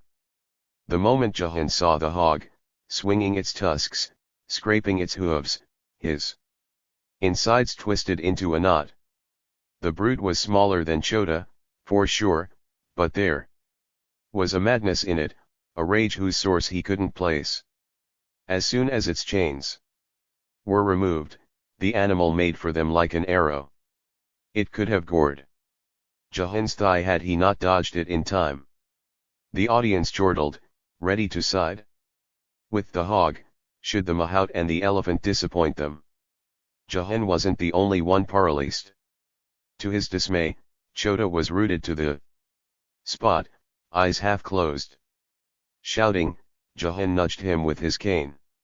He uttered honeyed words, promising sweet treats and mud baths. Nothing helped. The elephant that had fiercely assailed enemy soldiers and killed several on the battleground had gone numb. The hog, having lost interest in the elephant, circled then charged Jahan, knocking him to the ground. Hey, here! Out of nowhere Murka the bear tamer appeared, shouting to draw the hog's attention. He carried a spear in his hand, his beast lumbering behind. The two of them were familiar to this game. The bear growled. Furiously grunting, the hog attacked with its mouth wide open. Jahan watched it all as if through a veil. The sounds, though terrible, were muffled by the din of the crowd. The bear, its curved claws sharpened, slashed and ripped, gutting the hog. The animal's intestines gushed out, releasing a sickening smell. Its back legs twitched and kicked. A shriek rose as life abandoned its body, so fierce and unearthly that it pierced the spectators to their very marrow. Stepping on the dying hog with his boot, Murka saluted his audience. Instantly, he was rewarded with a pouch. As he grabbed it, he looked at Jahan with a smirk he didn't bother to hide. Behind him, small as a mouse, Jahan averted his gaze, wishing with all his heart for an earthquake that would swallow him up. While the mahout was considering vanishing, the elephant was getting incensed. Some of the spectators had been hurling pebbles at him. Chota flapped his ears and trumpeted. Seeing their success in upsetting so large a creature, the audience began to throw other things, wooden spoons, rotten apples, metal scabbards, chestnuts from a nearby tree. Jahan urged Chota to stay calm, his voice no more than a mosquito buzz in the uproar. All at once, the elephant charged straight for the stalls.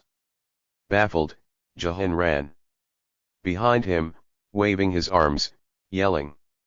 He watched faces in the audience change from astonishment to terror. People scurried left and right, screaming, trampling on those who had fallen down. Jahan caught up with Chota, yanked his tail. The animal might have crushed him, but the mahout wasn't thinking. Guards with swords and spears circled them, though none seemed to know what they were doing. In the commotion Chota tore down the banners, squashed ornaments and plowed into the booth of foreign emissaries. In trying to get out of the beast's way, the Venetian envoy took a headlong tumble, his precious zamarra tearing as someone stepped on it. Jahan saw the sapphire fall off. In a trice he stepped on it. And, certain that no one was looking, he grabbed it and hid it in his sash. When he turned to the elephant again, to his horror he found Chota by the royal terrace. Sultan Suleiman had not budged. He stood erect, his jaw jutting out, his face unreadable. The Grand Vizier was the opposite. Foaming at the mouth, he barked orders here and there.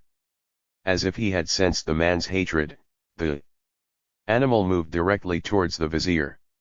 He snatched the man's turban off his head and swung it in the air, as if it were another trick he had practiced. "Guards!" Lutfi Pasha shouted.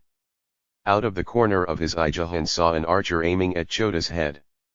With a cry he dashed towards the man, who, only a second before, had loosed his arrow. A sharp pain burned his right shoulder and he let out a howl. He wobbled on his feet and collapsed. At his voice the elephant slowed down. So did the people. In the first rows. Stunned into silence, they now stared at the mahout bleeding on the ground. It was then that the Sultan, slowly and calmly, stood up and did something no one was expecting. He chuckled. Had Chota attacked the lord of the land and the sea instead of the vizier, what might have happened was unimaginable. But, as things stood, the Sultan's mirth saved his life. Someone fetched Lutfi Pasha's turban, soiled and flattened, and handed it reverentially to him. The vizier grabbed it from the man's hands, but refused to put it on his head. One by one the audience returned to their seats. Oblivious to the wreckage he had caused, Chota stomped towards the exit. "What ve you done, imbecile?" Jahan hollered from the stretcher he was being carried on.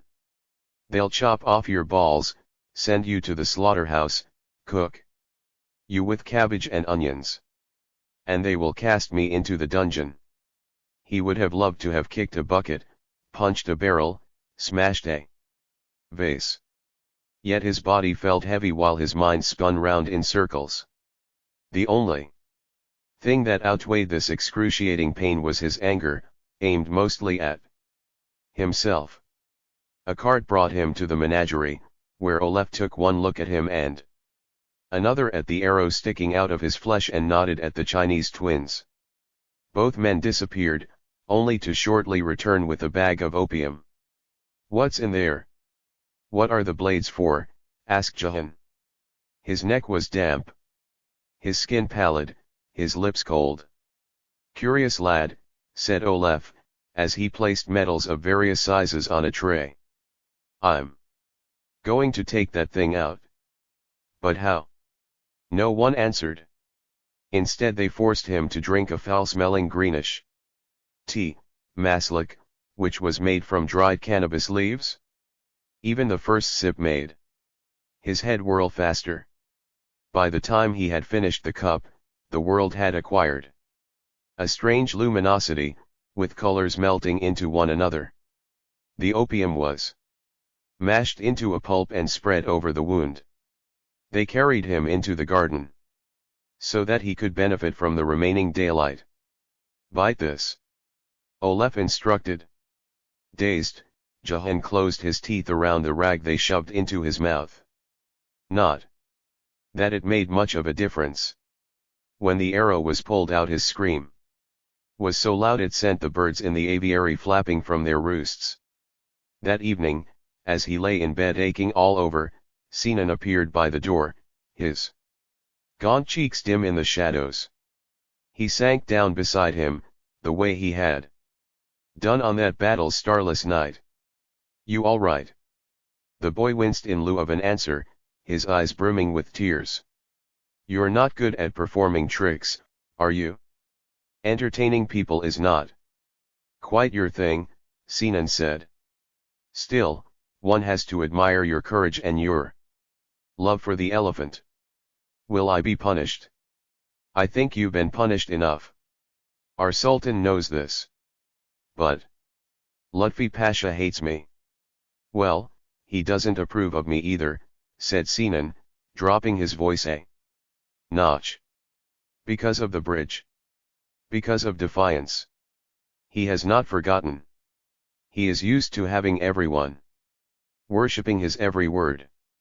Those who surround themselves with grovelers, who praise everything they do, will not forgive the honest man who tells the truth." Around them darkness gathered as Sinan asked the boy about his life. Jahan told him about his sisters, his stepfather, and his mother's death. For the first time since he came to the city he told his true story, without lies and fabrications. There was no mention of Hindustan. Will you go back? Asked Sinan. I shall when I'm wealthy and strong. I need to hurry up, as I want to confront my stepfather before he gets too old. So you want to return to revenge your mother? That's right. I swear I will, as God is my witness. Sinan lapsed into thought. That sketch you sent me, whose mansion is that? Oh, it is the Grand Mufti's. I was there the day he tried the heretic. But I made a few changes to the house. Why? I noticed it's quite windy up there, Effendi. The windows were made small for that reason, but they don't let enough light through. I thought if there was a gallery upstairs, covered with lattice work, there'd be more light and the women could watch the sea without being seen. Sinan raised an eyebrow. I see. I thought the drawing was good. Really? Jahan asked incredulously. You'd better learn algebra and measurement. You ought to gain an understanding of numbers. I watched you while we were building that bridge. You are smart, curious, and you learn fast. You can become a builder. You have it in you. Pleased to hear this, Jahan said, I liked helping with the bridge.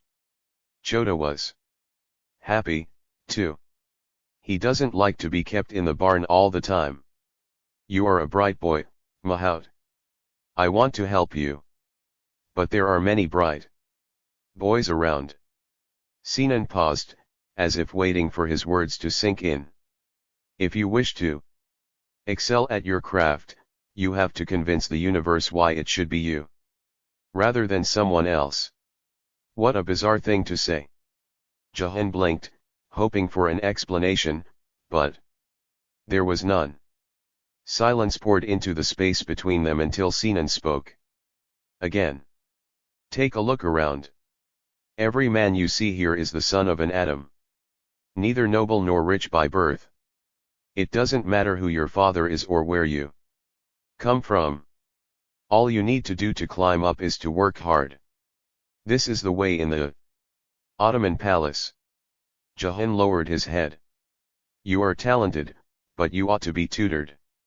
You must learn languages. If you promise to put your heart into this, I'll help you get lessons at the palace school. Men in the highest positions have been educated there. You have to strive as hard as they did, year after year. I am not afraid of work, Effendi, said Jahan. I know, but you must let go of the past, said Sinan as he stood up. Resentment is a cage, talent is a captured bird. Break the cage, let the bird take off and soar high. Architecture is a mirror that reflects the harmony and balance present in the universe. If you do not foster these qualities in your heart, you cannot build. His cheeks burning, Jahan said, I don't understand. Why do you help me? When I was about your age, I was fortunate enough to have a good master. He is long dead, may God have mercy on his soul. The only way I can pay him back is by helping others, Sinan said. Besides, something tells me you are not who you seem to be. You and the elephant are like brothers. But you are no Mahout, my son. There is more to you, I believe. You have not told me the entire truth. The elephant is my family now, said Jahan, without quite meeting the architect's eye. Sinan let out his breath slowly. Get some rest, we shall talk again. As the master left the barn, a tear rolled down Jahan's face and dropped onto his hand. He looked at it in confusion. He had a wounded shoulder and aching limbs, yet he couldn't tell where his pain came from. Housed in the third courtyard, the palace school had 342 youths. The brightest Debsherm boys attended the classes. They mastered Islamic law, hadith, philosophy, history of the prophets and the Quran. They studied mathematics, geometry, geography, astronomy, logic, and oration, and learned enough languages to wend their way through the Tower of Babel. Depending on their abilities, they excelled in poetry, music, calligraphy, tiling, pottery, marquetry, ivory carving, metalwork and weaponry. Upon graduation some went into high-ranking posts in the government and military. Others became architects and scientists. All of the tutors were male, some eunuchs. They carried long sticks, which they did not hesitate to employ to punish the slightest disobedience. The halls were silent, the rules strict. The children of Albanians, Greeks, Bulgarians, Serbs, Bosnians, Georgians, and Armenians were taken into the levy of boys, but not the children of Turks, Kurds, Iranians, and Gypsies. Jahan found the classes too hard to follow. He expected to be thrown out at any moment. Yet weeks passed by. Ramadan fell during midsummer. Suddenly, days were heavier, nights bursting with smells and sounds. Shops were open. Longer, funfairs teeming with people went on until late in the evening. The Janissaries, the scholars, the artisans, the beggars, even the addicts, many of whom bolted down on the sly reddish-brown paste that slowly, very slowly, dissolved in their bellies, helping them to cope with abstinence, were fasting. Even as Eid came and went, no one inquired about him and Chota. It was as if they all had forgotten there was an elephant in the menagerie. Jahan sank into gloom. He suspected the Grand Vizier of being behind this. Clearly, the man had not forgiven Chota for what had happened at the hippodrome and was biding his time to skin them alive. Little did he know that the dreaded Lutfi Pasha, the second most powerful man in the empire, the royal groom who had married Sultan Sulayman's sister, was in deep trouble. It all began when, in a house of ill repute near the Galata Tower, a whore by the name of Kamak * due to the lightness of her skin, refused to sleep with a customer, a brute with money but no mercy. The man beat her. Not satisfied, he took out the scourge that he carried with him and flogged her. Now that, according to the unwritten and unspoken rules of the bagnios of Constantinopolis, was beyond the pale.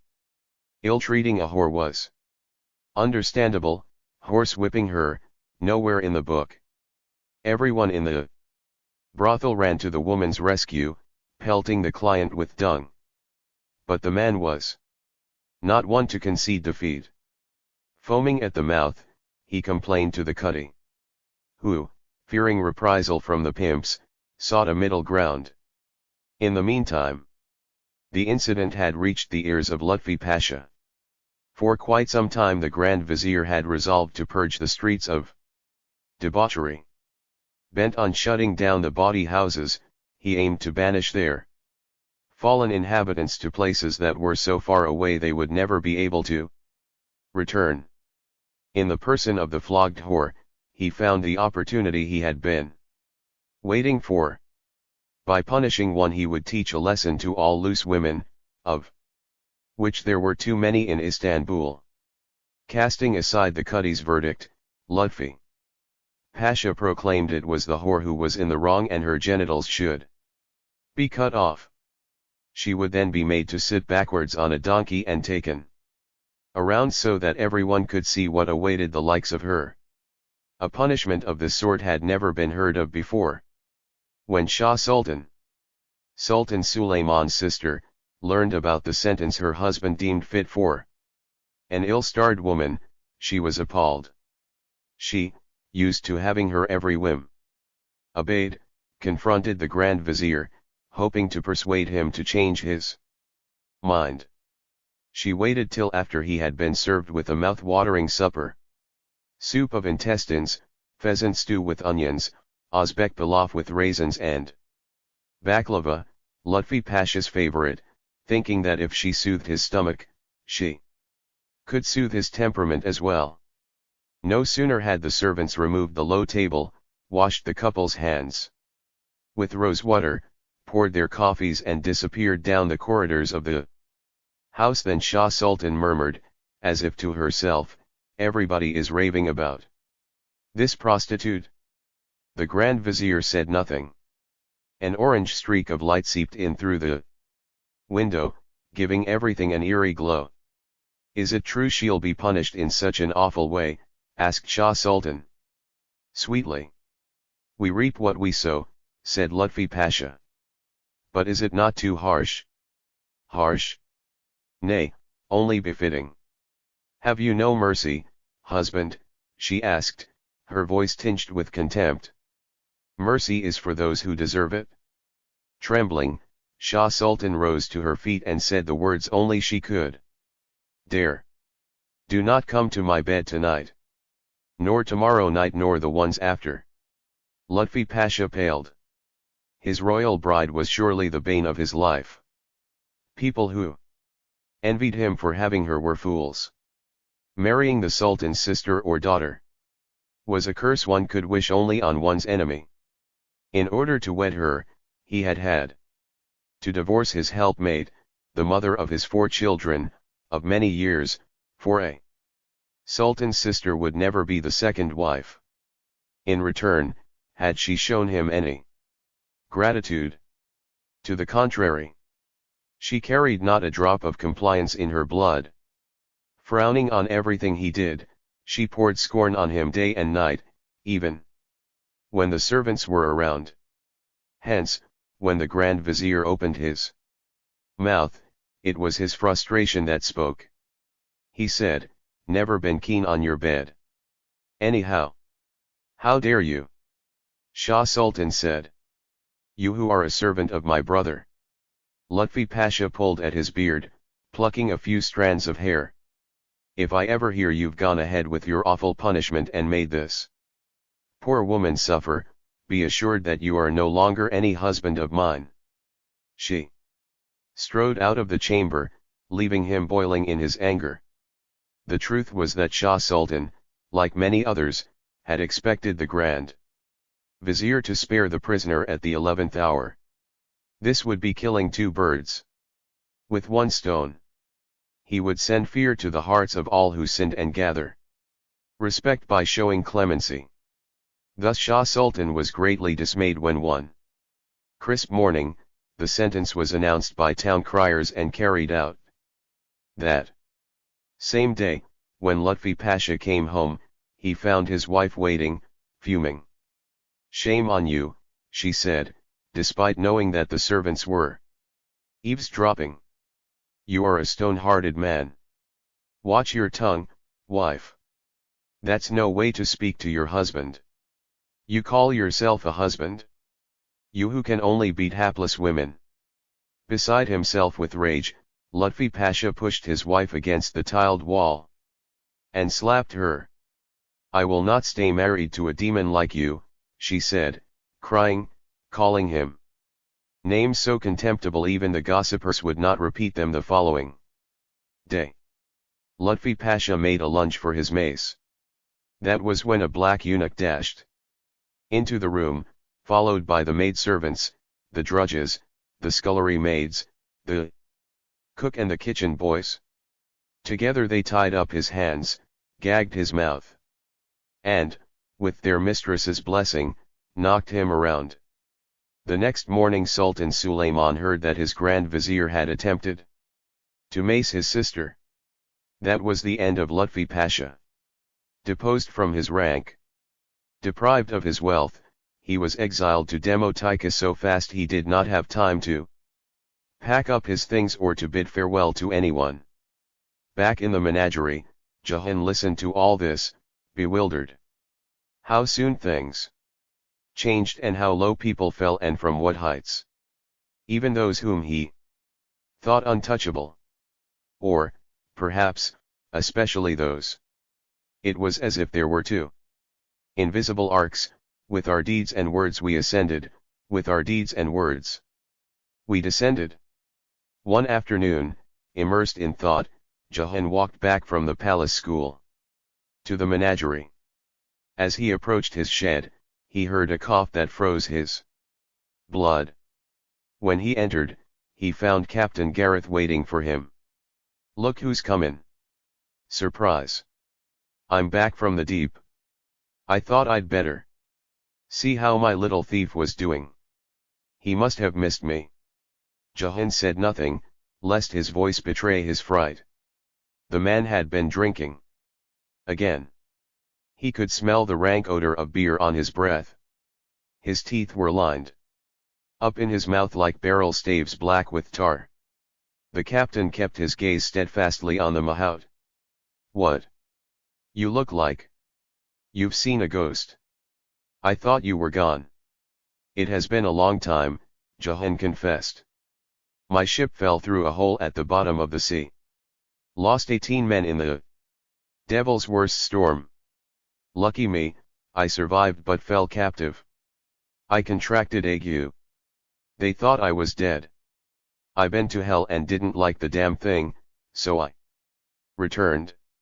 "What, you're not happy to see me?" "I am." The man flashed him a look of distrust. "You been here long enough. What have you stolen? Show me.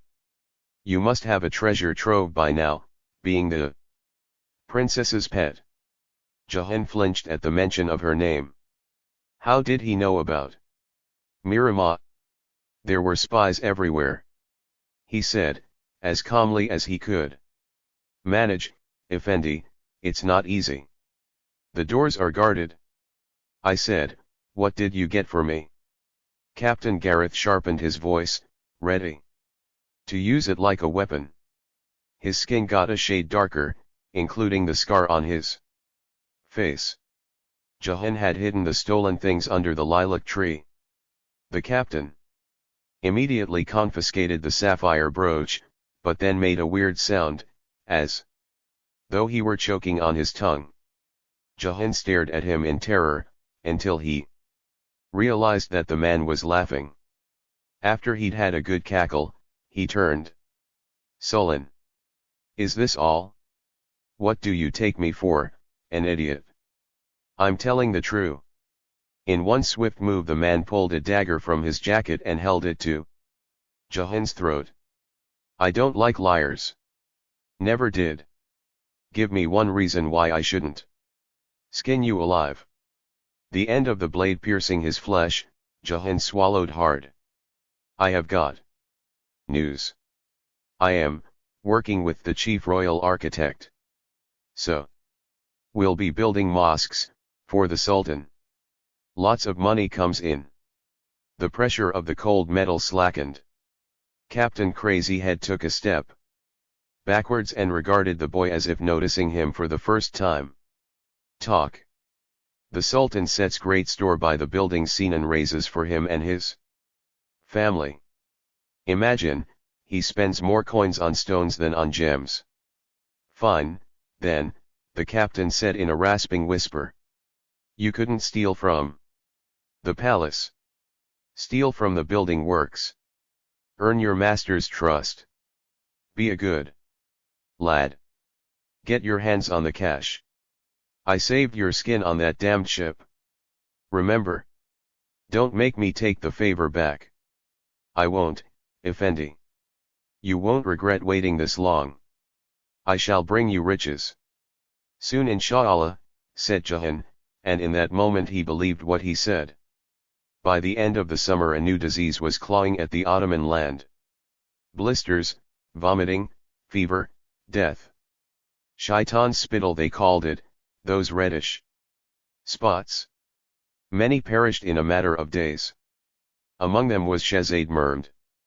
Only 21 years old, son of Suleiman and Hurrem, the apple of their eyes. The Sultan was devastated. Clad in coarse robes, refusing to see anyone, he devoted himself to prayer. Istanbul mourned with him. Lamps were dimmed. Voices hushed. Stores closed early, weddings and bar mitzvahs and circumcisions were kept in abeyance. The fishing boats circling the Sarai Gate passed by soundlessly, as if grief were a sleeping baby not to be awakened. The storytellers in the bazaars, the wandering balladeers, the hawkers on the streets, even the minstrels who went to bed with songs and got up with songs, all fell silent. The only thing that disturbed the quiet was the rain. It pelted down in such abundance it was thought the sky was shedding tears for all and sundry. It was on a day such as this that Chota and Jahan were, for the first time, honored with a visit from the Sultan. Sunken cheeks, sallow skin, drooped shoulders. The Sultan was so unlike the man Jahan had saluted at the hippodrome that he might not have recognized him, were it not for the guards on his heels. Hastily, he bowed down. "I remember you and your elephant," said the Sultan. Blushing, Jahan flinched from the memory of that ominous afternoon. "How is your shoulder?" "It's fine, my lord." "The beast, what does he eat? Tell me about it." This Jahan did. He raved about how Chota loved the mud, the water, and the food, all the while sensing that Sultan Suleiman needed not so much the information as the distraction from grief. He said, "If you wish to hurt an elephant you ought to go for the trunk. Having no bones, only muscles, the trunk was many things at once, a nose, an upper lip, an arm, a hand. Breathing, smelling, eating, drinking, sucking up water to shower themselves, scratching their ears, rubbing sleep off their eyes, there was no end to the things elephants could achieve with their trunks. Just as human beings were left or right-handed, so, too, were elephants left or right-tusked. Jahan concluded Chota was left-tusked. "Strange that an animal so majestic has a tail this flimsy," said the Sultan.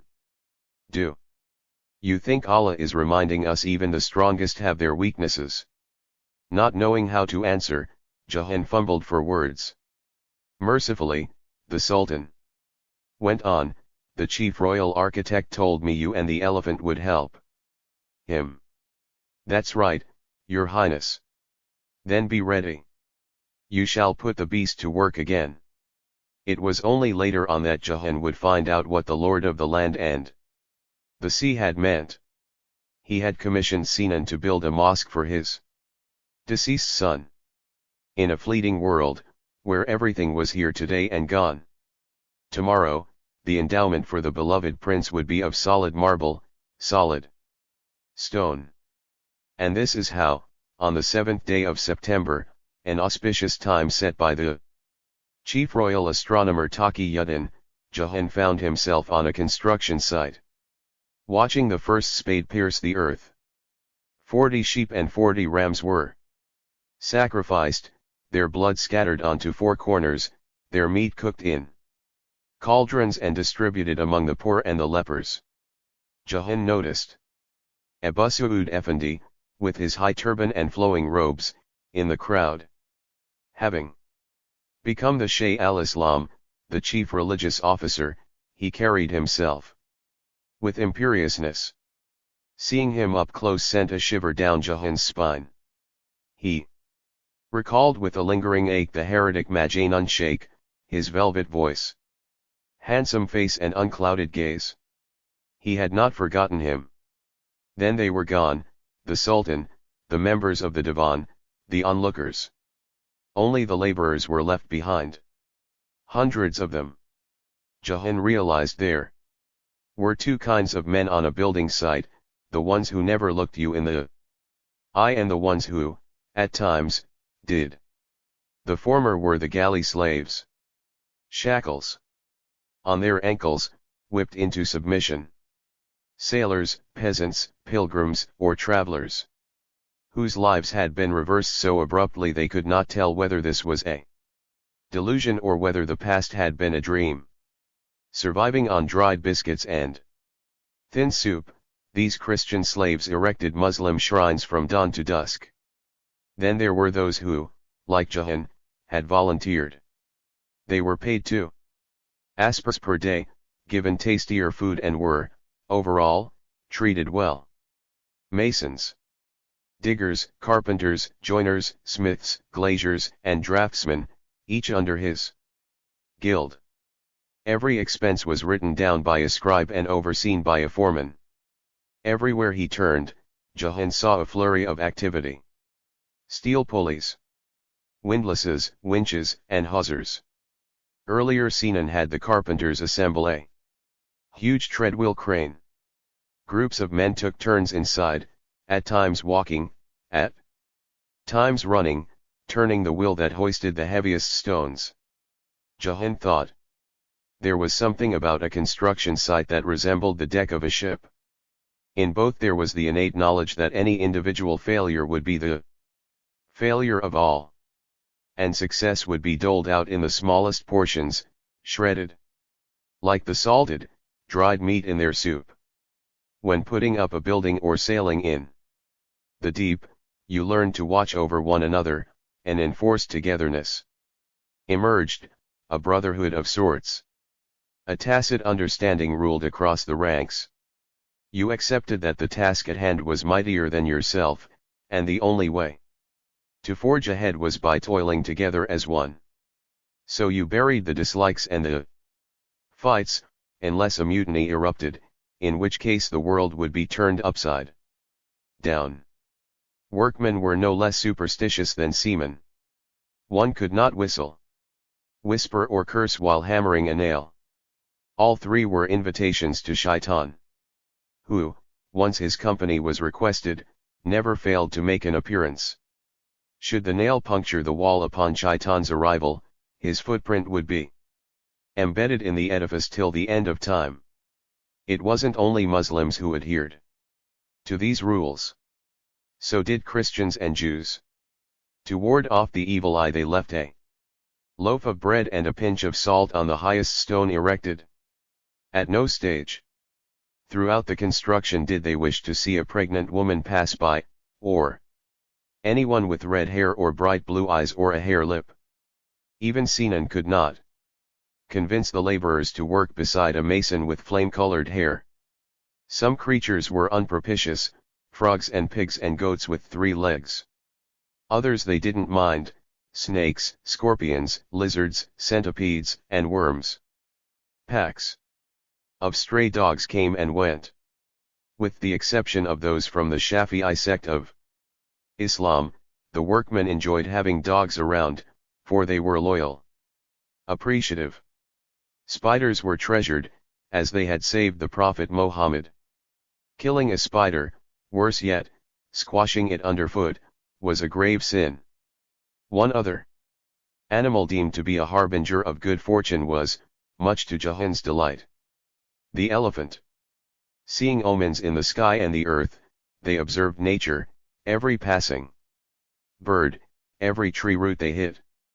If there was a smell in the breeze, sharp and pungent, they suspected someone was brewing a potion.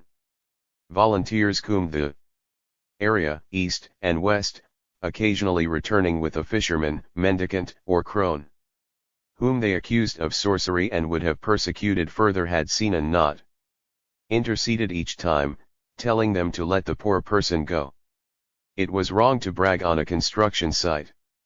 One should never rave about one's achievements and always remember to say Inshallah, because everything was in God's hands and nothing in theirs. Whenever there was a public hanging, some laborers snatched a sliver of wood from the gallows and wore it as an amulet, which Jahan never understood, for how could the misery of one man bring anything good to another? Sinan did not seem to mind these beliefs, though he clearly did not share them. Even so, Jahan would discover that he was superstitious in his own way. He had a talisman that he wore all the time. 2 circles, one inside the other. Both made of leather, one light, one dark. He fasted for 3 days before he embarked on a design. Upon finishing it, no matter how great the building, he would leave within it a flaw, a tile placed the wrong side up, an upended stone, or a marble chipped on the edge. He made sure the defect was there, visible to the knowing eye, invisible to the public. Only God was perfect. One of Sinan's loyal foremen was a Christian Arab from the mountains of Lebanon, named Snowy Gabriel. This man had hair, skin, eyelashes and eyebrows that were as white as alabaster. His eyes, much like a rabbit's, turned pink in the sun. Every now and then a newcomer would refuse to work under him, accusing him of bringing bad luck. Sinan would vouch for him, saying he had been born this way and was the best foreman in 7 climes. Chota helped, pulling cables, yanking tow ropes, carrying planks and positioning timbers. Once, while he was hauling up a marble column, the cord snapped, and the load came tumbling down. Snowy Gabriel would have been crushed had he not moved aside at the last instant. Yet, for the most part, the days were uneventful, the work dreary. Every morning the Mahout and the elephant left the palace and arrived at the site near the Janissary barracks. They paced the same road once the sun went down. By now the townsfolk had got used to the sight of them. Sometimes they waited en route, children mostly. Some, in their belief that the soil where an elephant trod had healing powers, collected clods of earth after they passed. Jahan observed closely everyone on the construction site, learning fast. But it was Sinan's apprentices that he was dying to know more about. They were closer to the master than anyone else. The 3 of them. The first, a slender, olive-skinned Anatolian who limped due to a childhood illness, was called Nicola. He would stare at a building, close his eyes, then draw it down to the tiniest detail. Tall and corpulent, the second was born in a forsaken village near the Iranian border and was raised by his grandfather after marauders had killed his parents. His name was Davad, his mind was sharp as a blade. The third was a mute by the name of Yusuf, a youth who so excelled at numbers that Sinan made him recheck each of his own measurements. His face was hairless, his eyes large and green. Due to an accident as a boy, both his hands had been burned and he wore gloves made of buckskin. There were workers who, if it weren't for fear of Sinan, would have given him a hard time. Knowing this, the mute apprentice, like the galley slaves, kept his gaze on the ground. At the slightest opportunity Jahan would tiptoe next to these 3 young men and peek over their shoulders at their designs. When he returned to the menagerie, he would imitate what he had seen, drawing on wet clay or dry sand. One part of him was determined to work hard and be like them. Another part thought only about what to steal, when to run away. And the chasm between was so deep and wide he was finding it increasingly difficult to cross. Sooner or later, he would have to choose one or the other. By January the weather had turned bitter. Icicles dangled from the eaves. Dangerously beautiful. Istanbul slept under a thick, white blanket. Still the construction carried on. The galley slaves wrapped rags around their feet. Their toes peeked out from scraps of cloth, aflame, swollen. On one of those mornings the elephant and the Mahout departed from the palace at the usual time. Halfway through the ride a dog came running towards them, barking madly, as if it wanted to show them something. "Let's go and see what it wants," Jahan yelled from astride Chota's neck. With a swerve they began to follow the canine. The dog, delighted in getting the attention it wanted, turned left, heading straight to the embankment, where the water had frozen over the shoreline. The elephant sped up. "Hey, slow down." Before Jahan could finish his words, Chota stepped into the inlet, crushing the ice, sinking up to his belly. They halted, the elephant, the Mahout, the dog. There was a corpse in the water, so close they could almost touch it. A concubine in all likelihood. Her skin had turned bluish-purple, her hair danced with the waves. Judging by her clothes and the jewel around her neck, she was from a wealthy household, perhaps the palace.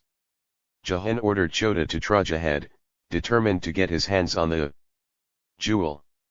He was close to his aim when Chota stopped and refused to move. Perched on an elephant in chilly waters, trying not to panic but panicking. Anyway, feeling ridiculous, Jahan shouted for help. Fortunately, in a little while a carriage pulled by a donkey appeared. On it were 5 gypsies. Quietly, they studied the scene. "Shall we give a hand, Balaban?" asked one man to the tall figure in the front. "Yeah, help the woman." "Are you daft?" Jahan bawled. "She's already dead. Save us first." The man called Balaban, still holding the reins in one hand, climbed atop the carriage. His face was chiseled, his nose crooked from being broken several times, his hair as long as a hermit's, and through his half-open mouth a gold-capped tooth showed. With an egret plume attached to his head where, he looked crazy and grand in equal degrees. "Talk to me like that again, I'll chop off your tongue and feed it to the cats." Jahan fell silent. He watched as the gypsies quickly made 2 swift nooses. They used one to catch the elephant by his trunk and the other to grab the body by its hand, pulling them ashore simultaneously. Chota moved hesitantly. A couple of times he staggered, almost sending Jahan into the water. When they reached land, Jahan jumped down with a sigh. He now remembered what the official had told him the day he and the elephant had arrived in the palace. So, these were the infamous gypsies, the half-tribe. Cautiously, he approached them. "You saved our lives. We're grateful." "We done it for the beast," said Balaban. "Got one ourselves." "Great animals." "You have an elephant?" asked Jahan incredulously. "Her name's Gulbahar." "Yours has a strange color, though," Balaban said as his gaze wandered. His men had grabbed the dead woman's necklace and were now sending her back to the waters. Jahan protested, "You can't do that. She should be buried properly. A bunch of gypsies show up with a corpse, you think they're going to thank us? They'll say we killed her, throw us in jail. We leave her here, dogs will tear her to pieces. She's safer in water." He grinned. "If you're wondering about that necklace, consider it a reward for our troubles. She doesn't need it anyhow." Jahan did not tell him he had had the same thought himself. Instead he asked, dropping his voice, "Do you think she was murdered? I should have chopped off that tongue of yours, might do you good. Let me give you 2 pieces of advice. If you don't know what to do with an answer, don't ask the question," Balaban said. "What's the second?" asked Jahan. "Go take care of your beast. He's got frostbite." "What?" Jahan darted towards Chota, whose skin, covered with a flimsy coating of ice, was no longer white but a scary pink. The elephant was shivering. By now the gypsies had got back to their carriage. Jahan ran behind them. "Don't leave, I beg you. I don't know what to do." "There's only one cure," said Balaban. "He needs strong liquor." "Raki." "Raki," said Jahan. "Can you find any?" "Not easy. The beast is large. You need a barrel." The gypsies shared a savvy smile. "If we bring you one, who's gonna pay us?" "Chief Royal Architect Sinan will," Jahan said, praying it would be true. Half a barrel of raki and several cups were brought. Were those, too, stolen? Jahan did not dare to ask. Diluting the drink with water, they dipped Chota's trunk into it. Perhaps to set an example to the animal, the gypsies each downed a cup. Then another. Meanwhile the elephant took a gulp and blew it out, wetting them all over. Yet he must have liked the taste, for he went back to the barrel and drank. This time he did not spew up. An hour later they reached the construction site, Jahan pulling Chota by the reins, the gypsies in their carriage, singing merrily. "Where've you been?" Sinan asked, his eyes darting from the elephant to the gypsies, from the gypsies to the elephant. "We had an accident on the way. These men saved us," said Jahan. "Is this animal drunk?" Sinan said, watching the elephant sway. He turned to the gypsies. "Are they?" When he heard the story of the barrel, Sinan chuckled. "I can't have a befuddled beast constructing a holy mosque. Go and don't come back until he's sobered up." "Yes, master," Jahan said with a dry throat. "Are you upset with me?" Sinan sighed. "You have a way of clinging to life. That's good.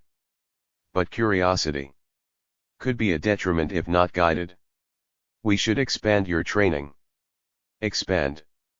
You shall continue with your lessons at the palace school." In his spare time, Nicola can show you how to draw, Davud will instruct you in geometry, Yusuf in numbers. You'll become an apprentice to my apprentices. Not quite knowing what this meant but understanding the privilege, Jahan bent forward to kiss Sinan's hand. "Thank you, master, I'm..." Just then a deafening rumble pierced the air. They all ran in that direction, including the gypsies. Several planks had pulled free of their ropes, causing half the scaffolding to come tumbling down, miraculously not hurting anyone. Timber being expensive, so as to save wood, they had made scaffolding with the help of hawsers and dangled the planks from the abutments. "Must be the evil eye," said Jahan, trembling. "How many accidents in a day?" "Don't judge too soon," came a voice from behind. It was Balaban the gypsy, holding a rope in his hand. When he had everyone's attention, he said, with a perfunctory nod, "This was no accident. Someone has cut the ropes." "Why would anyone do such a thing?" asked Sinan. Balaban gave a sad smile. "Who knows? Shaitan never runs out of excuses." "There's no devil here," said Sinan. "My laborers are hard-working people." "If you say so," said Balaban. "But take my word, Effendi. No harm in being careful. Maybe there is a traitor among you. If I were you, I'd keep my eyes open." The culprit was never found. Between the palace school, the menagerie, and the construction site, Jahan had barely any time to sit and think. Even his food he had to eat on the move.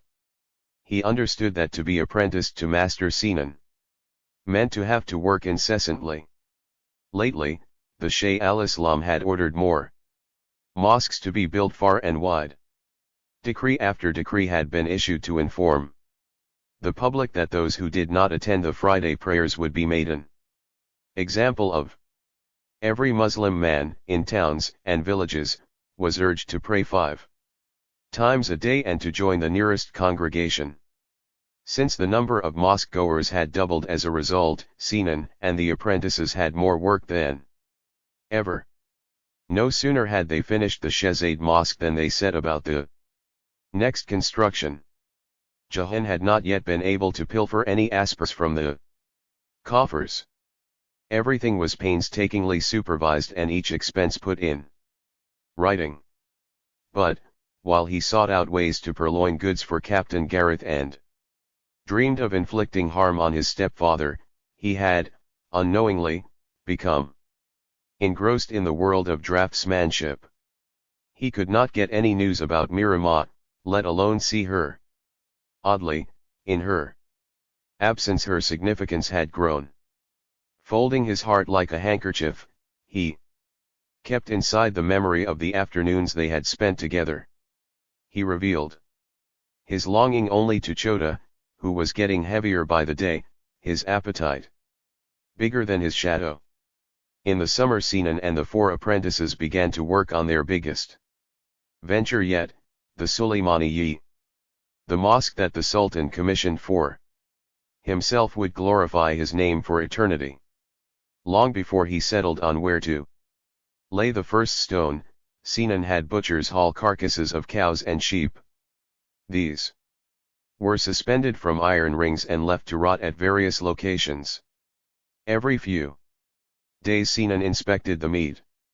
Where the decay was faster, the humidity was higher. Since damp gnawed into buildings the way moths ate into fabric, he avoided such spots. He went for a place where the air was dry and the earth solid enough to hold through an earthquake. Settled atop a hill, the mosque, like the sovereign after whom it was named, would keep an eye on the entire city. Each of the materials was chosen with care. Lead and iron were brought from Serbia and Bosnia, timber from Varna. The marble was from Arab lands, and from the site where King Solomon's palace had once been, the polished surfaces still reflecting the beauty of the Queen of Sheba. One giant column was from Baalbek, the Sun City. 17 pillars were removed from the hippodrome, disturbing the angry ghost of the Empress Theodora. There were hundreds of them, galley slaves and hired men. Almost half were Christians, a small number were Jews and the rest Muslims. Sinan had appointed a foreman to each division of workers to see to it that things ran smoothly. Even so, he constantly had to cross the site from one end to the other to make sure everything was in order. "Master, why don't you ride Chota?" Jahan asked. "He can carry you wherever you wish." "You want me to sit on the beast?" Sinan said, amused. Despite his hesitation when Jahan put the howdah on Chota and invited him to a ride, he did not decline. Before they set off, Jahan had a quiet word with the elephant. "Be kind with the master. Don't shake him much." In a steady rhythm they clomped around the construction site, and down the gravel path towards the sea, until the sound of hundreds of people working alongside one another had turned into a distant hum. Finally they stopped, watching a wispy fog rise from the shore. Sinan, a childish joy in his voice, said, "I can ride, it seems." From then on, day after day, the architect and the elephant would inspect the site together, the sight of them making the laborers smile. Everyone worked hard. The air hanging over their heads was thick with sweat and dust. But Istanbul was thousands of mouths backbiting, slandering, never satisfied. Such awful things they said. That Sinan had no aptitude for finishing such a lofty task. That he was embezzling wood and marble to enlarge his own house. That, having been born and raised a Christian, he could not put together a holy mosque of such massive proportions, and, even if he did, the dome would collapse on his head. There lies harrowed Jahan's soul. Time and again he felt like shouting at the top of his voice onto the rows of houses below, telling them to still their tongues. Every dawn he would wake up hoping the wind would disperse yesterday's rumors. Every night he went to sleep crushed under the weight of new accusations. One afternoon, they had a visit from the Sultan. As soon as Jahan heard the hoofbeats, he knew the gossip had reached the sovereign's ears and tainted his heart. The racket of mallets, saws, axes and hatchets came to a standstill. Into this silence, the Sultan rode like the wind. Pulling the reins of his horse, he glowered from high upon his stallion.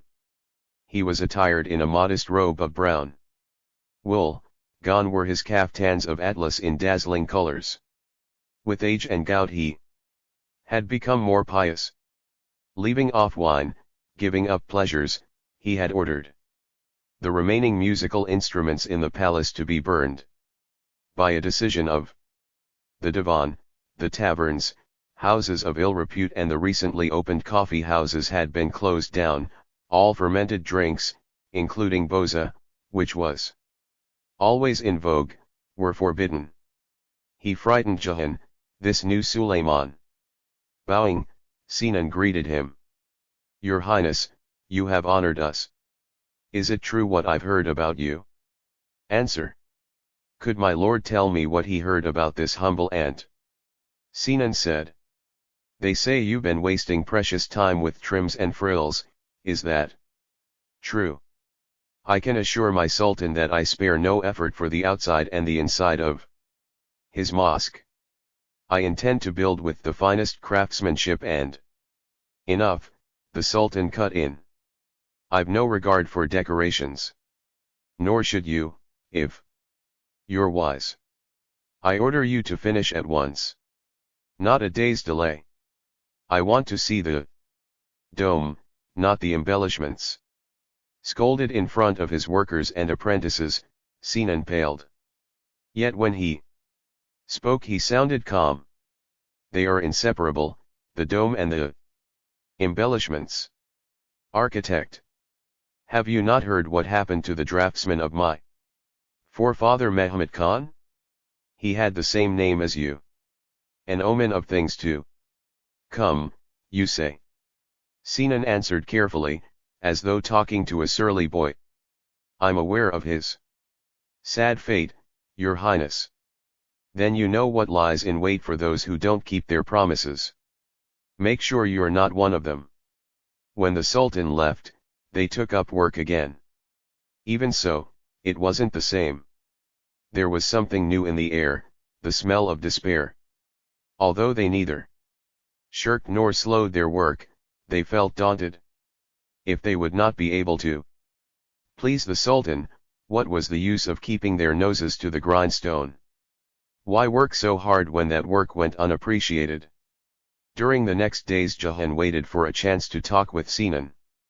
Only towards the end of the week was he able to approach the master. Surrounded by scrolls, his back hunched, he was drawing. Upon seeing him, Sinan gave a tired smile. How are your lessons coming along? I hope I can make you proud, master. I know you will. Master, the other day the Sultan mentioned an architect. The one who had the same name as yours. What happened to him? Oh, Adik Sinan, he paused, as if that said it all. Then he told the story. Adik Sinan had been the chief royal architect of Sultan Fatih, the conqueror of Constantinople. Diligent and dedicated, he had excelled at his craft. All had gone well until he started to build a mosque for the Sultan. Fatih wished his mosque to be the most majestic building ever raised. That included the Hagia Sophia. For this purpose he had brought over the tallest columns he could find in 7 climes.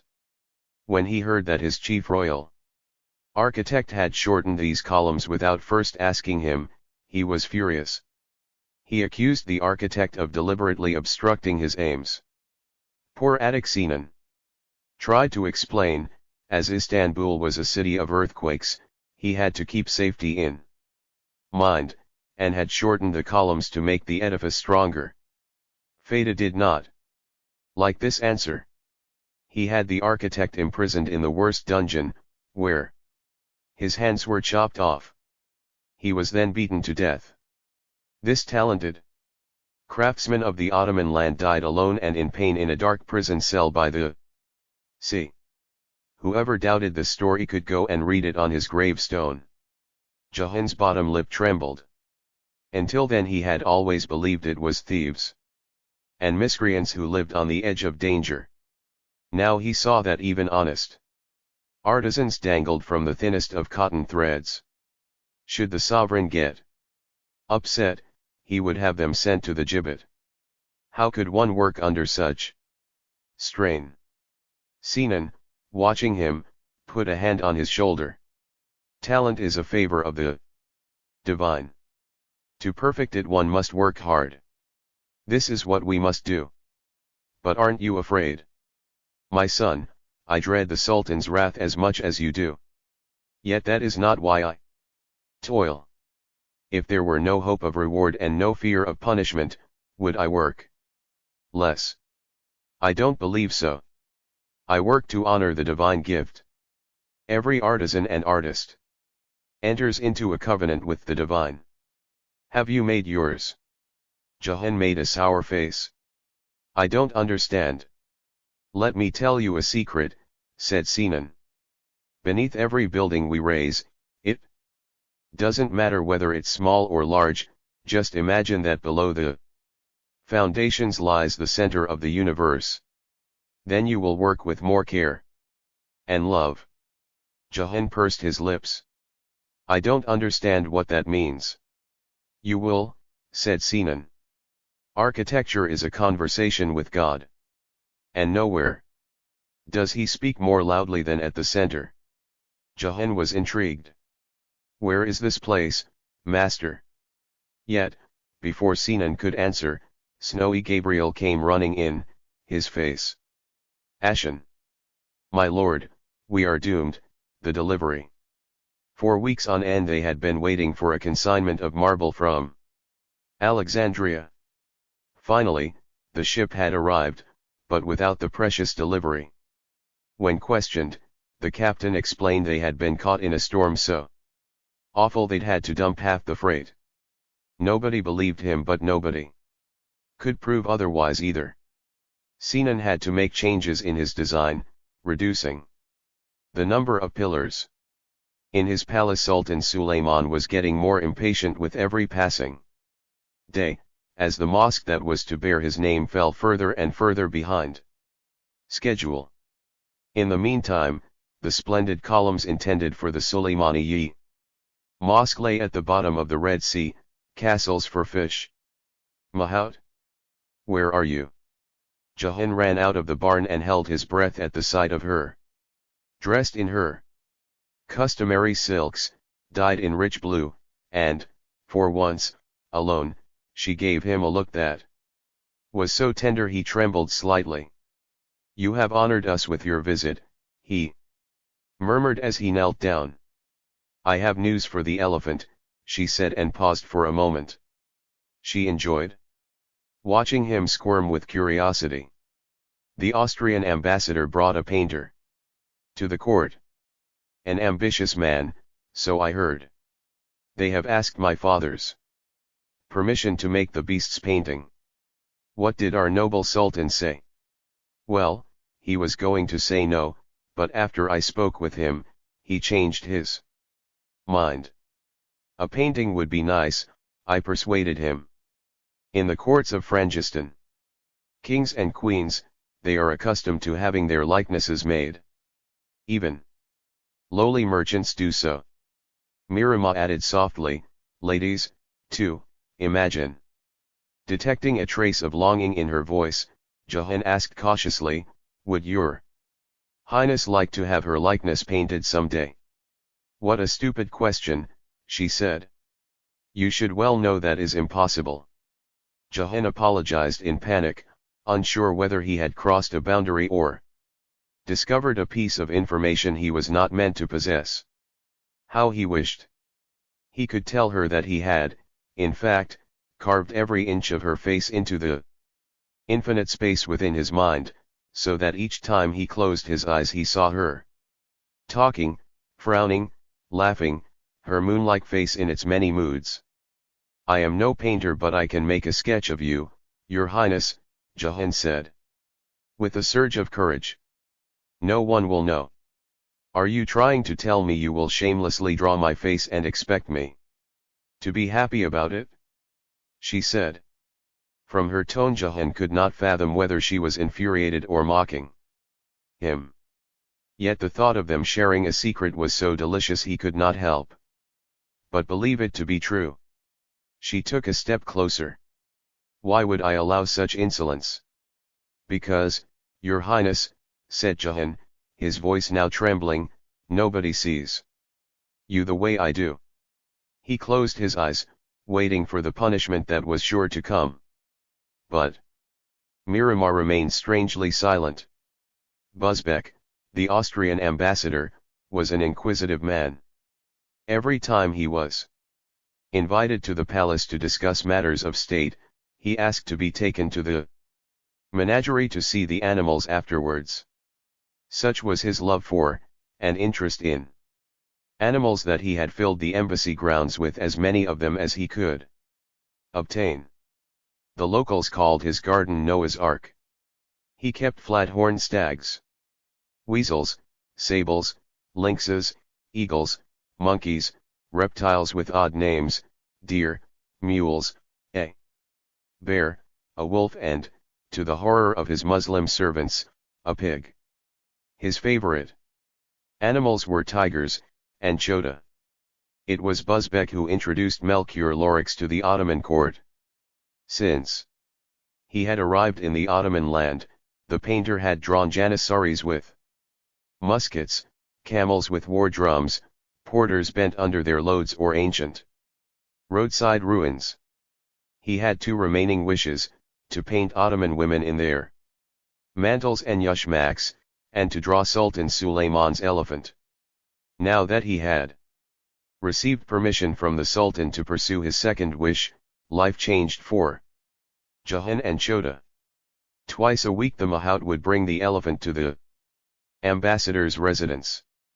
Busbek believed there were two blessings in life, books and friends. And that they should be possessed in inverse quantities, many books, but only a handful of friends. When he realized Jahan was not the ignorant tamer he had taken him for, he began to chat with him, one foreigner to another. The Turks have a great respect for paper, said Busbek. If they see a scrap of it on the ground, they pick it up and put it somewhere high, so that it won't be trodden on. But isn't it odd that, while they revere paper, they don't have an interest in books? My master does, said Jahan. Yes, and we shall pray for his good health, said Busbek. Here's another thing that I find odd, the Turks have no sense of chronology. That's the first thing every foreigner needs to learn in this land. They muddle up historical events. Today succeeds tomorrow, and tomorrow might precede yesterday. From him Jahan heard a surprising thing. There was an elephant in his king's court. And he was named Sulayman. It's not an insult, Busbek assured. A sign of respect, I'd say. As Jahan listened to Busbek prattle on about animals and their ways, Melchior, wearing a verdigris robe and with a hard stare in his eyes, took Chota into the garden. Despite Jahan's reservations, he insisted on having the elephant pose under an acacia tree. He seemed a good man, and talented, yet a bit too full of himself, as artists tended to be. He had chosen his vocation over the objections of his parents, and his brows were drawn in a perpetual frown, as if somewhere in his mind he was still quarreling with them. No sooner had he positioned Chota and placed his easel across from him than the elephant reached out and grabbed a branch. Hey, stop, yelled Melchior. Seeing what little effect his words had on the elephant, he turned to the Mahout. Is the beast starved? He's not. He's had a hearty breakfast, Jahan said. Then why is he eating the leaves? He's an animal, sir. Melchior eyed Jahan coldly, trying to assess whether he was mocking him. Next time before you come here, feed him better. Jahan did. Chota would eat double the amount of his daily morning ration. Then, upon reaching the ambassador's residence, he would devour the acacia leaves. After a few more attempts, the artist agreed to alter the setting. This time, Chota was posed outside against a snaky, sleepy street with rickety houses. Busbek watched them from the window of his room upstairs. Relations between the two empires had swiftly deteriorated, and the ambassador was now kept under house arrest. While Melchior worked with Chota, Jahan kept the ambassador company, benefiting from his wide knowledge of flowers and herbs. 2 months later Melchior finished Chota's portrait. To celebrate, Buzbek invited a number of guests. Pashas, viziers, emissaries. Jahan was surprised to see that, although the ambassador was still forbidden to go out, people had no hesitation in visiting him. The easel was covered with a thick, white cloth. It stood in a corner, waiting for its moment. Melchior was wearing a robe of blue velvet, beaming with pleasure. Jahan wondered, not for the first time, if all artists were like this, thriving upon a drop of praise. Chota was at the end of the garden. The artist had insisted that the elephant should be part of the celebration. Jahan tethered him to an old oak tree to prevent him from stepping on someone. Before long, the ambassador announced it was time to unveil the painting. A murmur rose as the guests drew near. Since it was not a portrait of a human being, even devout Muslims were curious to see it. The cloth was removed and underneath Jahan saw the most bizarre image. Chota didn't seem like Chota. His tusks were larger and sharper, he had a ferocious look on his face, as though ready to jump out of the frame and attack. The street and the houses and the sky were so real one could almost touch them. The painting exuded warmth. Impressed, everyone applauded. Buzbek rewarded the artist with a pouch. He also tipped Jahan, thanking him for his help in bringing about a work of art. Melchior, reeking of wine, embraced the boy as well. An hour later, ready to leave, Jahan paused in front of the easel. That was when he saw, to his horror, that the top part of the painting was missing. Where there had been a fluffy cloud a while ago, there now was a large hole. Jahan turned to Chota, his heart hammering. The animal's rope had snapped. Whatever doubts he may have had about Chota's culpability disappeared when he noticed a smidgen of blue paint on one of his tusks. Wordlessly pulling Chota's reins, Jahan left the ambassador's residence. They closed the gate behind them, throwing themselves into the evening breeze. Jahan would never see Melchior again. He later heard that the painter had gone back to his own country and made quite a name for himself with his Oriental collection, though a painting of Sultan Sulayman's white elephant was not among his works. By the time Sinan and the apprentices were near the end of the Suleymaniye mosque, the Sultan's gout had become so severe that his legs, swollen and oozing from open sores, had to be swathed in gauze.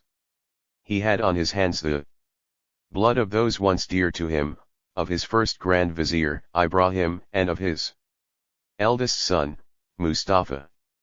Both men had been the apple of his eye and yet were executed, one after the other, by order of the Sultan.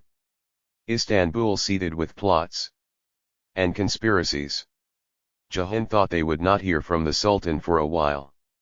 How wrong he was. Despite his grief and his illness he kept sending messages, his tone terse, restless. Then, one day, he was at the site again, in pain but glowering. He glanced at the half-finished mosque as if it were invisible to him. On his horse he cantered towards Sinan. Architect, too much time has gone by. I'm losing patience. Sinan said, I assure your majesty that I shall complete his mosque, God willing. How much more time do you need? 2 months, my lord. The Sultan stared at the sight, his eyes hard. 2 months it is. Not a day more. If the key is not delivered by then, we shall talk again. Once he had gone, the workers exchanged nervous glances.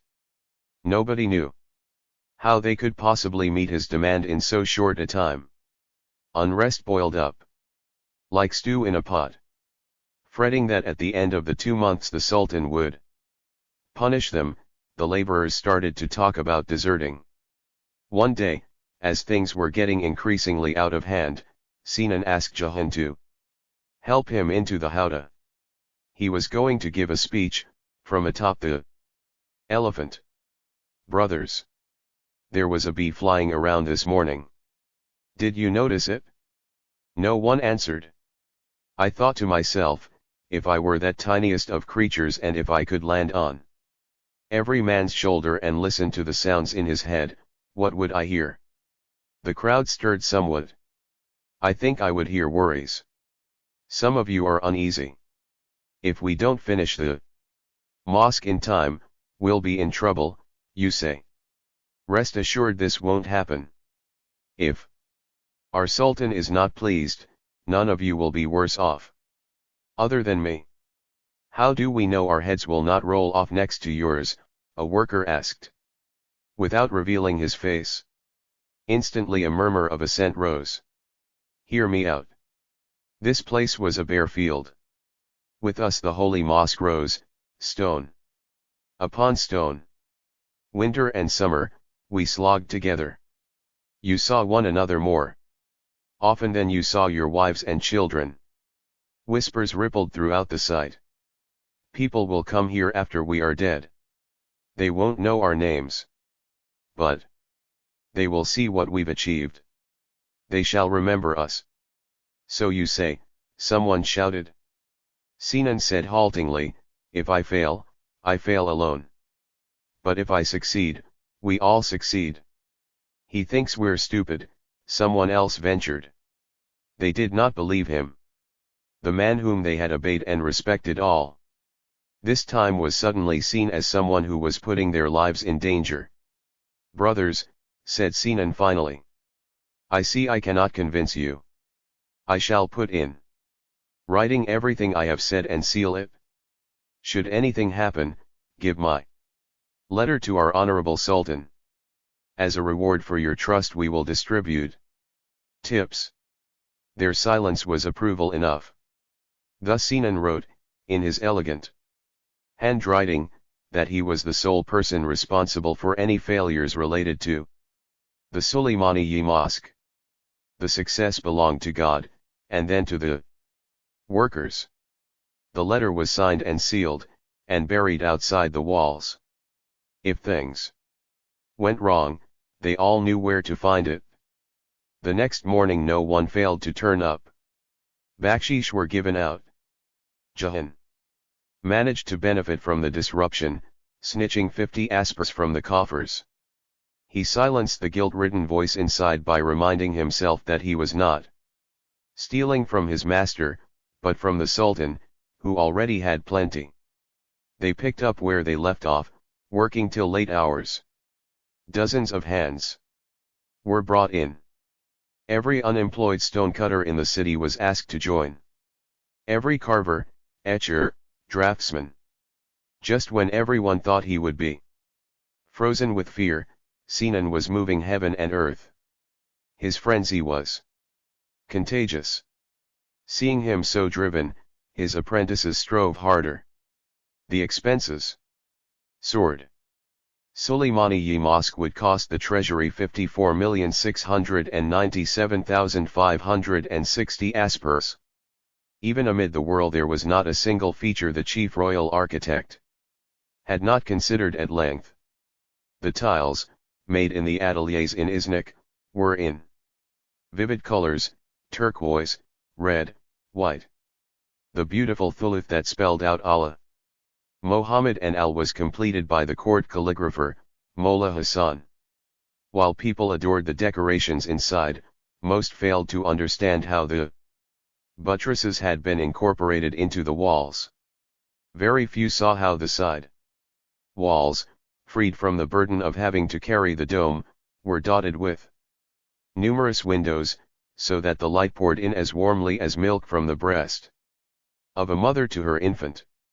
And even fewer were aware that each jutting stone Inside the mosque was placed in such a way as to make the sounds in the mosque reverberate, allowing every member of the congregation to hear the sermons, regardless of how close or how far he might be seated from the imam. Murano glass oil lamps and mirror globes hung from the ceilings.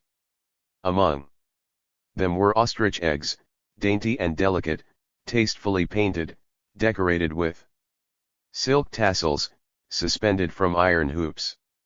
Miniature mosques of ivory were planted inside glass globes that dangled alongside each other. In the center was a massive gilt ball. After dusk, when the lamps burned and the mirrors cast back their light, the entire mosque looked as though it had swallowed the sun. And carpets, hundreds of them. In countless homes in Cairo and Kure, women and girls of every age had been weaving the carpets of Suleymaniye. The mosque was colossal, its dome majestic, its double-storied gallery was unusual, and its quadruple minarets pierced the sky. The central baldaquin's red granite columns were 4 in total, and were likened to the friends of the Prophet, the caliphs Abu Bakr, Omar, Osman, and Ali.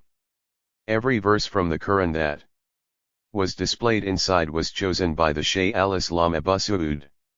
The calligraphy reminded Muslims to pray 5 times a day and never to deviate from the beliefs of the congregation. At a time of conflict with Shia Iran, the Ottoman rulers were adhering scrupulously to Sunni Islam, and becoming, at least on the surface, more and more pious. Erected upon layered terraces, and surrounded by a college, library, hospital, and shops, the mosque site viewed from below was impressive. In addition to a madrasa, there was a convent for dervishes, guest rooms, a kitchen, a bakery, a refectory, a hospice, a medical college and a caravanserai. By the time Sinan and his apprentices had laid the last stone, nothing was the same, neither the city nor the throne. Between the time of its inception and its completion the world had become a darker place and the Sultan a sadder man. That was the thing about colossal buildings. While they did not change, the people who ordered, designed, built and eventually used them constantly did. Everyone came to see the Suleymaniye, the mosque that surpassed all other mosques.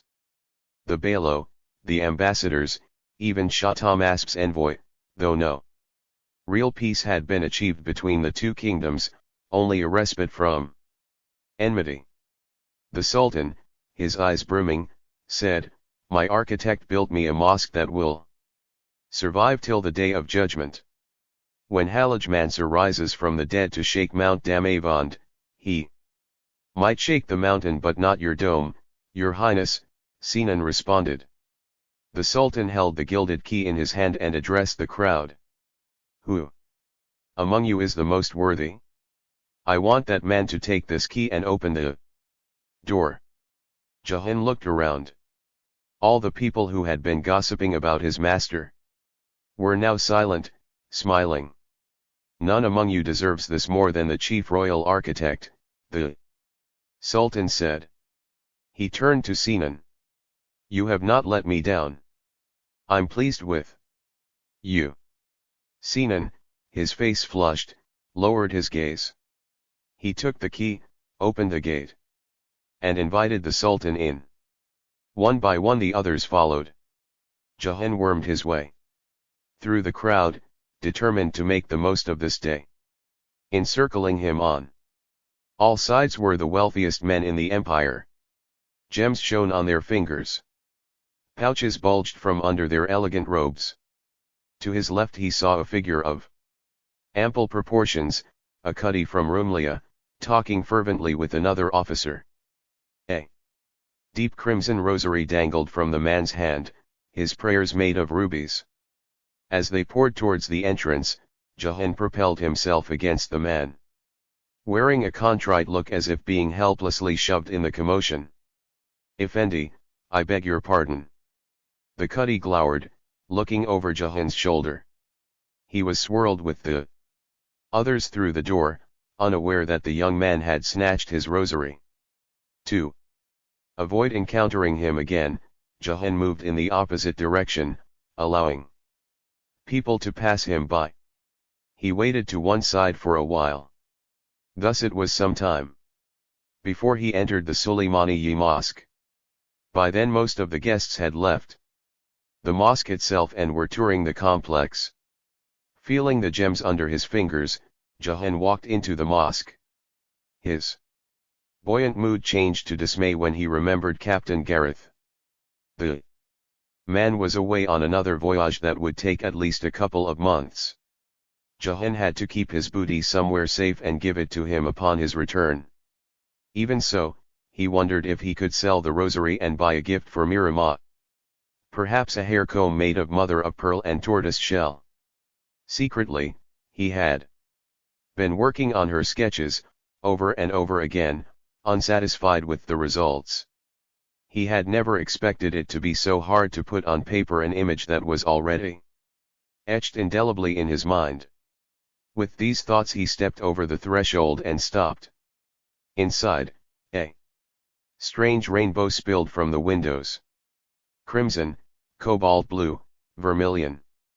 He remembered, suddenly, how as a boy he would lie under birch trees and stare up, as though in search of heaven. Should the sky fall down, the trees would hold it up, he would reassure himself. He had done this many times but once had an odd experience. On that day the sky was lurid, the clouds so close he could reach out and tickle one. As he looked up, the green of the leaves had melted into the blue beyond. The feeling was so remarkable it had almost choked him up. It had lasted no longer than the blink of an eye, but he still remembered, after all these years, the taste of that elation. Now, as he stood admiring the dome they had built on 4 giant pillars, seeing it for the 1000th time but almost seeing it anew, he felt the same thing. The dome had blended with the firmament above. He fell on his knees, without a care as to who might be watching him.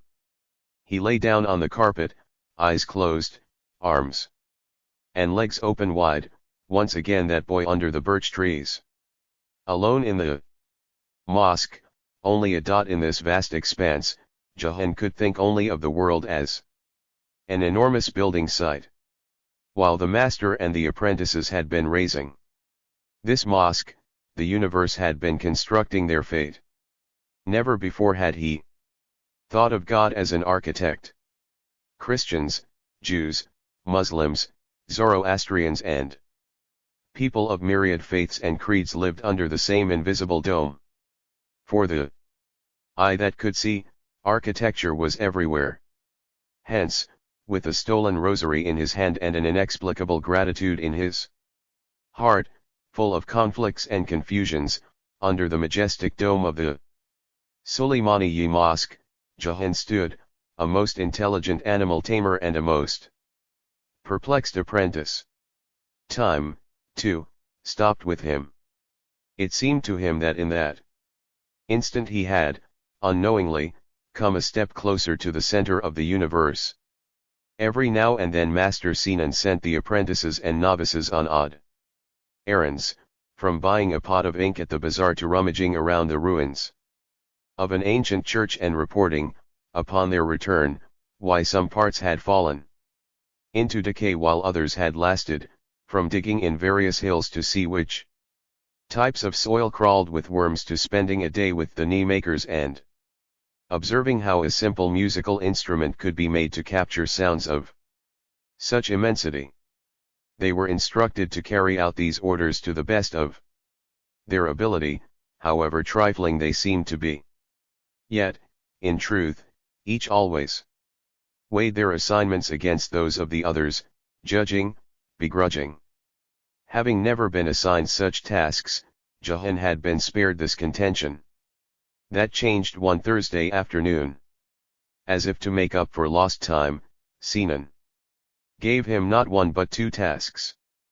First, Jahan was to visit a couple of ostrich egg vendors to inform them that Sinan would soon be in need of their merchandise. Then, he was to drop round a bookseller's to purchase a book. Sinan hadn't said. Which book? He said when he got there he would know. This last detail Jahan found strange, but he didn't mind. Child's play, he thought to himself as he got ready to leave the site. He was bent on accomplishing his task so fast and so flawlessly that the master would have to entrust him with more serious duties the next time. "Well, what is it?" came a voice from behind. When he turned he found the other 3 apprentices watching him. "Oh, not ostrich eggs and a book." "A book?" Nicola asked. "Is it from the bookseller in Para?" When they saw Jahan nod, their faces clouded over. Davud said, "Congratulations, novice. The master only sends his favorites to the old goat." As pleased as he was to hear this, Jahan felt a pang of unease. "Don't be humble next to him," said Nicola. "Show him how much you know. He'll like that." Yusuf smiled in agreement. "Don't forget to shout." "Simeon is deaf as a log," said Davud. Jahan thanked them for their advice. Much as he hated entrusting Chota to the care of others, he made provision for him. Before noon he set off with a horse. A lazy, listless creature, and a pouch of money that had been provided for him. Passing by fields covered in lush vegetation and cemeteries lined with cypress trees, he and the horse picked their way towards Unkopani. Once there, though it was the longer route, Jahan went via the quay. He enjoyed going there whenever he could, as though to reassure himself that if things got too dreary, he could jump on board one of the vessels and return to the home that, deep in his heart, he still believed awaited him. The port was teeming with sounds and smells. The soughing of waves, the shrieking of seagulls and the barking of orders mingled with the clanking of chains and the cracking of whips.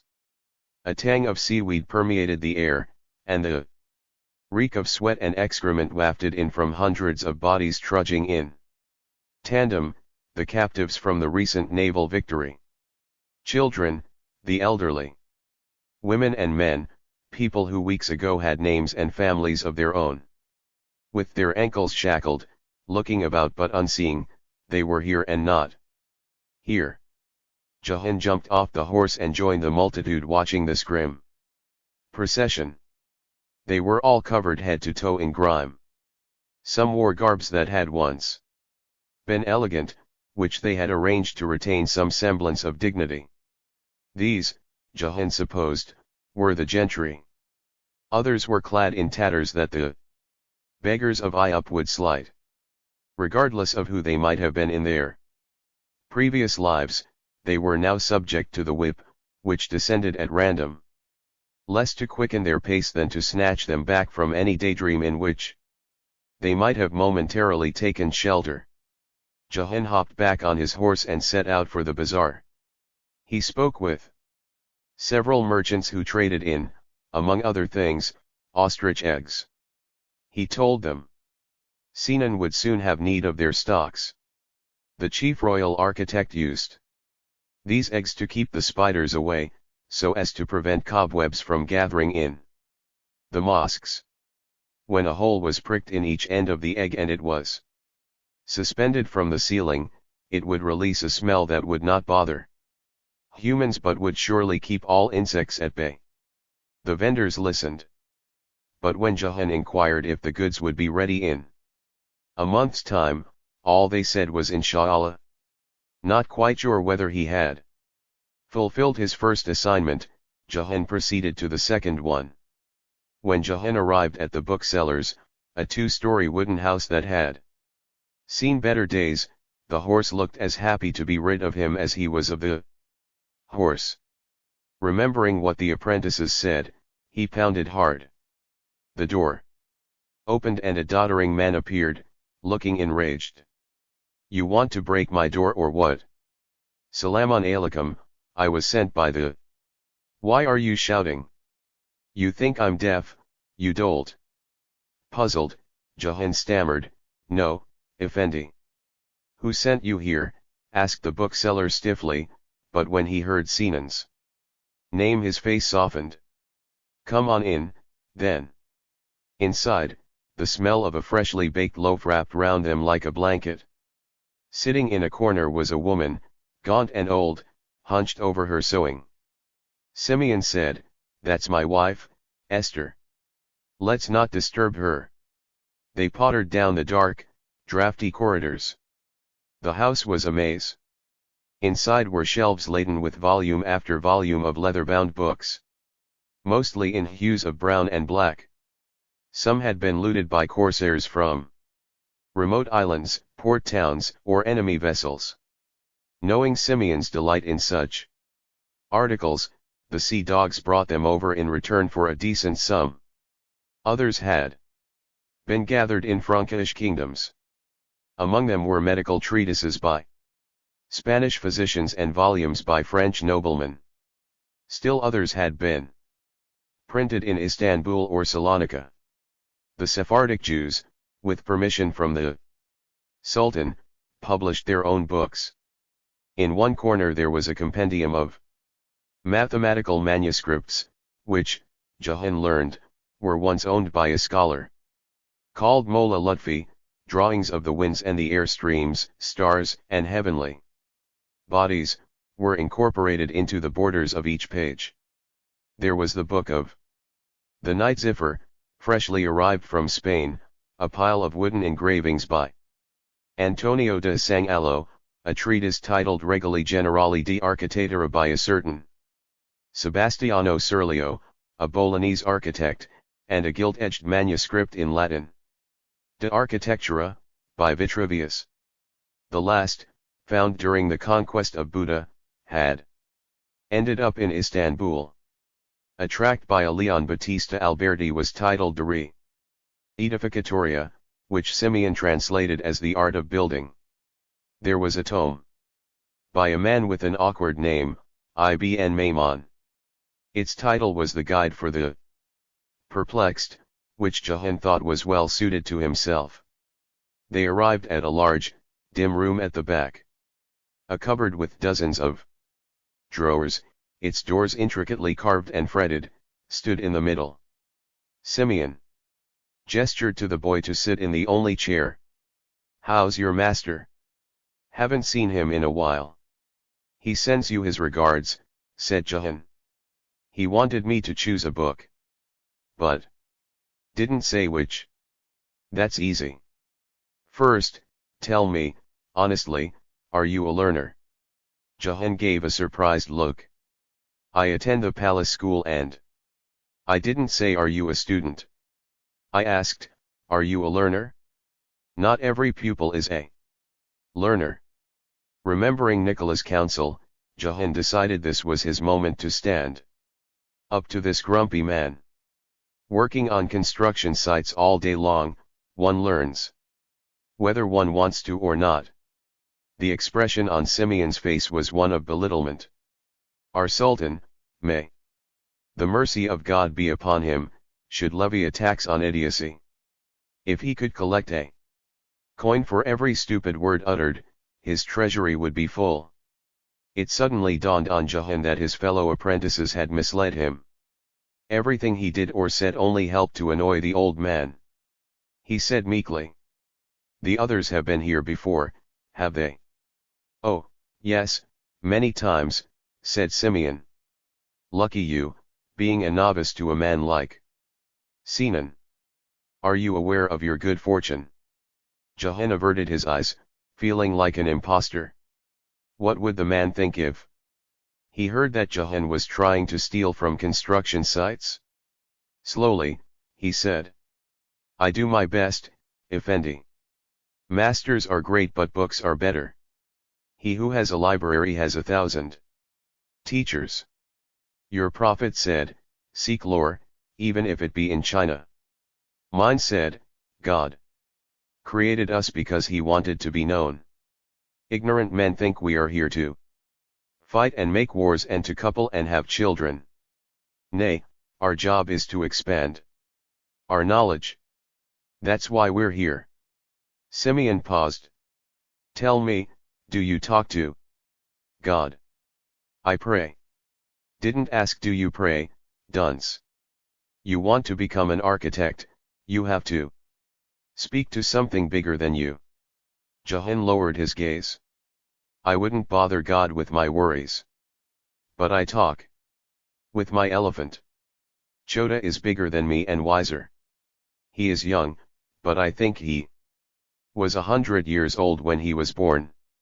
When Jahan lifted his head, there was something in the old man's stare that wasn't there a moment ago.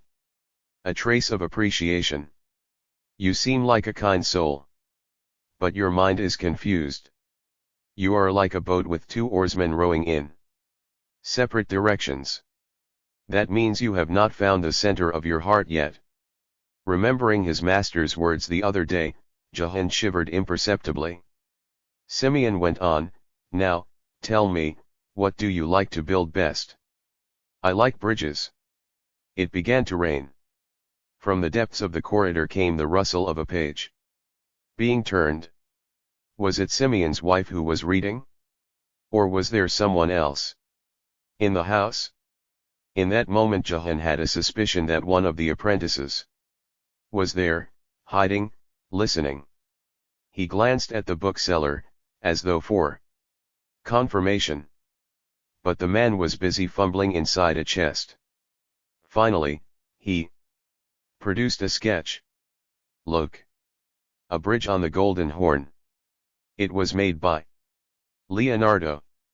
Having heard of this name from his master, Jahan was quiet. Sultan Bayezid had sought his help.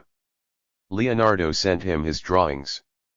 Not a humble letter, in my opinion. He said he could make the bridge. Not only that. He'd make lots of other things in our city. A movable bridge across the Bosphorus. Simeon opened another chest. Inside were sketches that he said were by Michelangelo, most of them of domes, belonging to the Pantheon, Florence's cathedral and the Hagia Sophia. Michelangelo was bent on coming here. Said so in his letters. You corresponded with him. Long time ago. He was a young man. So was I. He wanted to work in the Levant. I encouraged him. The Sultan was open to it. I was their dragoman. Me. And the Franciscan friars. But not sure they helped, they don't like the Turks. Simeon lapsed into thought. He was going to build a bridge across the Golden Horn. It would have had an observatory inside.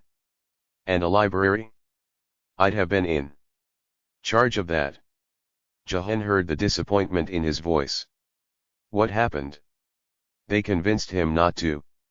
They said it was better that he should die at the hands of the Pope than be rewarded by the Sultan. That was the end of it. Rome is Rome. Istanbul is Istanbul. Nobody is talking about bringing the two cities closer anymore. Simeon sighed wearily.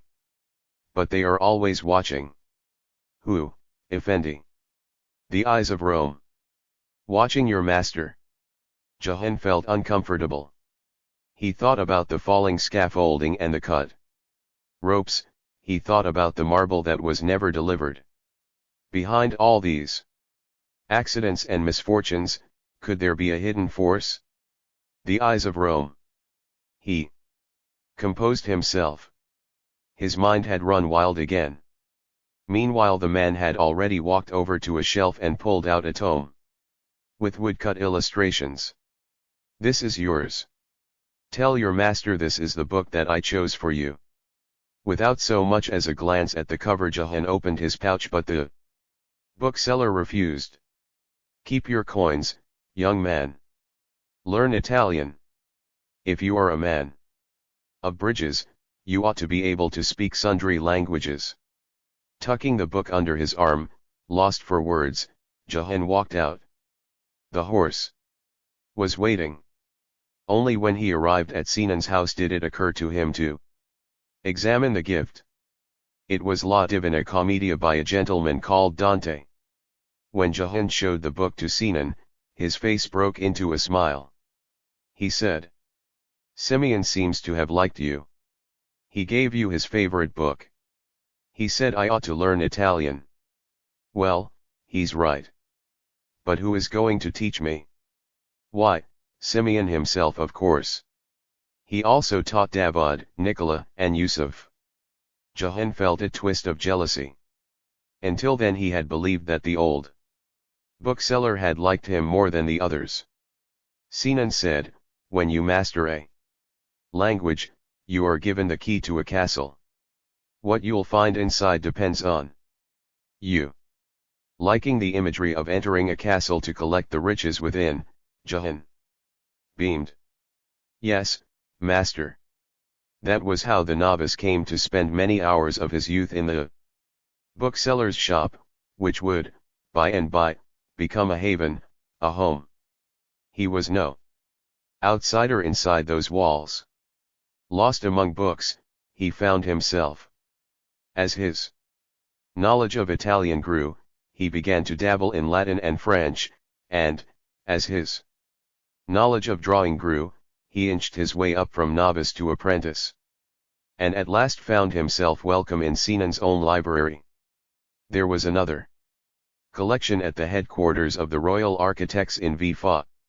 Over the years, Jahan would visit it on many occasions, but nothing would give him such pleasure as being in Simeon's house, surrounded by the smells of ink, leather, and baking bread. Trumpeting, rumbling, Chota paced up and down. He had been in a similar state twice before, but each time the craze had come and gone. Only now it was not going anywhere. Unruly and ill-tempered, he had so scared the servants the other day that Jahan had to have him chained. In the morning, the beast broke his chains and charged into a tree. The glands on the sides of his head dripped a smelly, oily substance, which, Jahan knew, could mean only one thing: the elephant was in heat. Trying to find a lady friend for Chota in Istanbul was like wishing for snow in August. Jahan searched high and low. It all came to naught. Wherever the mahout went, doors were closed in his face, but not before someone had a good laugh at his expense.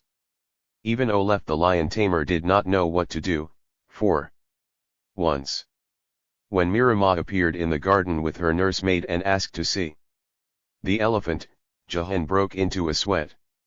The shame of explaining to her why she could not see Chota in this state was so heavy he almost choked. She laughed at his panic, but when she spoke there was a trace of sadness in her voice. "Well, the elephant has grown up. No longer that cute calf. The innocence of childhood leaves all of us eventually." Jahan was dumbstruck with worry. He could only muster a meek protest. "Your Highness, this season will come and go. Chota is the same as always. You should not stop visiting him, I beg." She turned her head, unwilling to look at him, facing the sun. "Can you catch the wind, Mahout? Can you bring down the moon? There are things we cannot change. I have accepted this truth, and, one day, so will you." As if he had heard the exchange and wished to interject, Chota began to bellow. He made so much noise, yanking at his chains, that Jahan had no time to take in Mirama's words. After the princess and the nursemaid left, Jahan had an idea. He remembered the gypsies who had saved them from the ice. Had they not said they had an elephant? When he shared his hope with the other tamers, they shook their heads. "The gypsies wander round all year. How are you going to track them down?" In the end it was Master Sinan who helped him. The architect not only gave his apprentice time off from work but also provided him with a carriage and a silver coin, and said, with a smile, "Go and find the beast a pretty wife and make him happy. Only God is alone." They rode in silence through the gate of the spring, the coachman, and Jahan, watching the clouds turn light pink far ahead. It took hours to find the Romanes. Finally they saw wagons in the distance, bedrolls and clothes strewn on the hedges, punctuating the dull landscape with their brash colors. The coachman refused to go near. He had heard too many stories about these roamers, and had no wish to meet any of them. "Be careful," he said to Jahan. "If they offer you a drink, refuse not a sip from their hands. Remember, Satan, jinn and gypsies, they will all steal your soul." Waving at him, Jahan left the carriage and quickly set off towards the camp, fearful that if he dithered he would lose courage. His boots crunched on the path.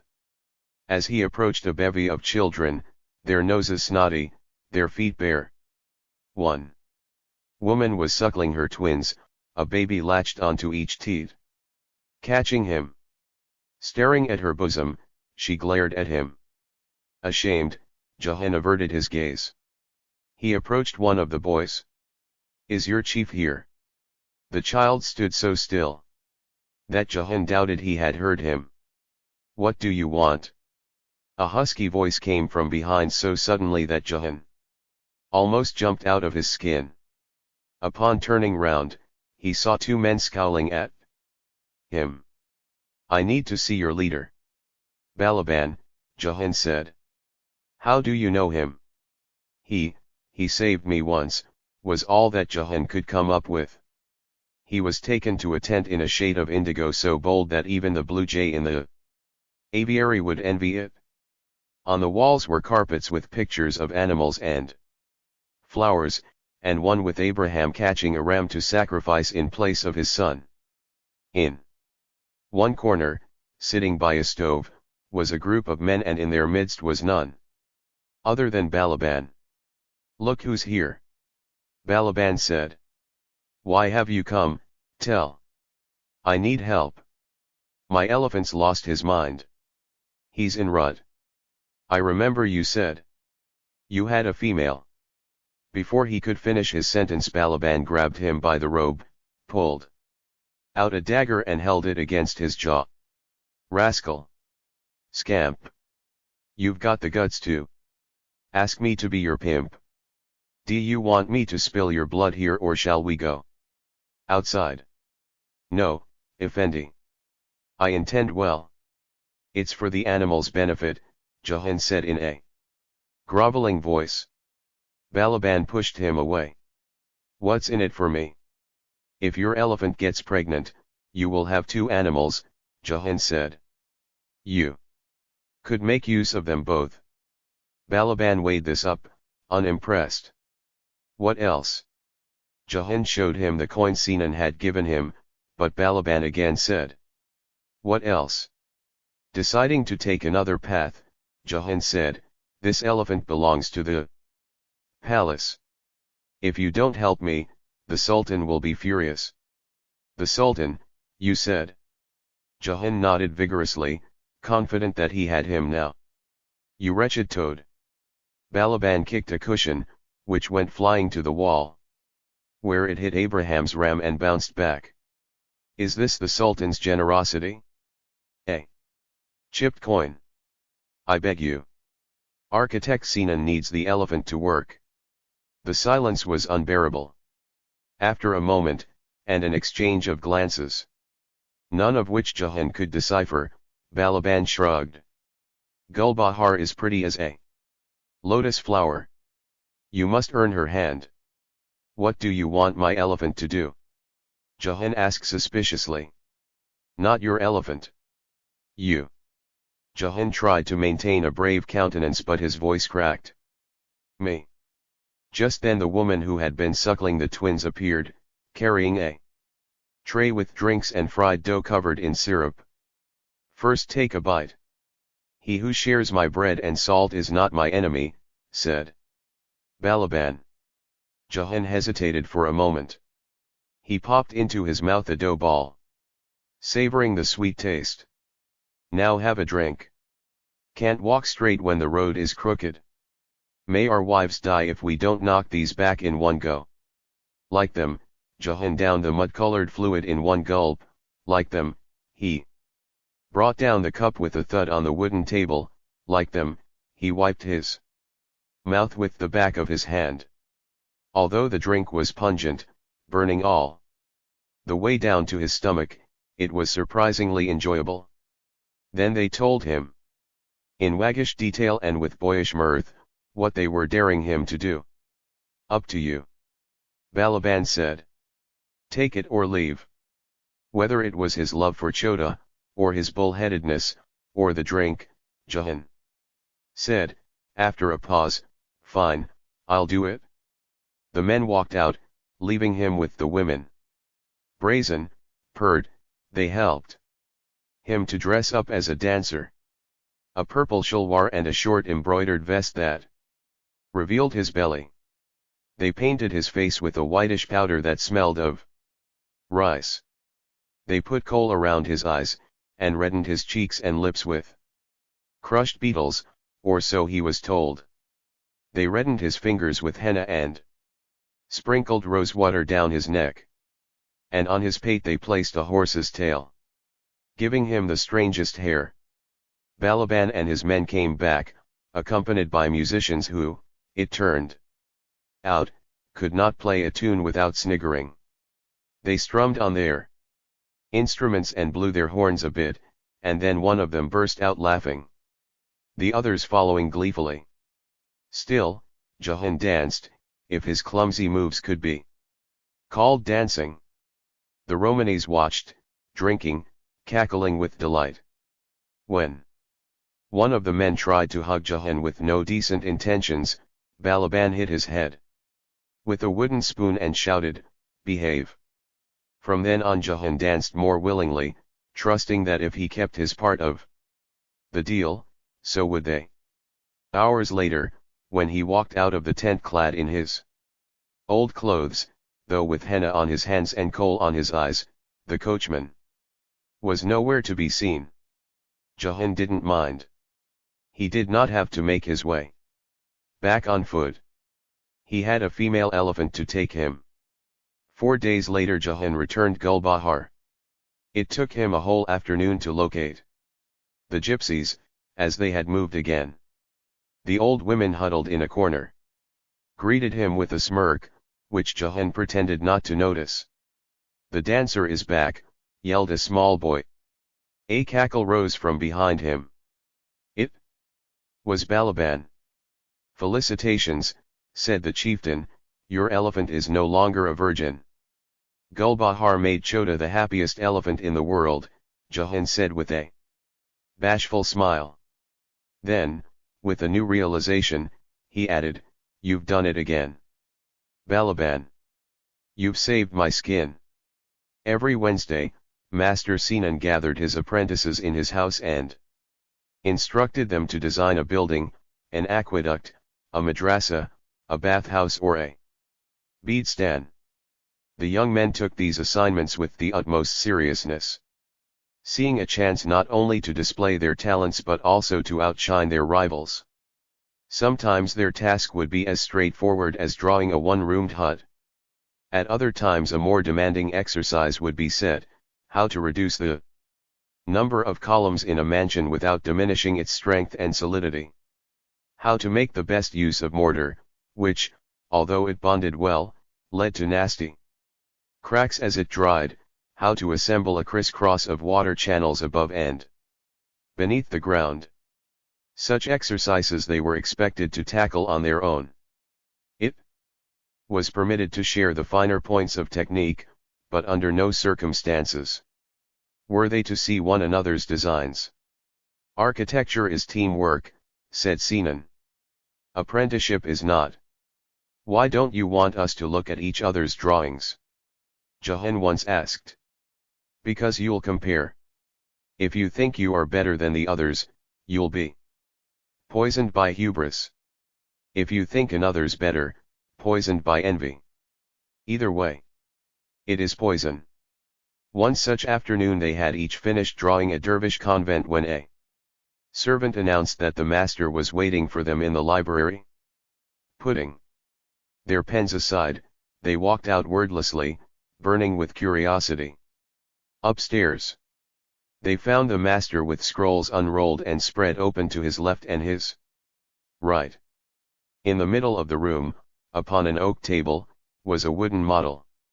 "Come," Sinan said. Timid and awkward, the four stumbled forward.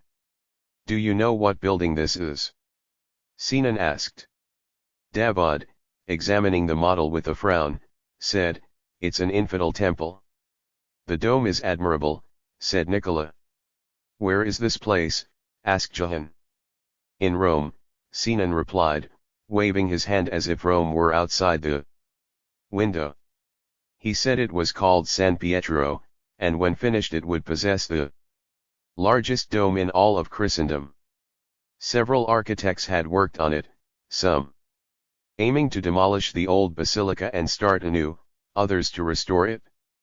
The last draftsman, Sangallo, had passed away. The construction, at the behest of the Pope, had been assigned to Michelangelo. Recognizing the name the bookseller had mentioned, Jahan pricked up his ears. Sinan said that Michelangelo, who was not young anymore, had two choices.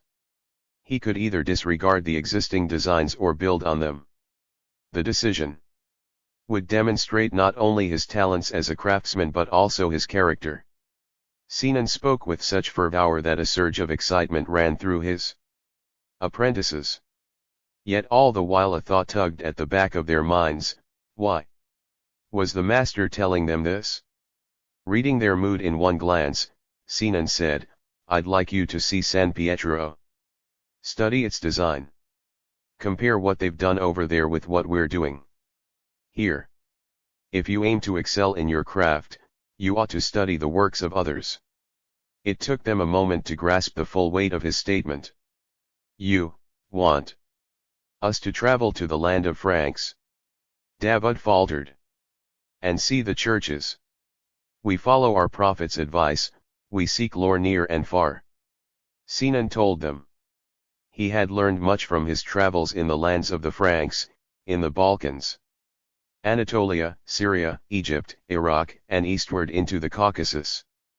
Stones stay still. A learner, never. But master, should we not teach them?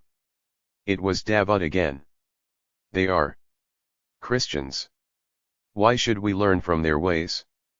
Every good craftsman is your teacher, no matter where he may be from.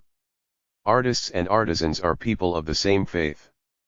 And, so saying, Sinan brought out two velvet cases, one thin and long, the other plump and round. Inside the first was an oversized silver pin and in the second an inward curved lens, the size of a ripe apple. "What is it?" Nicola asked, dropping his voice to a whisper, as though he were staring at some dark sorcery. "It's a prism," Sinan explained. "We use it to observe how the sun's rays travel inside buildings. In a cathedral it would work well." "And this?" Jahan said, holding the pin on his palm like a baby bird. "That's for the sound. Enter the buildings when there are few people inside. Hold the pin at the level of your head and drop it. Does the sound die off right away? Or does it reach the furthest corners? If so, ask yourself, how did the architect achieve this? Can one make the sound flow like water, back and forth, in a gentle tide? In cathedrals this is done through the creation of a whispering gallery. Go and listen, you'll hear how the smallest sound is carried." Sinan spoke as fast as a pelting storm of hail. They had never seen him like this before, his eyes sparkling, his face lit up.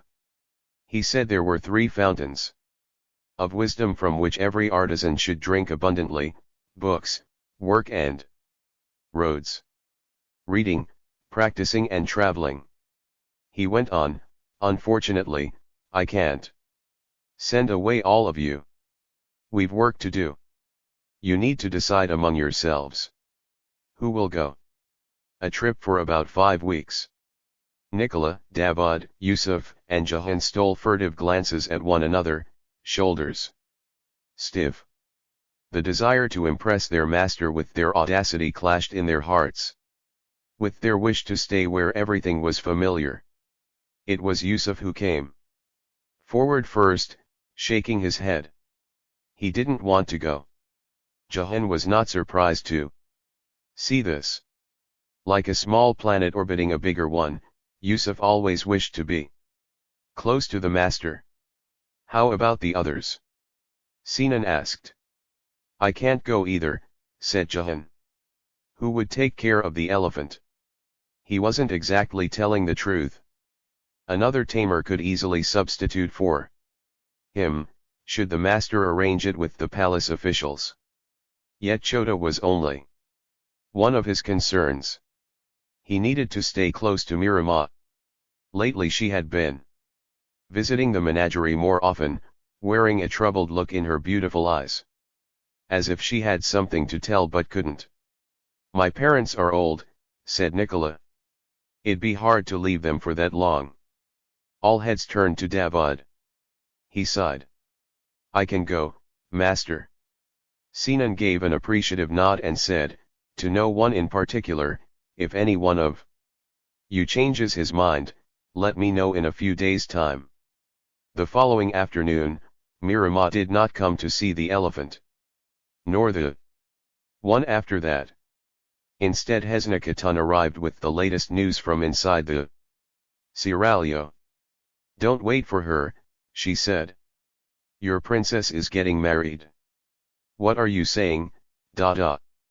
Her whole body suddenly convulsed with an asthma attack. She took out a pouch and inhaled its contents. A sharp smell of herbs wafted in the air. Don't call me that. Only she can. Tell me, said Jahan, ignoring all pretense at etiquette. And she did.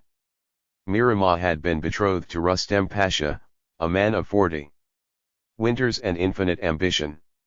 No one liked him, but the Sultana did, and that was enough. After the nursemaid left, Jahan worked on a new design, swept the barn floor, washed the troughs, burnished the elephant's armor, applied oil to the elephant's skin, destroyed the design he was working on and started another. Greased the hinges on every door, made another sketch and destroyed it immediately, and forgot to feed Chota. The menagerie was engulfed by gossip about the wedding throughout the entire evening. At midnight, Jahan could stand no more, and he sneaked outside. His legs and arms throbbed with tiredness, and his chest with a pain he had not known before. He walked until he reached the wall separating the menagerie from the inner courtyard, and once there, not knowing what else to do, made his way back again. He arrived at the lilac tree she had sat under as he had told her the story of Chota's birth and their journey from Hindustan. The tree glowed in the dark, as though it were a gateway to a better world. He put his ear to its trunk, trying to hear what the earth was telling him. Only silence. Stubborn, scabby silence. The wind picked up, the air got chilly. A fog of sadness fell over the palace. He continued to sit, waiting for the night's cold to envelop him, numbing his senses. It didn't work. He still felt. It still hurt.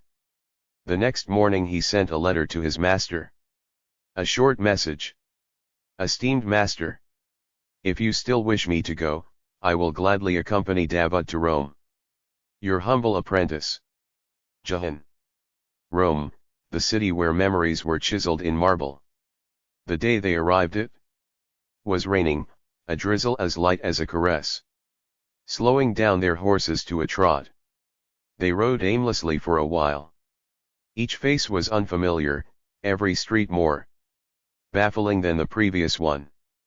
Occasionally they passed over a bridge, under an arch, round or lancet, or through a piazza teeming with peddlers and their customers. Jahan could not say what he had expected, but the city was large and lively beyond his ken. He and Davad, rigid and ill at ease, wove their way through the crowds. As they came upon the ruins of an ancient forum, they stopped and stared in awe. They saw friars wearing robes of black, mercenaries marching in pairs, beggars looking no different from the beggars in Istanbul. Women wore perfume pendants round their necks, and they cared to cover neither their hair nor their bosoms. Davad, blushing up to his ears, averted his eyes every time they ran into a gentlewoman with puffy sleeves and her handmaids. But Jahan looked, secretly. By mid-afternoon they reached the address Simeon the bookseller had written down. They found it with ease after asking a couple of passers-by, who directed them, albeit with a hard stare, to the Jewish quarter. Leon Buendia's shop in Rome bore an astonishing resemblance to Simeon Buendia's shop in Istanbul. Here, too, was a house on a cobbled, cluttered street. A faded, ancient wooden door, and, behind that, room after room of books and manuscripts. Here, too, lived an elderly man with oversized ears and flaring eyebrows, perhaps not quite as ill-humored as his brother. Simeon sends his regards, Jahan said in Italian when they had been ushered in, seated around a table and offered a sweet paste of almonds. How is my little brother doing? Jahan said, working, reading, grumbling. Leon broke into a smile. He was always a surly one. He wants you to move to Istanbul, Jahan commented. He thinks it's better over there. I'd like him to settle here. We're mortals. Decisions are sheep, habits, the shepherd. Jahan was reflecting on this when Davad said, we'd like to visit Michelangelo. At this the bookseller shook his head. I have enormous respect for your master. But you must understand that's not easy. Il Divino accepts no one. After 2 years, he's still grieving. Oh, who died? Jahan asked. His brother, first. Then, his favorite apprentice. That destroyed him. Jahan could not help but wonder how long their master would mourn if something happened to one of them. Meanwhile, the bookseller said that the apprentice, whose name was Urbino, had been with Michelangelo since he was 14 years old. For 26 years the two of them had been inseparable. Such was the master's devotion to his talented apprentice that in the last months of the latter's illness he had not allowed anyone else to take care of him, nursing him day and night. After Urbino's death, Michelangelo, always a peevish man, had become resentful, ready to explode at the slightest bother. Il Divino doesn't like people. The few he does, he loves too much. Jahan arched his eyebrows. Their master wasn't like this. Sinan neither loathed nor shunned people. Balanced and well-mannered, he was kind to all. Yet perhaps there was a short distance between accepting everyone and not being too keen on anyone. If so, wouldn't it be better to assist a master who was unkind to everybody except you than a master who was kind to everybody, including you? Leon continued, Il Divino's dislike of human beings is reciprocated, surely. He's got enemies? Davad asked. Oh, indeed. There are those who worship him and those who loathe him. Even God doesn't know which side outnumbers which. Leon said Il Divino already had plenty of rivals when he took over, unwillingly, the construction of San Pietro. Since then his admirers and adversaries had doubled. Although he had utilized much of Bramante's plan, he openly disparaged his predecessor, which had not helped to endear him to his enemies. He said Sangallo's design was badly done, pour in light. He said it. Make a good meadow. Meadow? Jahan asked. For grazing. He said Sangallo's design was for dumb oxen and sheep who knew nothing about art.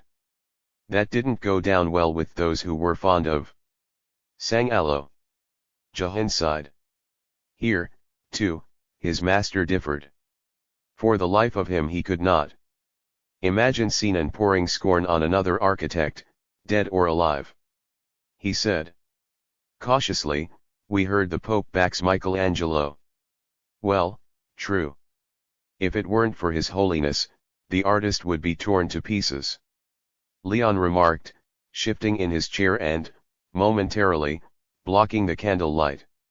Just as his face sank into shadow, he said, Your master must have enemies, too. Davud and Jahan looked at each other. It was a strange thing to say, yet so true. He does, Davud said, giving the smallest of nods. Leon told them that at the head of Michelangelo's foes was a man named Nanni di Baccio Biggio, architect and sculptor. Strange, isn't it? The more like kindred a man seems, the more likely he is to become your enemy. No sooner had Leon uttered this than his face crumpled, as though he realized he had said too much. He squirmed in his chair. Watching him, Jahan said, We've tired you. We'd better leave. I'd have liked to put you up, but, Leon said, drawing in a breath. There was a curfew in the Jewish quarter, he explained. Once the gates were locked, no one could go in. If they had visitors, they would have to inform the authorities. Having no intention of burdening the old man with their presence, they asked him to recommend somewhere where they could stay. Leon called his servant boy, who seemed to be about 8 years old, and instructed him to take the Ottomans to a guest house, where, he said, they would be among fellow artists. Thus they were on the streets again, pulling their horses by the reins as they trod behind the lad. They passed by wealthy houses with glass on the windows. They crossed markets where they saw pigs roasting on spits. Jahan had a suspicion the boy was not taking any shortcuts. Not because he wanted to show the city to them, but because he wanted to show them to the city. They were so obvious in their garments. Once, as Jahan turned back to talk to Davud, something, an intuition more than a concrete sight, stopped him cold. He feared they were being followed. He glanced left and right, unsure. Finally they arrived at a 2-story house that reeked of sausage and sweat. Their room and their piss-pot they shared with 3 others, a painter, an anatomy student and a gambler. The first thing next morning, they went to Il Divino's house. Finding its location was easy. Even children knew where the great man lived. Getting through his door, however, was beyond the bounds of possibility. They introduced themselves to his assistant, explaining they had been sent by the Ottoman chief, royal architect. In return, they were told, politely but firmly, that Michelangelo did not wish to see anyone. Who does he think he is? Davud bellowed once they were out of earshot. He's belittling us. You heard what everyone said, the man doesn't even see his own pope. Davud clucked his tongue. I tell you, these infidels need a lesson. They can't treat us like this. In the ensuing days, they visited churches, as Sinan had asked them to do. The lime in Rome was of a warm shade, albeit inferior in nature. The locals mixed it with a brownish substance called pozzolana to produce mortar.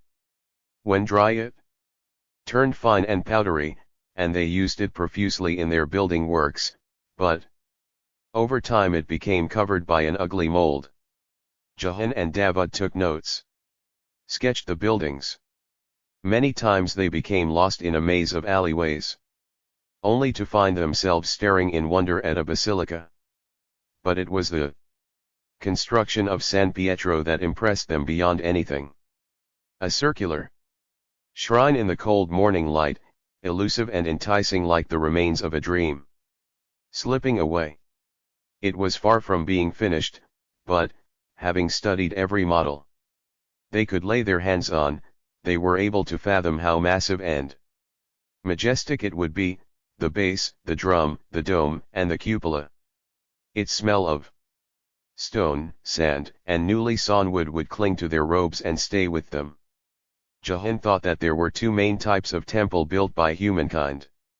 Those that aspired to reach out to the skies and those that wished to bring the skies closer down to the ground.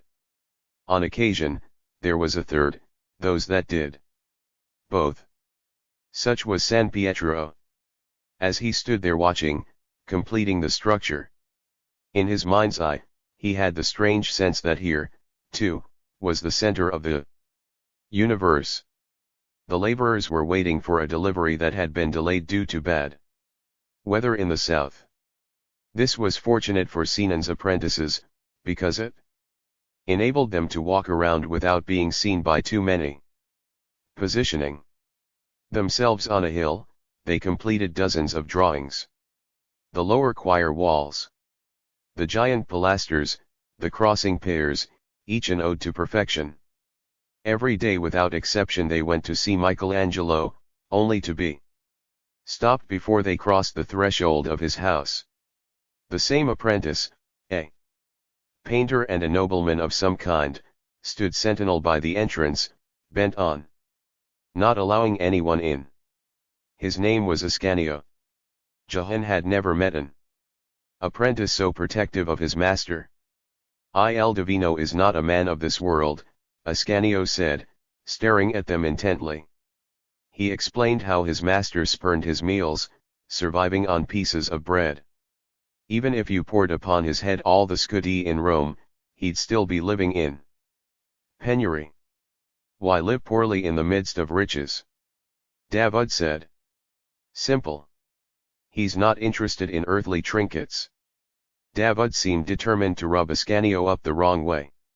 Is it true that he sleeps in his boots and never takes a bath?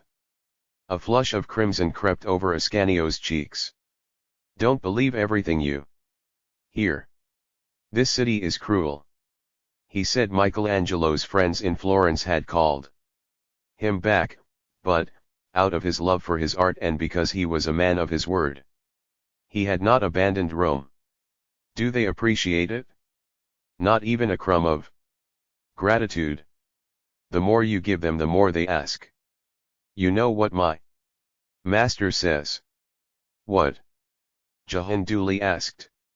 Greed puts gratitude to sleep.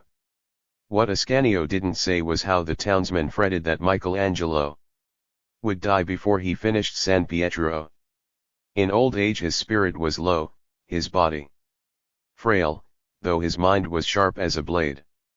He suffered from sundry other ailments, trapped wind, a pain in the abdomen and kidney stones so severe he could barely take a piss sometimes.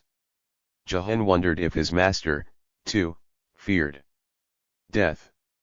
A diligent and dedicated craftsman such as Sinan might have a hard time accepting his mortality. He raised buildings that would remain, while his own transience loomed more heavily in his heart each passing day. It was a thought that came and went. He would remember it again, years later. One afternoon, after another failed attempt to see Il Divino, they entered an eatery that smelled to high heaven of smoke and grease. They ordered eel pie, roasted quail and some sweet called torone. That was when Jahan noticed a stranger watching them, his cap pulled down to his nose, his face half hidden. Don't look. Somebody is following us. Who? Said Davud, instantly turning around. The man sprang to his feet, pushed away his table and darted outside as if possessed. Sinan's apprentices exchanged a puzzled glance. Davud said with a shrug, he must have been a pilferer. He knows we are foreigners, probably. Wanted to nick our money. On the 10th day, they visited Michelangelo for the last time. Ascanio had left on an errand and not yet returned. Another apprentice had taken his place. Someone younger and, seemingly, kinder. They introduced themselves as if this were the first time and asked the apprentice to inform his master of their presence. To their surprise he nodded amiably and went inside. In a little while, he came back and said that Michelangelo had agreed to see them. Trying not to show their astonishment, they followed him.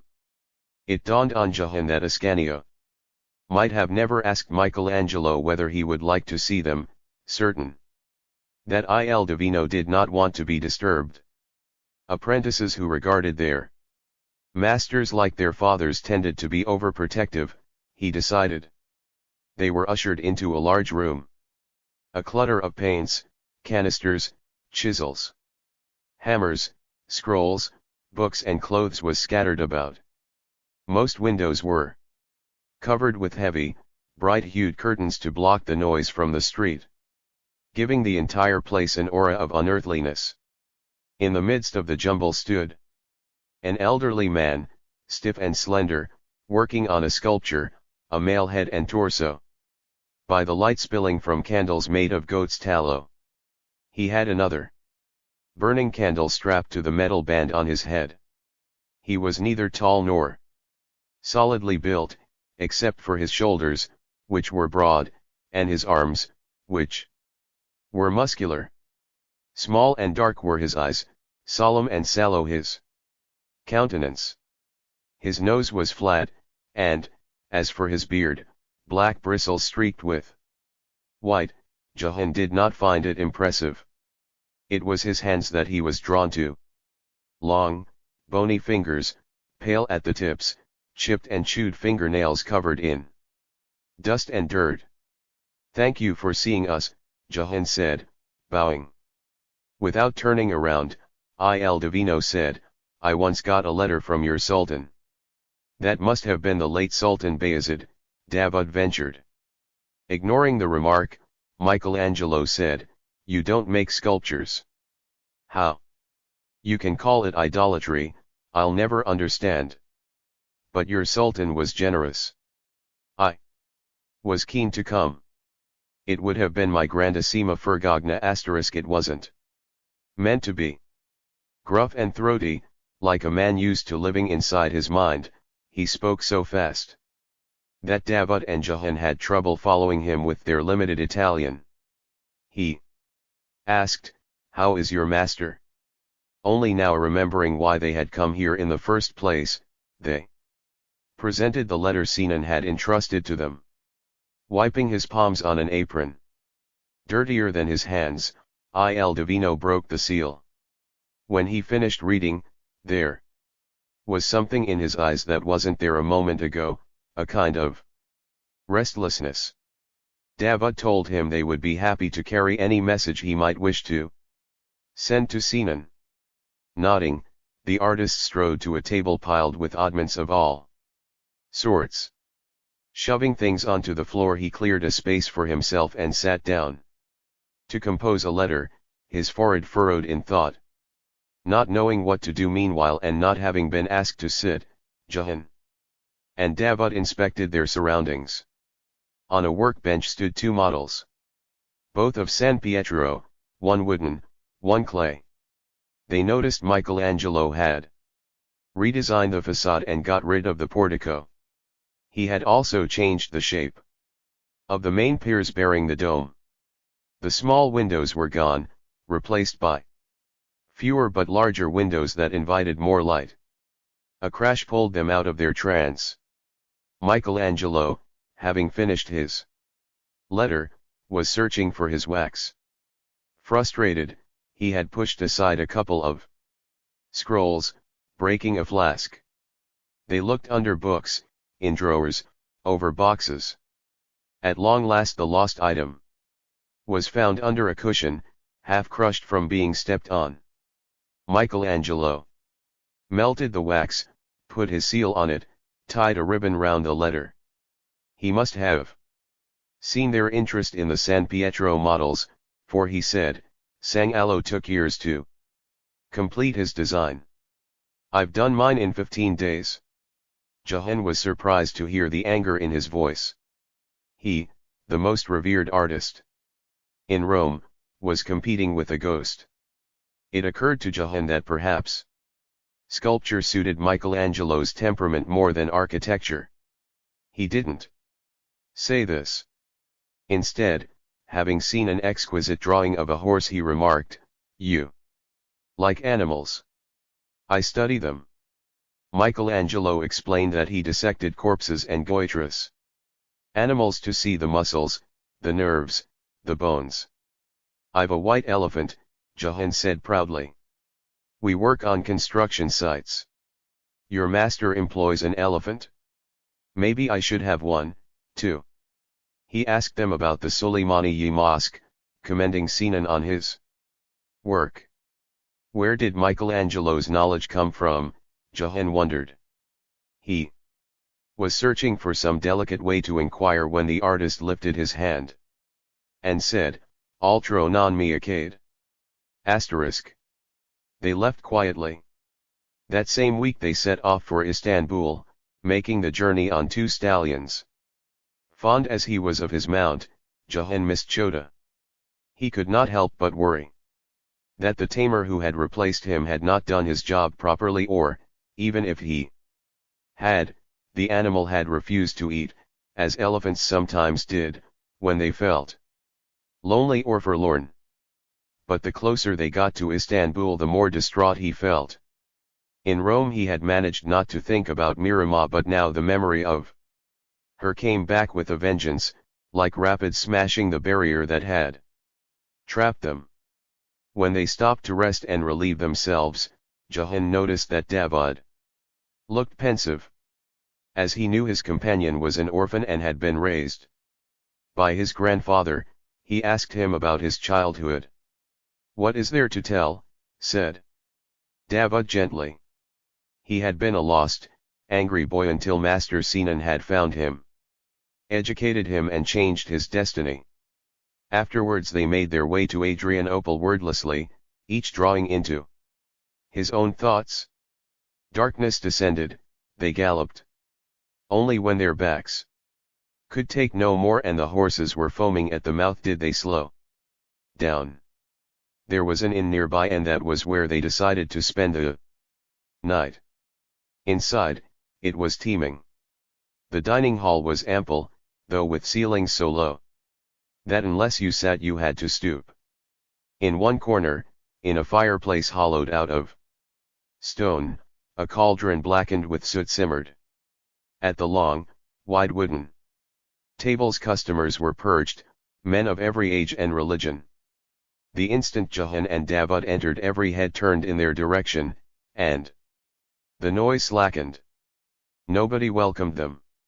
Spotting an empty place at the end of one table, they squeezed in. Jahan glanced around. To his left sat a gaunt and graying man, perhaps a scribe, since his fingers were stained with ink. Across from them was a Frank with hair the color of straw, warming his hands over a steaming bowl.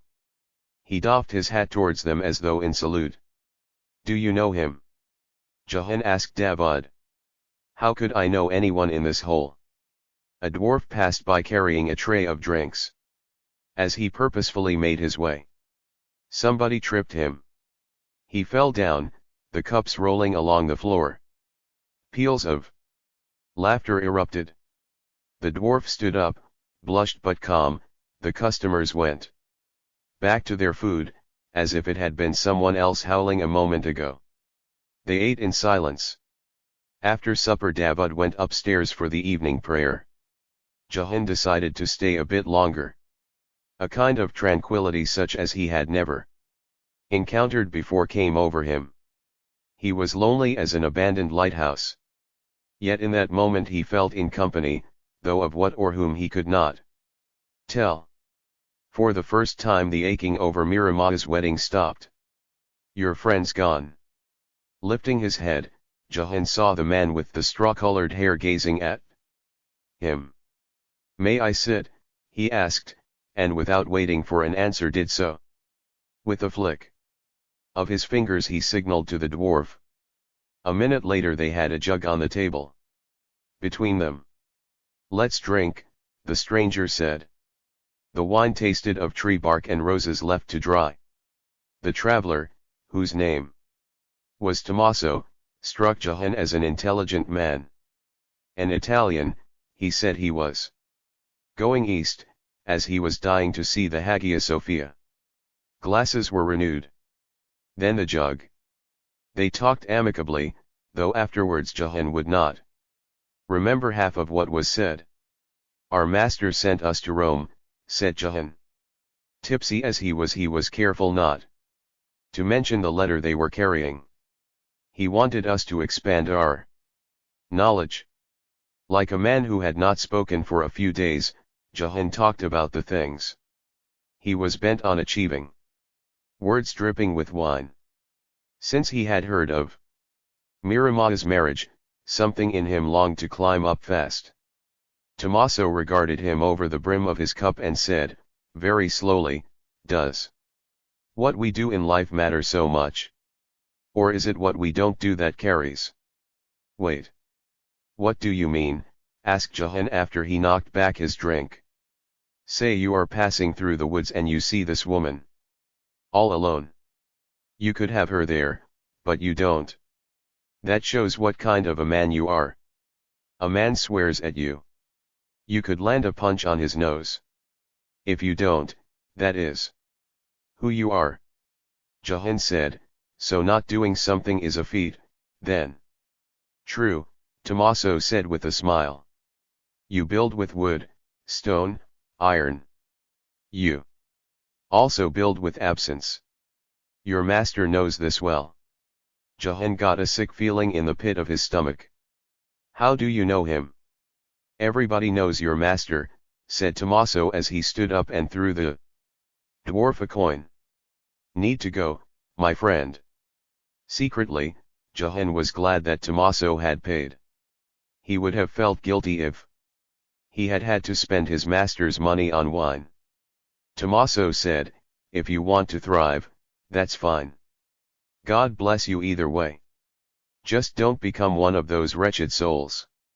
Upstairs, Jahan found David sleeping among a dozen travelers. He tottered over to a window and opened it. A cricket chirruped outside. An owl hooted. It was an enchanting evening, the moon a golden sickle. Stretching out before him like a fan was a garden lined with stone-edged beds, wafting a smell so delicious he could have gobbled it up. As he was inhaling that sweet smell he remembered. Only then those words came to him. He had read them before. They were from Dante. Inferno. Don't be one of those wretched souls who live without blame or without praise.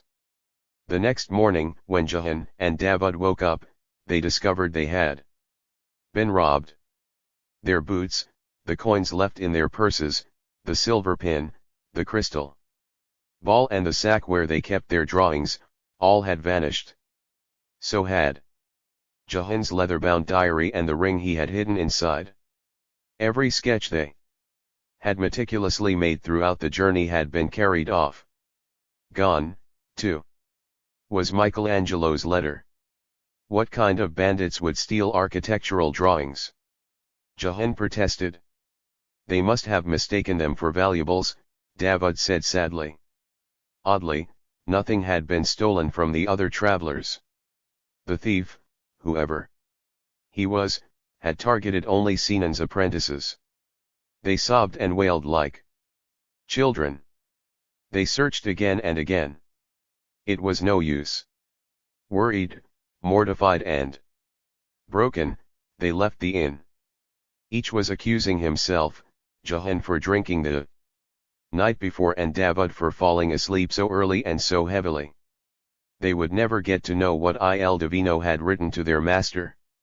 The Correspondence between the chief architect of Rome and the chief royal architect of Istanbul was severed, and not for the first time. The apprentices arrived at the house of Sinan with nothing to offer him. It was as though nothing remained from their long journey, except the ache in their limbs and the memories of San Pietro, already withering away. Captain Gareth arrived, an acrid smell of salt, sweat, and liquor clinging to him. He seemed to pass through the palace walls as easily as a ghost. Nobody liked him, but nobody dared to upset him either. As a result, everyone gave him a wide berth, exactly what he wanted. Jahan noticed the man didn't look well. His skin, which usually was a shade of bright pink not found among Ottoman men, had turned sallow. His lips were chapped, his cheeks sunken. Jahan suspected he might have contracted a disease on one of his voyages. Either that or treason had finally started to poison his soul. Well, it's been a long while. The other day I said to myself, I should go to visit the fake Mahout and give him a piece of my mind. I get here and what do I hear? Oh, no, they say, he's in Rome. Rome.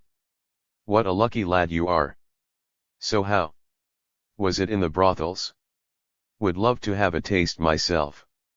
Alas, nobody sends me to Rome. Where's my compensation? Tell me, what did you bring for an old friend? We have been robbed on our way back to Istanbul, Jahan said. Oh, yeah. I love trumped up stories. To shut him up, Jahan gave him the sapphire rosary he had stolen at the opening of the Suleymaniye Mosque. He had planned to sell it and buy a present for Miramah. What a dolt he had been. One glance at the booty and the man's face fell. Is this all, you sluggard? It wasn't. Buried deep under the same tree, Jahan had another box, silver cutlery from the imperial kitchens, a pearl that had fallen off from the hem of Miramah's gown, a gold-nibbed pen, a jar of honey from the royal pantry and a hairpin that belonged to Hesna Khatun. The nursemaid had been giving him another roasting when she'd had an asthma attack and had bent forward so close to Jahan's fingertips it would have been a sin not to snitch the hairpin. Jahan hadn't intended to hand any of these things to Captain Crazy Head. He had wanted to keep them to himself in case something went wrong and he needed to take flight. But the captain was no fool. I'm losing patience. Pity, you're still young. When they learn what kind of lies you've been telling, they'll skin you alive. Jahan shuddered at the thought, but he was also aware that the man had neither given him a drubbing nor pulled a dagger on him. Something was making him hesitate. Your princess is miserable, they say. Poor thing. She has all the riches in the world but no love to cuddle her. I haven't seen her in a while, Jahan said uncomfortably. Oh, you will, I'm sure. Since she dotes on the white elephant. Jahan understood. Captain Gareth had heard that Princess Miramah was unhappy in her marriage. He had learned, just as the entire city had, that she spent many afternoons crying on her own in her beautiful, lonely house. Knowing that she was fond of Chota, and perhaps of the Mahout, too, the captain had guessed that it wouldn't take her too long to reappear in the menagerie. Jahan was the goose that would lay golden eggs for him. He didn't wish to butcher him too soon. Suddenly Jahan felt heartened. With a grin he said, you should go now. The chief white eunuch might come by at any moment. I wouldn't want to be in your shoes if he finds you here. Captain Gareth's bottom lip sagged, unsure what to say. Jahan added hastily. Go. When I have something to show you, I'll send word. Although the man gave him an icy stare, he didn't object. For the first time he took his leave without uttering threats. And thus Jahan discovered something about wretches like him, that, as scary as they were, they thrived upon other people's weaknesses. If Jahan was determined to survive in the seraglio, he decided, he had to build an internal harem and put under lock and key every fear, worry, secret and heartbreak that had marred his soul. He would be both the sultan and the eunuch of that harem. He would not allow anyone to take a peek inside, including his master, the dome. Jahan would always remember 1562 as the year of happiness. Everyone had one such year in their lives, he believed. It grew, it blossomed, and, just as he started to think it would always be like this, it was over. His time of joy started when they set out to build a mosque for Miramah. Now that her father had given her vast lands and ample revenues, she had become the richest woman in the empire, and the most commanding. People were frightened to upset her, including the apprentices. Even Master Sinan was rather uncomfortable in her presence. She sent everyone into a cold sweat, except Jahan. He was too besotted with her to remember to fear her. Thus, while the other apprentices were timid and reluctant to say anything new, Jahan was bursting with ideas.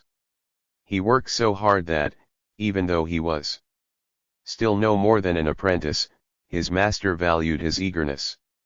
Sinan began to take Jahan with him whenever he visited the princess to inform her about their progress. All throughout those early months, no matter what Jahan did or where he was, he thought about the layout that Sinan had drawn so neatly. At night in bed he racked his brains to figure out how to perfect it. Even in his sleep he carried stones to Miramah's mosque. Then one day, overstepping a boundary, he drew a porch of 7 domed bays and handed it to the chief royal architect. "You put aside my layout and drew your own," said Sinan, sounding more incredulous than upset. "Master, forgive me, I meant no disrespect. I believe the entrance to the mosque should be overwhelming, unexpected." Sinan could have scolded him then and there. He didn't. Instead he inspected the sketch and asked, "Why 7? Jahan had already thought of an answer. "It is the number of the layers of earth, and the circles a pilgrim makes around the Kaaba. It's a holy number." Sinan remained thoughtful for a moment. Then he rolled up the scroll and said, "Come back with new designs. Do a better job, if you want me to take you seriously." Jahan did. He kept drawing, measuring, dreaming. At no stage did he confess to himself that he wanted the mosque to remind Miramah of the day they had met, when she was still a girl escaping from a wasp, when she had worn a necklace with 7 pearls. In his plans he chose the lightest marble and granite for the columns, the color of her dress and veil. 4 towers would support the dome, as they had been 4 in the garden that afternoon, the princess, Hesna, Khatun, the mahout, and the elephant. And a single minaret would stand high, slender and graceful, just like her. Her mosque would have lots of windows, both on the dome and in the prayer hall, to reflect the sunshine in her hair. After weeks of this frenzy, Sinan pulled Jahan aside and said, "I have been watching you toil away. Although you are not fully ready, I believe you have the strength and the grit. I'm going to give you more responsibility for Princess Miramah's mosque. I'll let you make those changes." Jahan kissed his master's hand, put it on his forehead. Whatever life had been like for him until then, it would never be the same afterwards. On no other construction site would he work this hard, exhausting himself with every detail. Meanwhile, Jahan's tireless dedication was a source of irritation for the other apprentices, although this he wouldn't realize until it was too late. As they neared the end of Miramah's mosque, the master and the apprentices found themselves in a quagmire. For some time now the ancient aqueducts had been in need of repair. Lined up like defeated giants, they loomed over the city, aged and drained.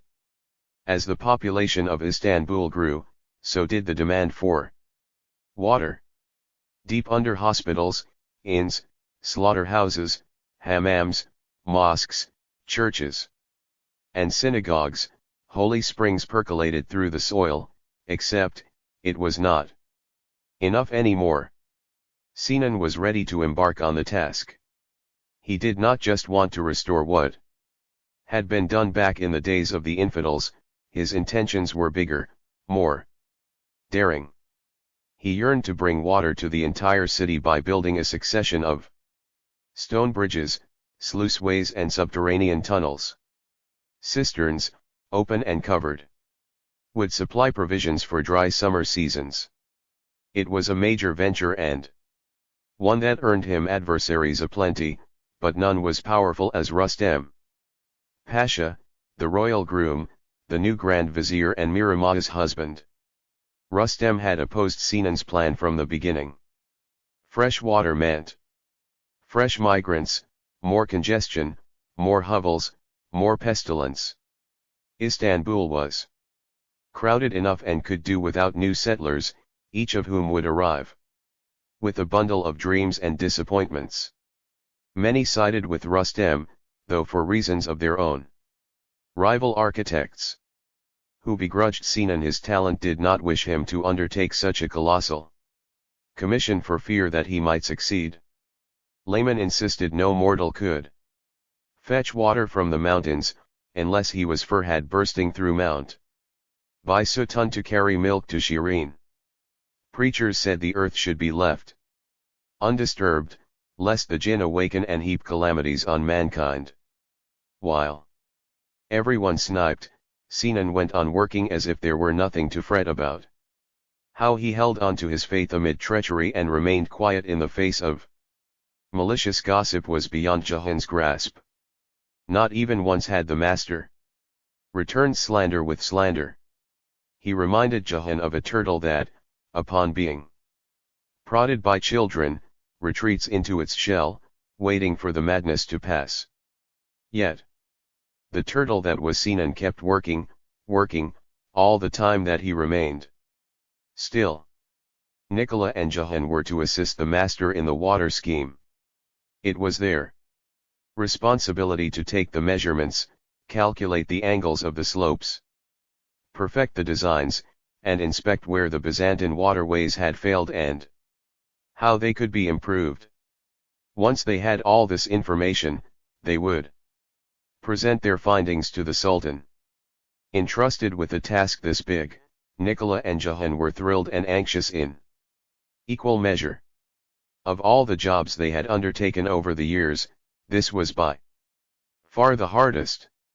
Even so, they slogged away less to impress the Sultan or to defeat the Grand Vizier than to avoid embarrassment for their master. One by one they detected the springs and boreholes, creeks and streams, wellheads and reservoirs, marked them on the map and ruminated on how to connect them through channels both above and below the ground. Finally, one Thursday afternoon, the master and the two apprentices, spruce and spirited, headed to the palace, laden with designs and hopes. It was Rustem who welcomed them, courteously but coldly.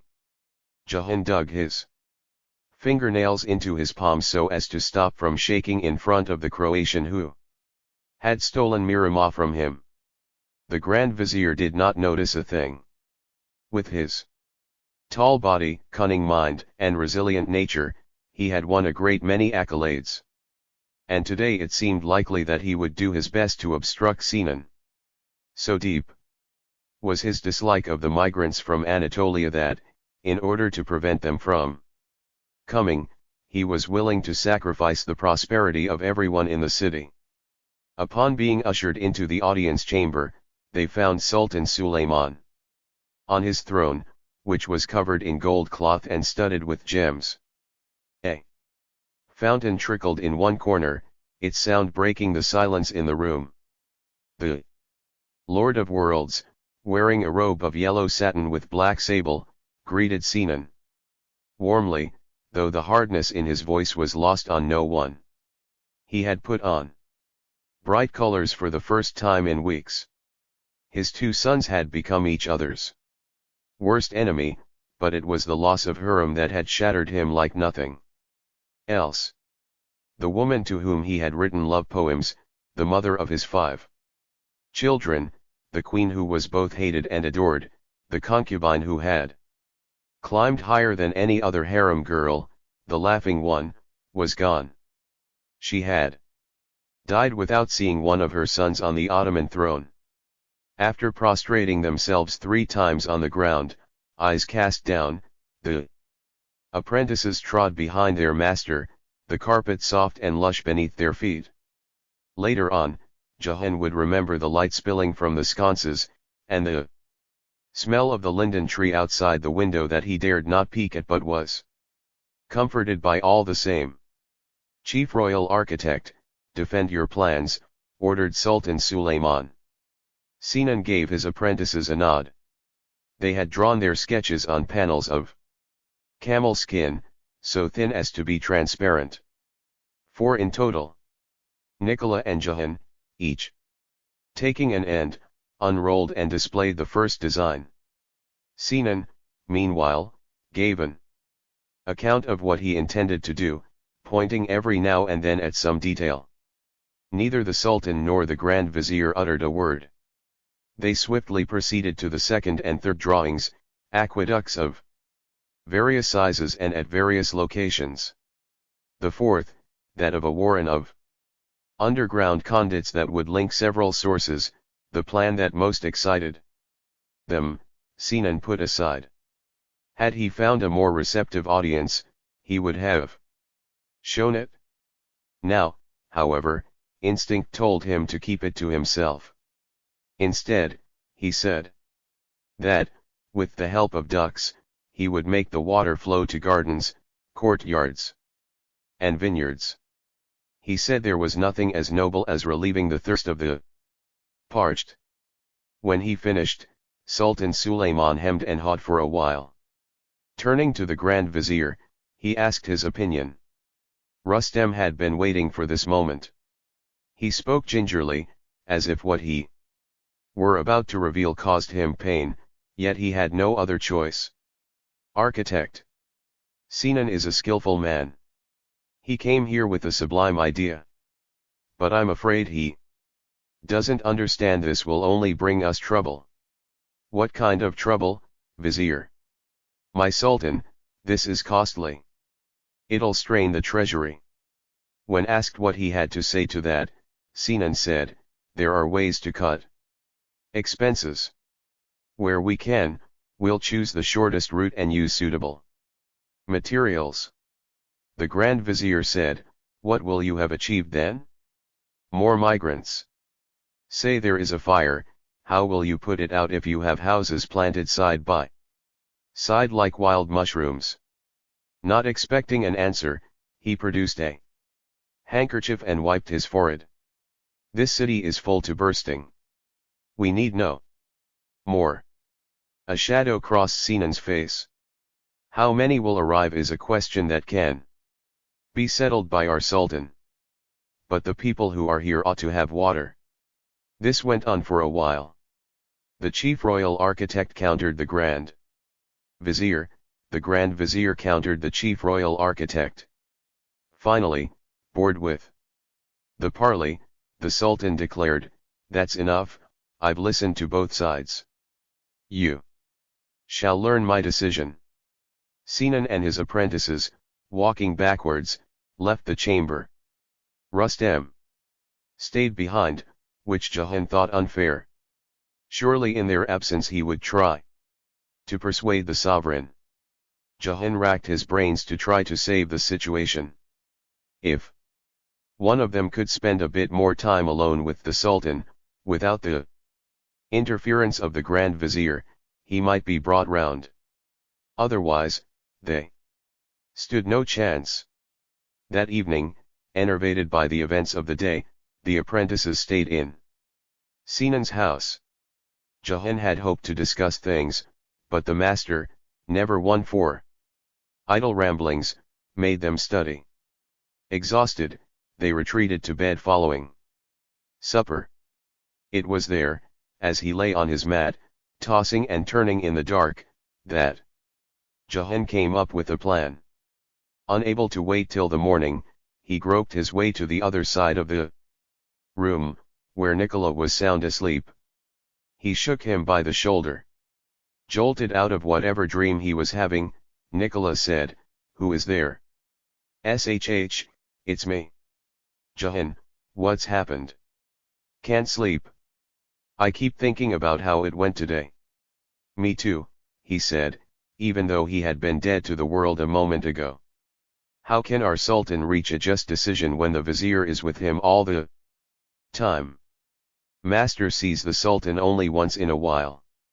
Rustem has access to him every day." "True, but there's nothing we can do." "Maybe there is." "I've an idea," Jahan said. "There is one place where the Grand Vizier will never bother the Sultan." Nicola gasped.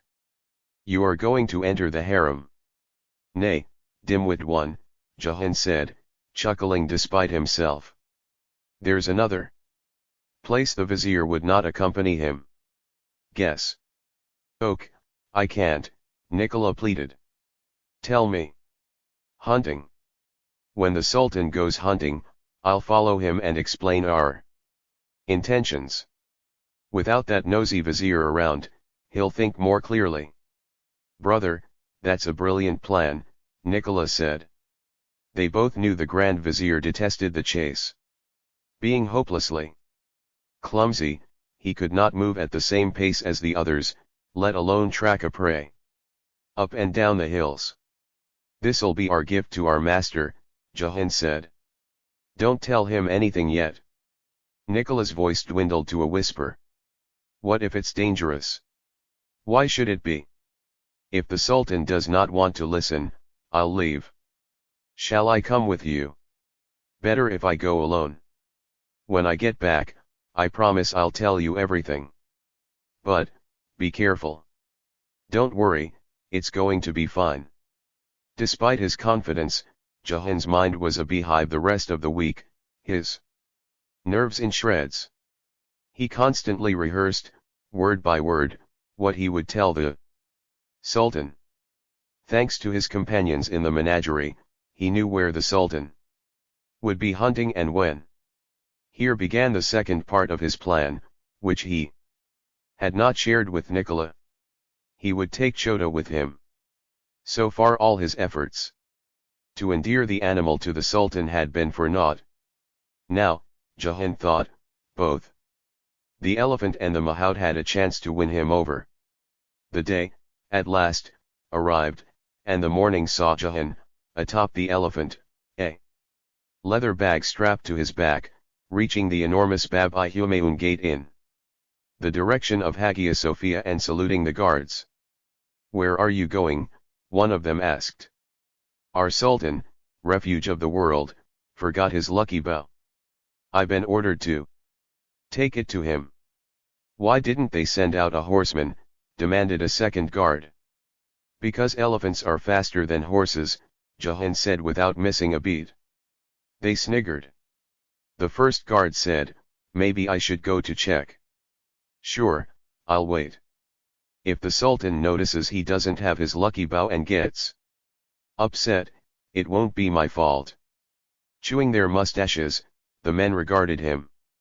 Jahan's seriousness had given them pause for thought. Then, as if linked to each other through an invisible string, they both moved aside. "Go," said the second guard. "You'd better hurry that elephant up." And so Jahan did, though not until the city was behind them. He didn't want Chota to trample anyone. As soon as the sights and sounds of Istanbul had vanished, he ordered the elephant to run. They reached the pine woods north of the city. Jahan had learned that whenever the Sultan went hunting, he would drive his prey towards the edge of a certain precipice. That's where Jahan waited. A long time went by, or so it seemed to him. He began to worry. They might be hiding somewhere behind the bushes, for all he knew, and shoot him accidentally.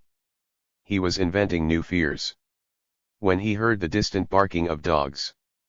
There were half a dozen of them, drawing swiftly near. Then Jahan saw it, him. A stag. Out of the forest he sprang, reeling.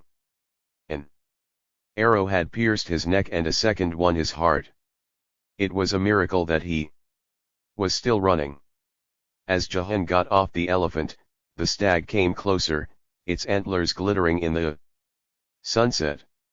It was a magnificent animal, large liquid eyes, wild to the point of delirium. Disturbed by the smell of blood, Chota swung his tusks. But the stag had reached a point beyond threats. He widened his nostrils and, opening his mouth, as though he wanted to say something, collapsed. Jahan sprang towards him, tripping over a tree root. By the time he reached the deer, 5 greyhounds had appeared out of nowhere, barking with all their might. They circled the carcass, not letting him get close. On an impulse Jahan turned around. The Sultan, sitting astride his horse, was staring at him. Trembling, Jahan threw himself to the ground. "My lord! What are you doing here, you and the elephant? This humble servant came to see you, if you'll allow me to say a few words." "Aren't you my mahout?" "Yes, my lord," Jahan said. Just the other day he had stood a few steps away from him, showing their designs. But apparently he had forgotten. "I'm also an apprentice to Master Sinan. It's on this matter that I came to plead to your Highness." While they were speaking, servants had loaded the carcass onto a cart pulled by 2 horses. The greyhounds, still barking their triumph, followed noisily. "You have taken a royal elephant without permission," the Sultan asked. "Do you know you could be flogged for less than that?" "Your Majesty, I ask your forgiveness. I had to see you. I hoped if I came with the elephant you would notice me." If Jahan had dared to look up, he would have seen the Sultan's eyes crinkled in a smile. "You must have a reason for such a misdeed." "My lord, if you'll allow me," Jahan couldn't help the quiver in his voice. Slowly, Jahan unrolled the camel skin they had not had the opportunity to show the other day. He explained how important Sinan's scheme was for the city, and how many people, old, sick, frail, and poor, would pray for the Sultan every time they quenched their thirst. Sultan Sulayman listened and asked questions. Jahan was delighted to see he had been right to assume that outside the palace walls the sovereign would be a different man, a kinder man. The Sultan said, "Does your master know you are here?" "He does not. He'd be upset at me if he knew." "I should be upset with you, but I'm not." "You revere your master, clearly. If all of Sinan's apprentices are as devoted as you, he's a fortunate man." Jahan felt a smile tug at the corners of his mouth. Of such unbidden vanities are perhaps spun life's gravest delusions. It is at moments like this that Shaitan taps on our shoulders and whispers in our ear, asking, naively, why we should not want more. "Your Majesty, may I show you one more thing?" The Sultan gave the slightest nod. Jahan took out the parchment he had kept inside his robe. It was a design of his own, for a stone river bridge with 7 arches. It would have stone projections facing upstream to protect the piers from the force of the water and walkways above for pedestrians and animals. Its massive drawbridge would make it possible to control the flow of goods and passengers. If the Sultan accepted his bridge alongside Sinan's waterways, Jahan would make quite a name for himself. Architect of water they would call him. Or, better yet, Sinan's prodigy. He might even be accepted into the guild. Who knew? As a rule, an apprentice made his way up no faster than a snail would inch across a meadow, but why shouldn't Jahan be an exception? His success would surely reach Miramah's ears. Casting no more than a glance at the design, the Sultan grabbed his stallion's bridle. I like your courage, young man. But courage is a dangerous thing. Remember, a ruler considers many aspects before making a decision. Go back. Wait to hear from me. Off he rode, tailed by men, dogs, and horses. Even after they had disappeared, Jahan could feel their wind on his skin. He heaved a sigh of relief. Everything had gone smoothly. He thanked the skies. The next day, on the construction site, Nicola came running. What happened? How did it go? I saw him. I talked to him. Nicola's eyes grew wide. You did? Yes. Jahan said with a feeling of triumph he could barely contain. If you ask me, our Sultan wants us to build a new aqueduct and a bridge. What bridge? Oh, I mentioned this bridge I designed. Without consulting the master. Feeling uneasy, Jahan didn't answer. All day he waited for a chance to speak with Sinan. It did not come. Instead, shortly before sunset, 4 Janissaries arrived. Sinan greeted them. Salaam alaikum, soldiers, what brings you here? We came to get one of your men, architect. Sinan said, there must be a mistake. My laborers are honest people. Not a laborer. An apprentice. Having overheard the conversation, Jahan walked towards them, sensing the inevitable. Just then Sinan asked, which one? A soldier gave Jahan's name.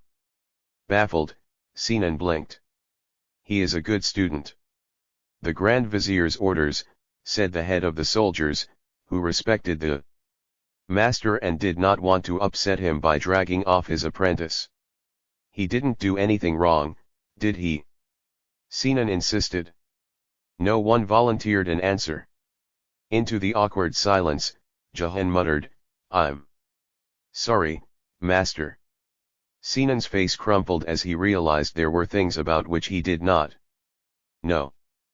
Placing his hands on Jahan's shoulders, he squeezed hard, as if he wanted to pass on to him some of his faith. He said, whatever happens, I shall not leave you. You are not alone. God is with you. Jahan's throat constricted. He dared not open his mouth for fear a sob would escape his lips. The soldiers, respectfully, walked on either side of him. As soon as the sounds of the construction site had been reduced to a faint murmur, they manacled Jahan's hands. In this state he was taken to the Grand Vizier. You, Rustem Pasha said, pointing a finger. You had the effrontery to ambush the Sultan. Like a snake you slithered behind my back. Jahan felt sweat dampen his neck, he was trembling. You intend to bring doom on the treasury, that's it? I inquired about you.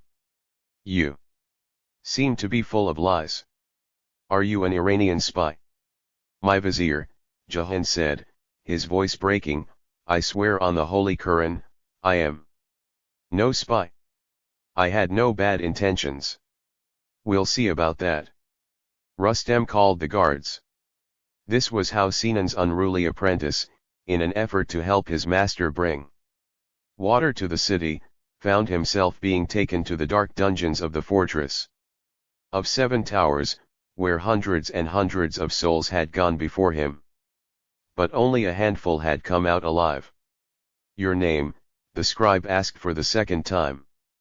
Jahan was doing himself no favors by refusing to answer. Even so, something inside him resisted having his name added to that parchment, which included the name of every lowlife who had ever been caught in Istanbul. He was seized by an increasing fear that once you were written down, you would be entombed in this hole till the end of time. The scribe glared at him. His accent, in contrast with his handwriting, lacked the slightest grace. I ask, you answer. If you don't, I chop off your tongue. The head warden, who had been watching them, interjected, now. No. Need to frighten the hen. A royal hen, Effendi, said the scribe. We shall see. All hens are the same with their feathers plucked. That's right, Effendi. Regarding Jahan with a deadpan expression, the head warden did not laugh. Thin-faced and round-shouldered, he reminded Jahan of a boy in his village who used to catch toads, tie them on a stick and dissect them with his knife, all the while his face unchanging, his stare vacant. We never had anyone like him, did we? Said the head warden, as if Jahan weren't in the room. Yeah, quite a catch, this one. The Grand Vizier's catch. Jahan understood that they already knew everything about him. Asking his name, just like holding him in fetters when it was clear that he wasn't going to take flight, was for the sheer pleasure of annoying him. By remaining silent he was only prolonging the mockery. His voice came out hoarse when he spoke. I'm our Sultan's elephant tamer and apprentice to the chief royal architect. A brief silence followed, pricked by the scratching of the scribe's plume. When he finished, the scribe said, he's a sorry man, isn't he, Effendi? Sorry, for sure. Small man with a big enemy. Jahan swallowed hard. My master will get me out of here. The head warden came so close that Jahan could smell his sour breath. Every man who rotted in here had a master. It did them no good. Those masters did not even go to their funerals. The scribe chuckled. Jahan insisted, my master is different. A cock that crows too soon is calling the butcher, said the head warden, and raising his voice, he said to the guards, take this prince to his palace. The guards shoved Jahan through a dingy, damp corridor. They went down a flight of stairs and entered a passageway so narrow that they had to proceed single file. Jahan could not help but notice the cracks on a wall where slimy green moss had gathered. They descended to another floor, then another. The stench got thicker, the gloom heavier. He stepped upon something that he knew instinctively had once been alive. They were in the belly of the tower. Save for a few sconces, it was so dark that if Jahan hadn't known it was morning when he had been brought here, he would have believed night had fallen. There were cells left and right, carved out like missing teeth in a mouth. Then he saw them. Hollow-cheeked, raw-boned, short and tall, young and old. Some were watching him, their foreheads resting against the iron bars.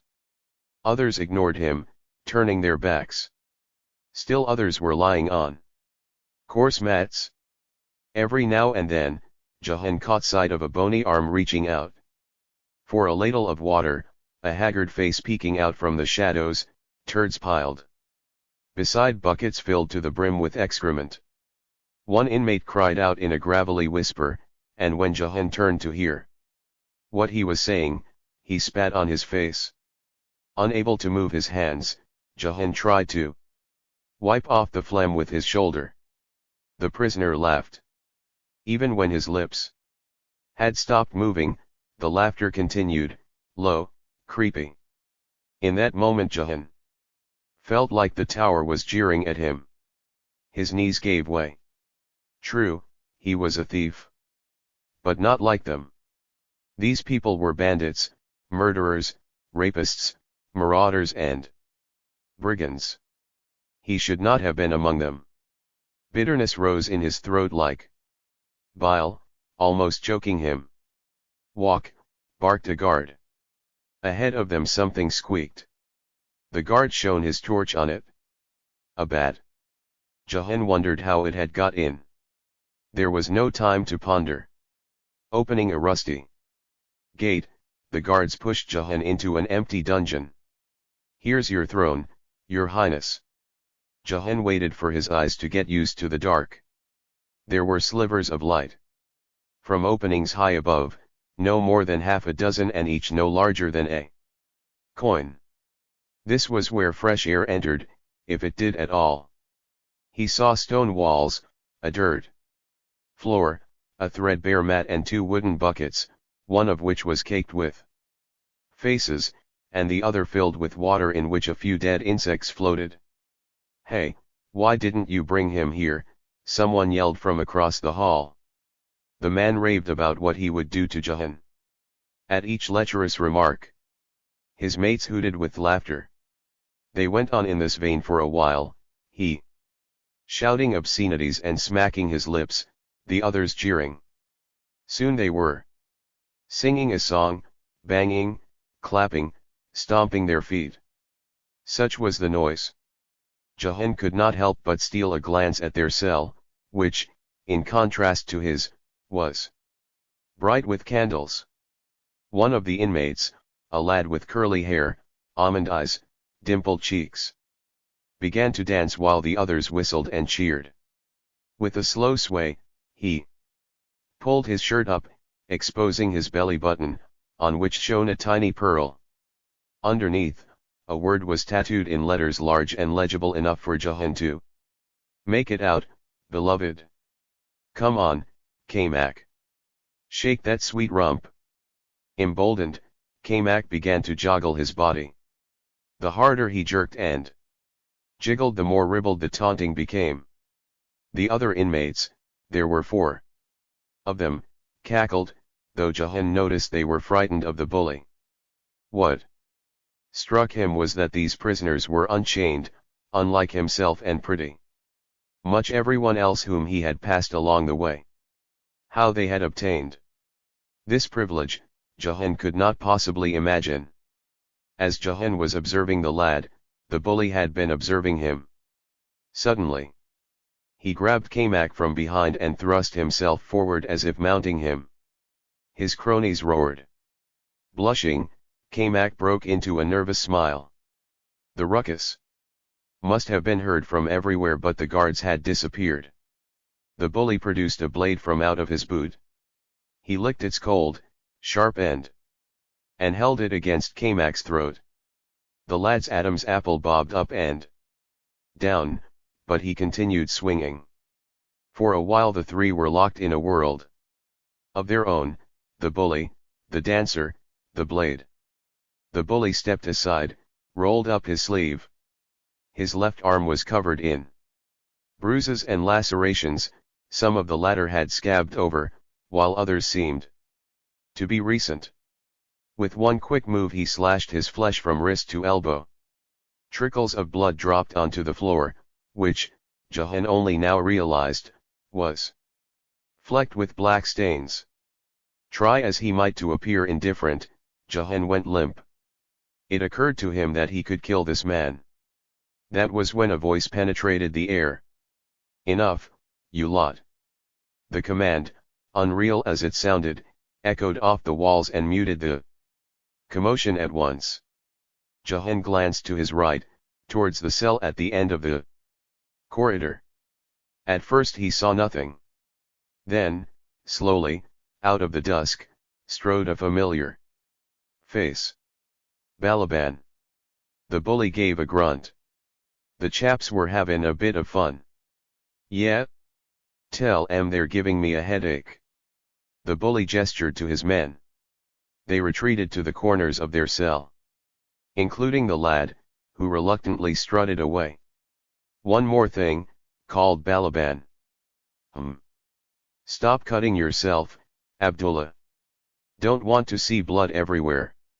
"It was for the newbie," Abdullah said, sounding offended that his gore wasn't Appreciated. Well, the ceremony is over, Balaban said.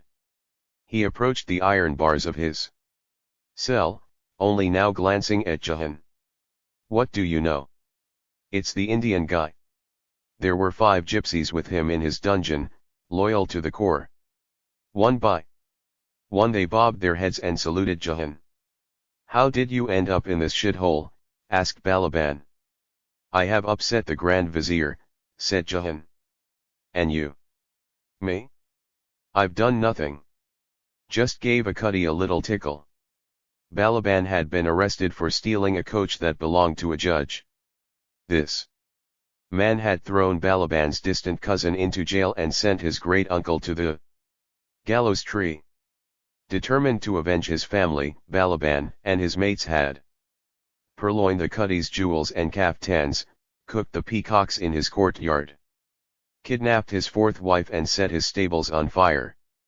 Only when they set their sights on his brand new coach, brought from Frangiston and previously owned by a seigneur, had they been caught. In the dungeons of the Fortress of 7 Towers, Balaban was king. Amid the misery and wretchedness he had made an oasis, soft, silk cushions, a brazier for warmth, a brass pot to brew coffee, the carved oak chair that was his throne. The inmates either revered or avoided him, careful not to tread on his toes. For they all had loved ones outside, parents, wives, children. Even the fiercest prisoner was aware that, should he wrong Balaban, a member of the gypsy kith and kin would strike back. For Balaban was the head of an enormous tribe, the size of which was a mystery even to him.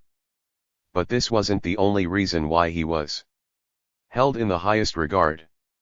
Inmates and guards dreaded the Romany jinx, which, if cast on a full moon, could be purged only in 7 generations' time. Even after the culprit died, his grandchildren would suffer the consequences. All this Jahan learned fast. He suspected that behind the legends about Balaban was none other than Balaban himself. Next to Sinan, he was the most intelligent man Jahan had met. But whereas his master's wit was a calm, bottomless lake, Balaban's was a turbulent river, slopping and sloshing over, too tempestuous to follow a course. At night Jahan wrapped around himself a flimsy, moth-eaten blanket that reeked of every soul who had used it. Often it got so chilly his teeth chattered, the clatter reminding him of chisels chipping away at stone. Through the cracks in the walls the wind howled, insects scuttled, rats scurried. The thought of one of these creatures entering his ear or chewing up his nose was so terrifying he slept in fits and starts, awaiting the break of dawn, his head aching from clenching his jaw. He missed Chota. He longed to see Mirama once more, hear her satin voice. His previous life now seemed like a tale he vaguely knew, because he had once heard it from someone else. The guards were spiteful, the weeks painfully slow. Time became a winding staircase that reached nowhere. Loneliness, he could cope with; desertion he could not. Try as he might to find excuses, he could not comprehend why Sinan had not even sent him a message. In the early days, whenever he heard footsteps down the corridor, he had expected the guards to release him. Not anymore. Surely he was forgotten. He imagined them, Yusuf, Nicola, Davud, and his master, working as usual, unaffected by his absence. He saw Mirama with her handmaidens, contemplating her face in a Venetian mirror, silently mourning. Silently but not deeply. He thought about Chota and the animal tamers in the palace, each in his own world. Resentment and rage infested his soul, multiplying faster than the lice crawling on his head. Once a day they were given a piece of moldy bread and a gruel with bits of gristle, none of which Jahan could cram down without retching. Hunger did strange things, he found out. No matter what time of the day, he dreamed of food. All kinds of provisions. He talked to himself, arguing with those who had hurt him in the past. Captain Gareth, Carnation Camel Aga, the bear tamer Merca.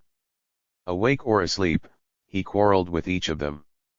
In his cell Abdullah watched him with a wry smile, as though to say they were now beginning to look alike. A month into this, the guards brought in a boy with a face too pretty for his own good, a pilferer, as it turned out. He could barely walk, having received 100 strokes on each foot.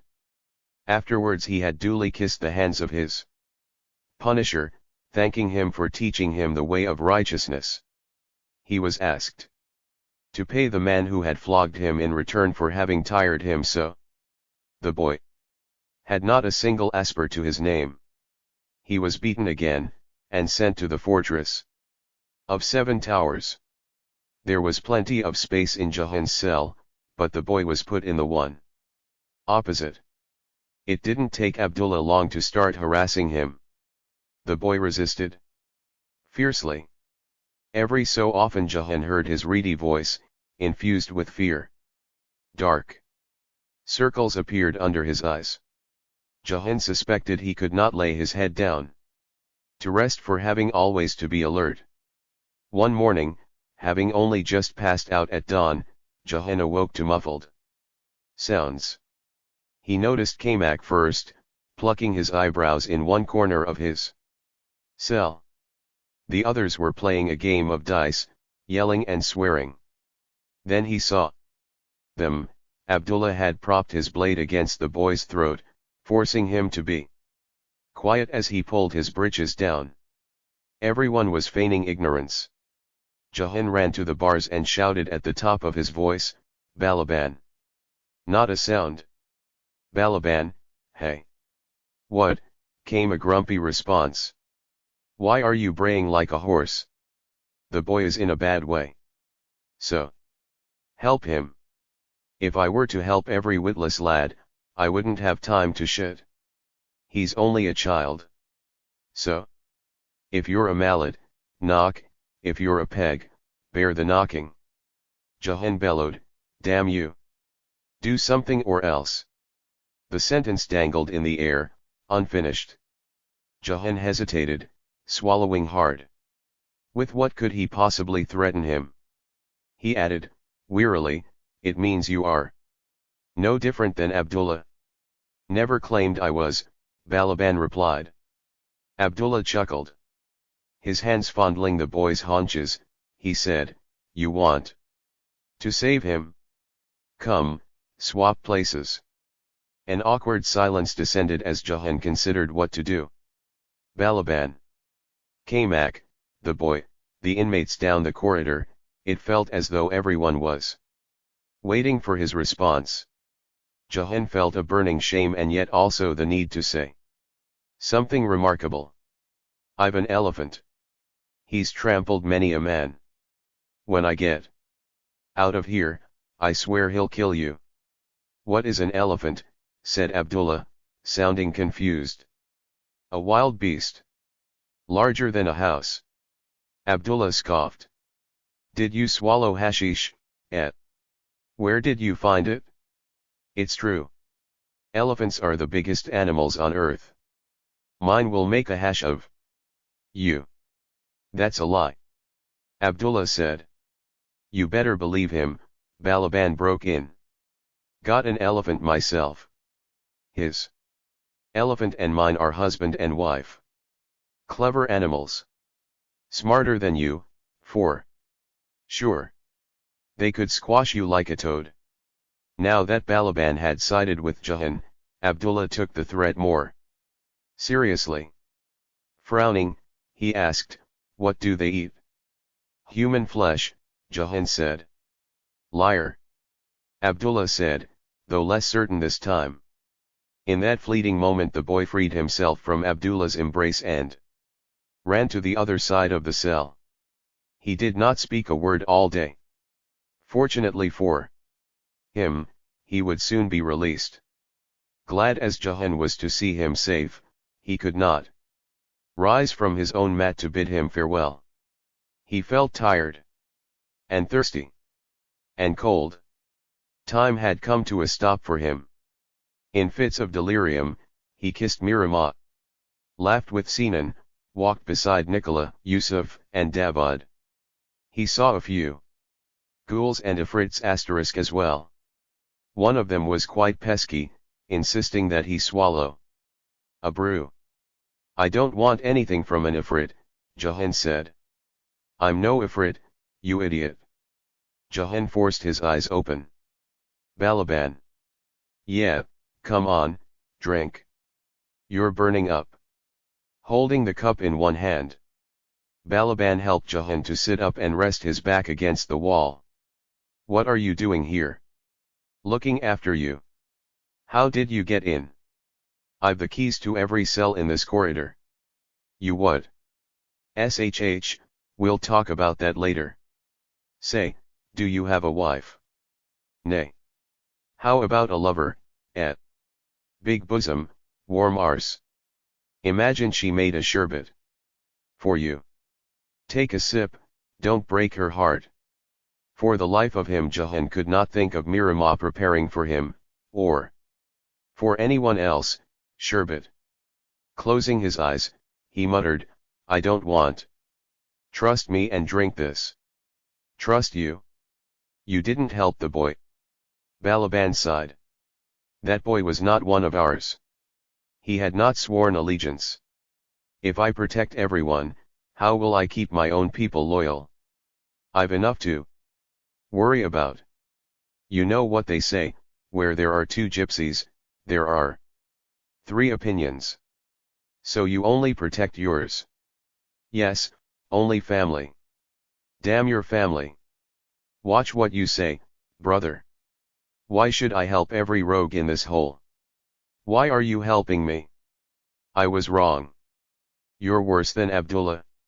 You talk to me like that and I'll rip out your tongue. Do it, said Jahan. Doesn't matter anymore. Unless, you are family. Then you can talk to me like that.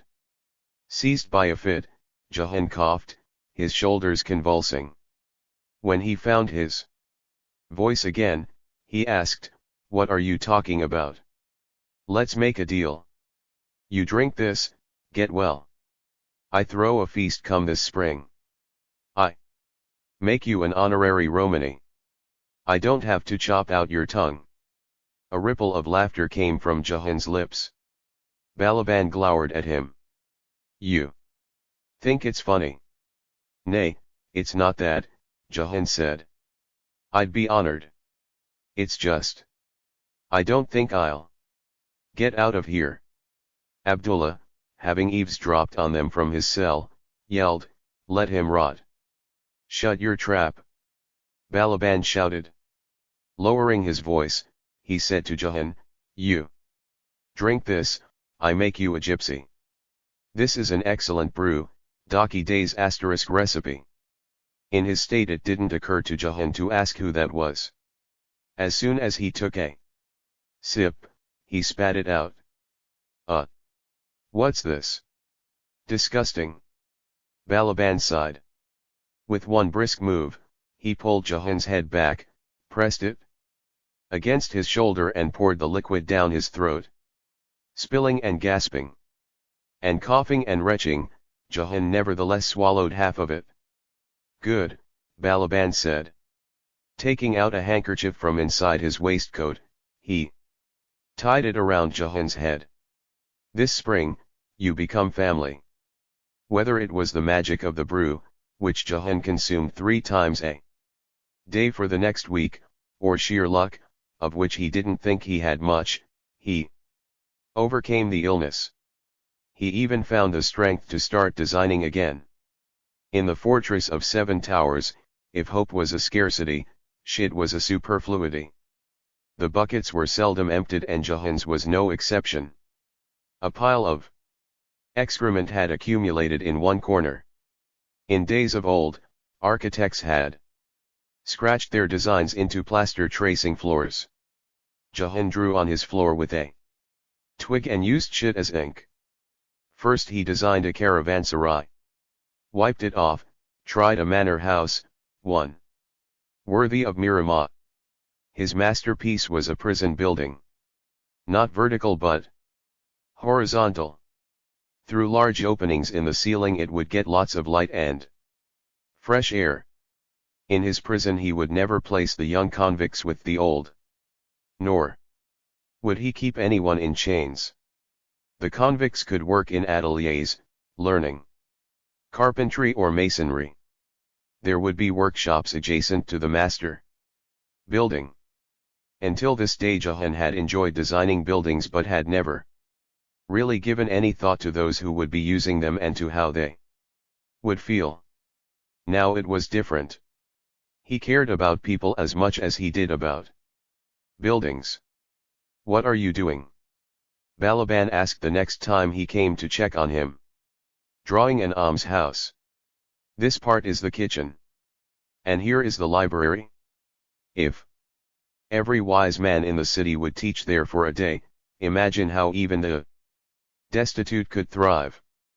"Poor thing, you've gone mad," said Balaban, but he couldn't help asking, "How about the other?" "That's a hospital," said Jahan, pointing at the second drawing. "4 people. Madder than me.